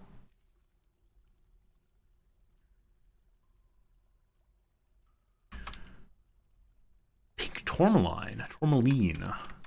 Another new kind of stone for us. Only valued at 90. So the other one's valued quite a bit more, but cool to find new stuff anyway. Mark this one. I'm going to say when we get to right in the middle here, we'll go ahead and dig down, hopefully. And I could count it up the middle, but we'll just say that's close enough. I'll go... Which way's down? Down is lower in numbers. Yes, lower in elevation, lower in numbers. To level 15. Ooh. Eventually the magma will come pouring in, and I'll feel like a big dum-dum. But for now, it's going fine.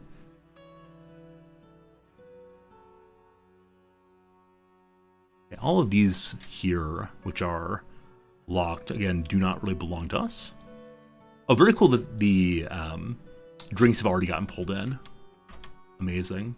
Hey, Admiral Entropy, thank you for the Prime sub also. Really do appreciate it a whole bunch. Also, I didn't realize this. Entropy, really do thank you. I'm sorry I got focused on this very quickly. The places where my folks are walking back and forth, they're creating their own natural road. Now, I'm guessing they move slower on sand than stone. But that's cool. That's really cool. They've worn down the grass. Now, this part here is just because of dumping items for smashing. That's awesome. Another pop-up. Sphalerite. Sphalerite. Oh, it's beautiful. It costs 6 rather. It's used to make zinc, though. What do I know about zinc? I think literally nothing, unfortunately. But we know now how to make something new. So we have copper, iron, zinc possibility of production now. Neat. So I think we are in a new level of rock types down there. I'm seeing a lot of things I've never seen before. Still absolutely none of the of the coal, but we're getting closer and closer. Let's go back to the Baron's room and see if we can make additional temples. So temple 1 here is just this, looks like it's 3 across. I'd like to make a new one right next door. Do I have additional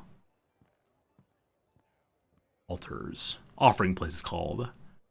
So I'm going to let them overlap the middle part here. And put it there. Zinc can use medicine as part of salves. Cool, Tutu. I had no idea. Absolutely no idea on that.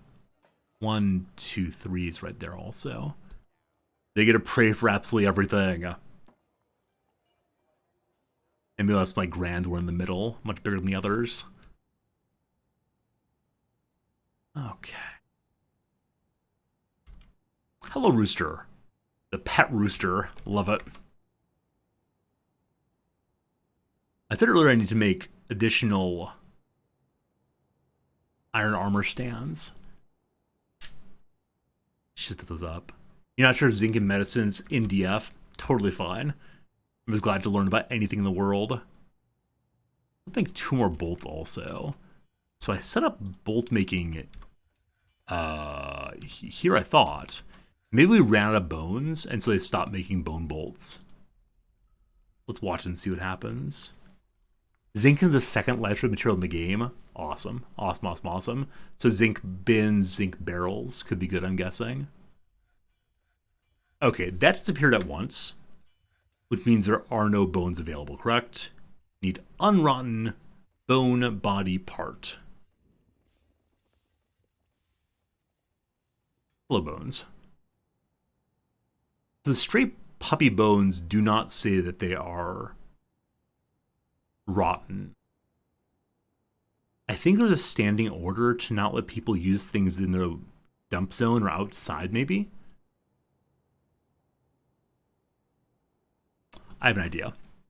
My idea is, let's say that in the Dwarven dumpster, we do not allow bones. Body parts.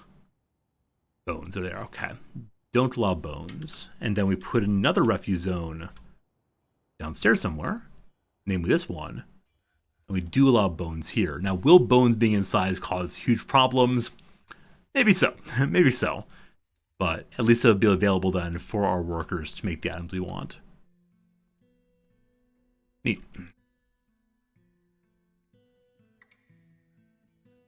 I know we're digging down below. That's kind of urgent, but if I don't dig this out, I'll definitely forget about why it's marked. It's for a guild hall. I don't want people to hate me. So far, we've not failed a petition. I'm sure we will before too long, but for now, no.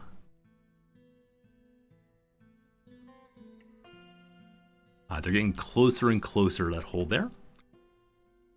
Now, initially I thought that the sphalerite was a gem. I was going to dig it all out.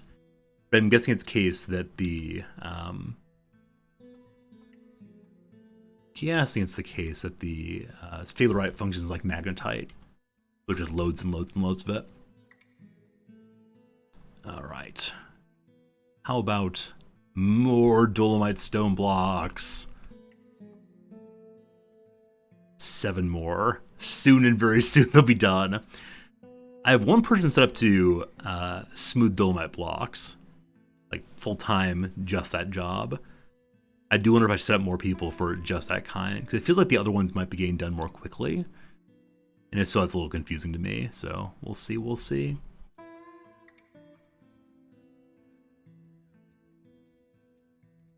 Cool. Do this section also. It actually might be a better idea for us to either block or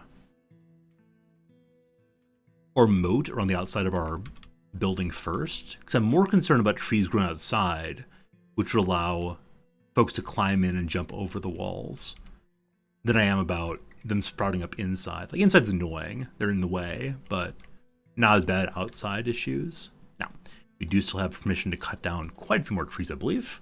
Keep an eye on that. Yeah, 38 more. Still lots, still lots. Looking like pretty much all the items have been hauled in for smushing. Still a few right here.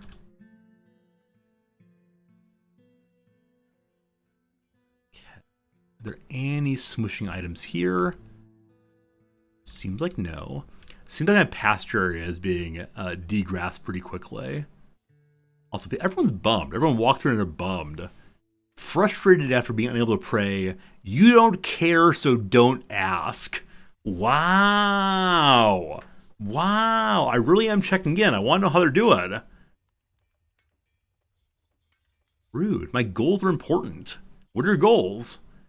You want to uphold some traditions, get some martial training.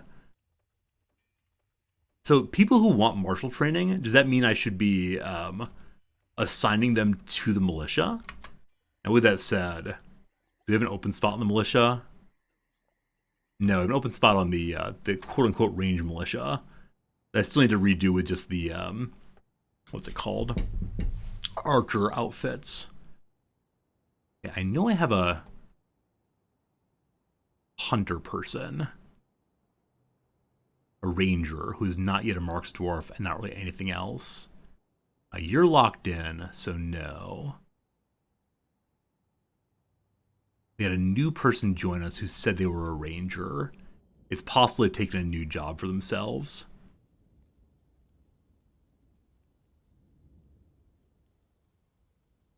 There we go. Ranger right there. Welcome to the squad. Lots of items out here that must have come off of earlier goblin fights. Definitely the mask here we want to smelt. Huh. It's coated with water and so it can't be smelted, maybe? I don't know. Anyway, lots of stuff for us to pick up. So...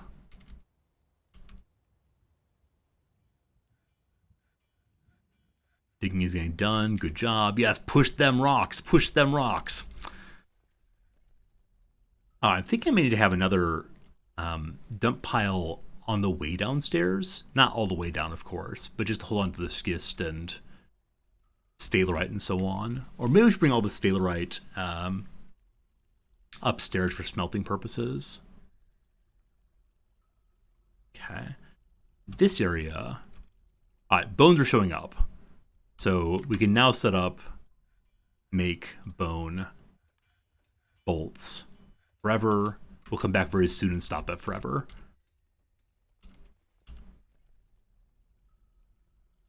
Okay. So I want to dig this way also. And in this area, we'll make additional dig outs for sphalerite and schist and so on. Whoops.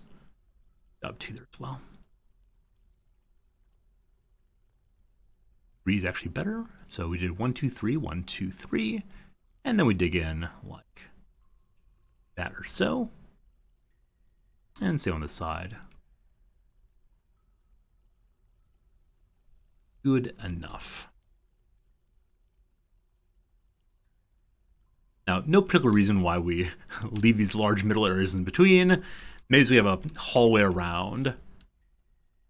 It also makes sense to just dig out literally everything on this floor and just dump more and more and more.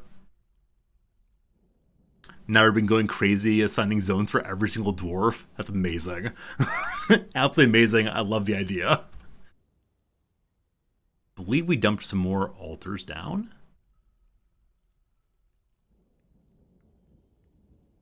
Here. Okay, who else does the Baron want to pray to?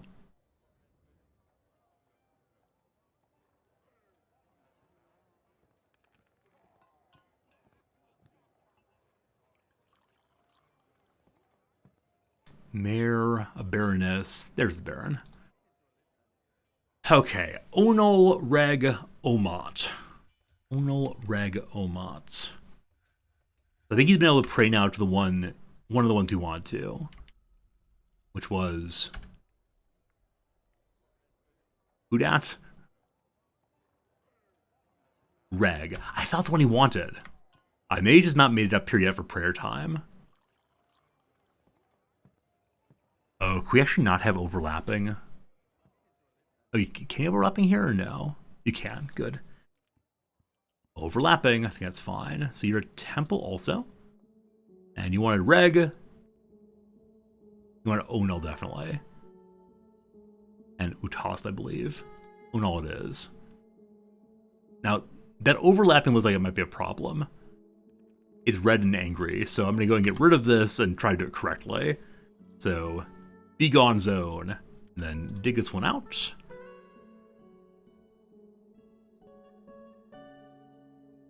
Come back soon.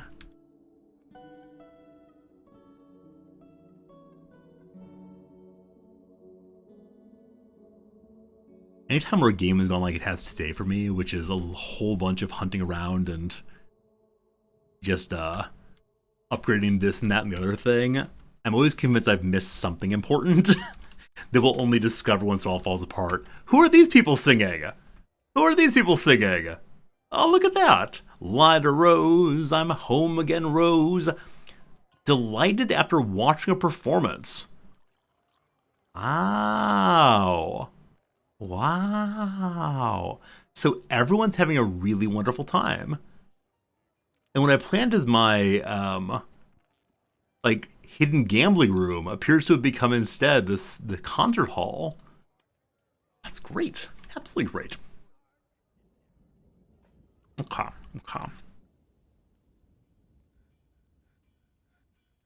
The bone bolts are being made. I also love that our Baron is still being fouled around by the absolutely gigantic, what is it again? Giant Jaguar? Yes, War Giant Jaguar. Follows the captain of the militia around, I believe.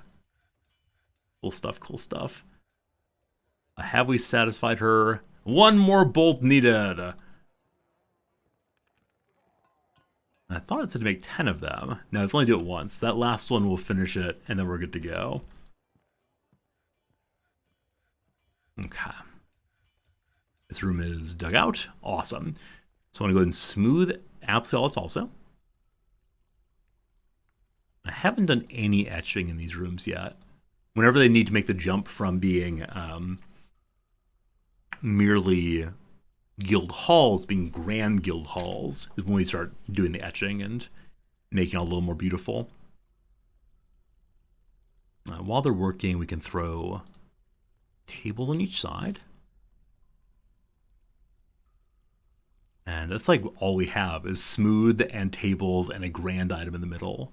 We got some grand item. It was a master level shield, I believe. So more dollar shields, more good.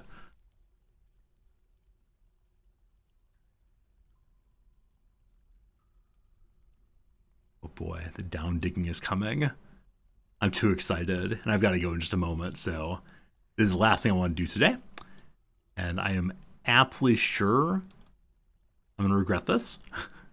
I'm also absolutely sure I'm going to forget what I was working on. We're back tomorrow, but the down to level 15 is now marked. What do you want to bet we find nothing of interest down here? Seems pretty likely. While they work on that, we'll set up a second temple. This one a little bit larger. Or off-center. Fine.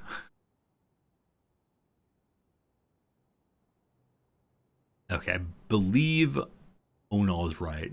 I marked the staircase for mining. Suo, thank you for noticing that. I think when I changed it to level 1 priority, it went from being marked as stairs to being marked as mining. Thank you very much for catching that. I've done that once before, and it was maddening. I could not figure what I'd done.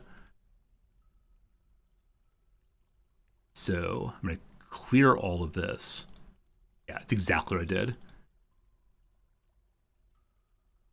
If you don't do the stairs out correctly, it is just so annoying to deal with. You done it too? Yeah, I'm guessing a lot of players have done it. I sort of like drag and drop on priorities. Definitely other games out there have that, but here as I redeploy what the job is. That will do it correctly this time.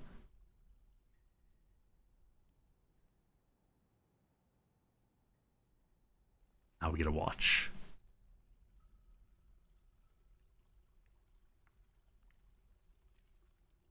No aquifer. And more schist. And the problem's worried about is over here we tried to dig down, and there's only aquifer. So we found a place with no aquifer for a moment at least. More lovely gems.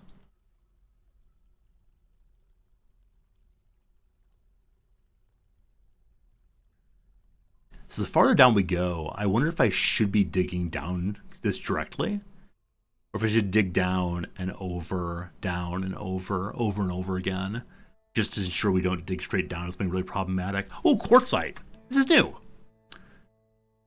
It's just a random stone for your furniture and buildings. It looks cool, though. Hey, Oriana Mist, thank you for the resubscription. 1 full year. That's a tremendous amount of time. I'm glad you've enjoyed hanging out with us for quite a while now. Thank you for being a friend for sure. Quartzite, quartzite.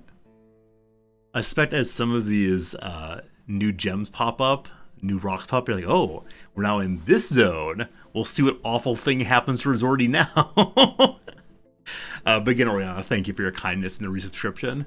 Allow me to do this little job. I'd sure do enjoy a whole bunch.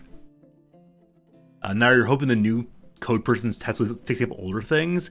Yeah, I'll be so pleased if my marked people will pick up those and such. We struck orthoclase. Ortho, like orthodontics?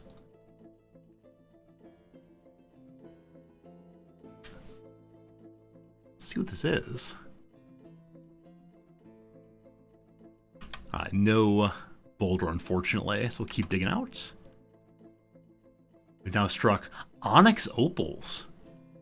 Oh. And slate. Oh. So at level 15, we found slate and opal onyx. Is that a real money gem? Only 60. All right, so the helicase, helicase something to do with DNA, I think. But the helio, whatever it was, is definitely worth the most. Orthoclase is just another stone for building stuff. Cool. Cool. So I guess that's that. I guess that's that for today. Hope you all enjoyed hanging out. Hope you enjoyed seeing some things and hanging out. Heladors, that's what it was. We now have level 15. And if I dig out wildly, I wonder what we'll find. Tomorrow we'll find out.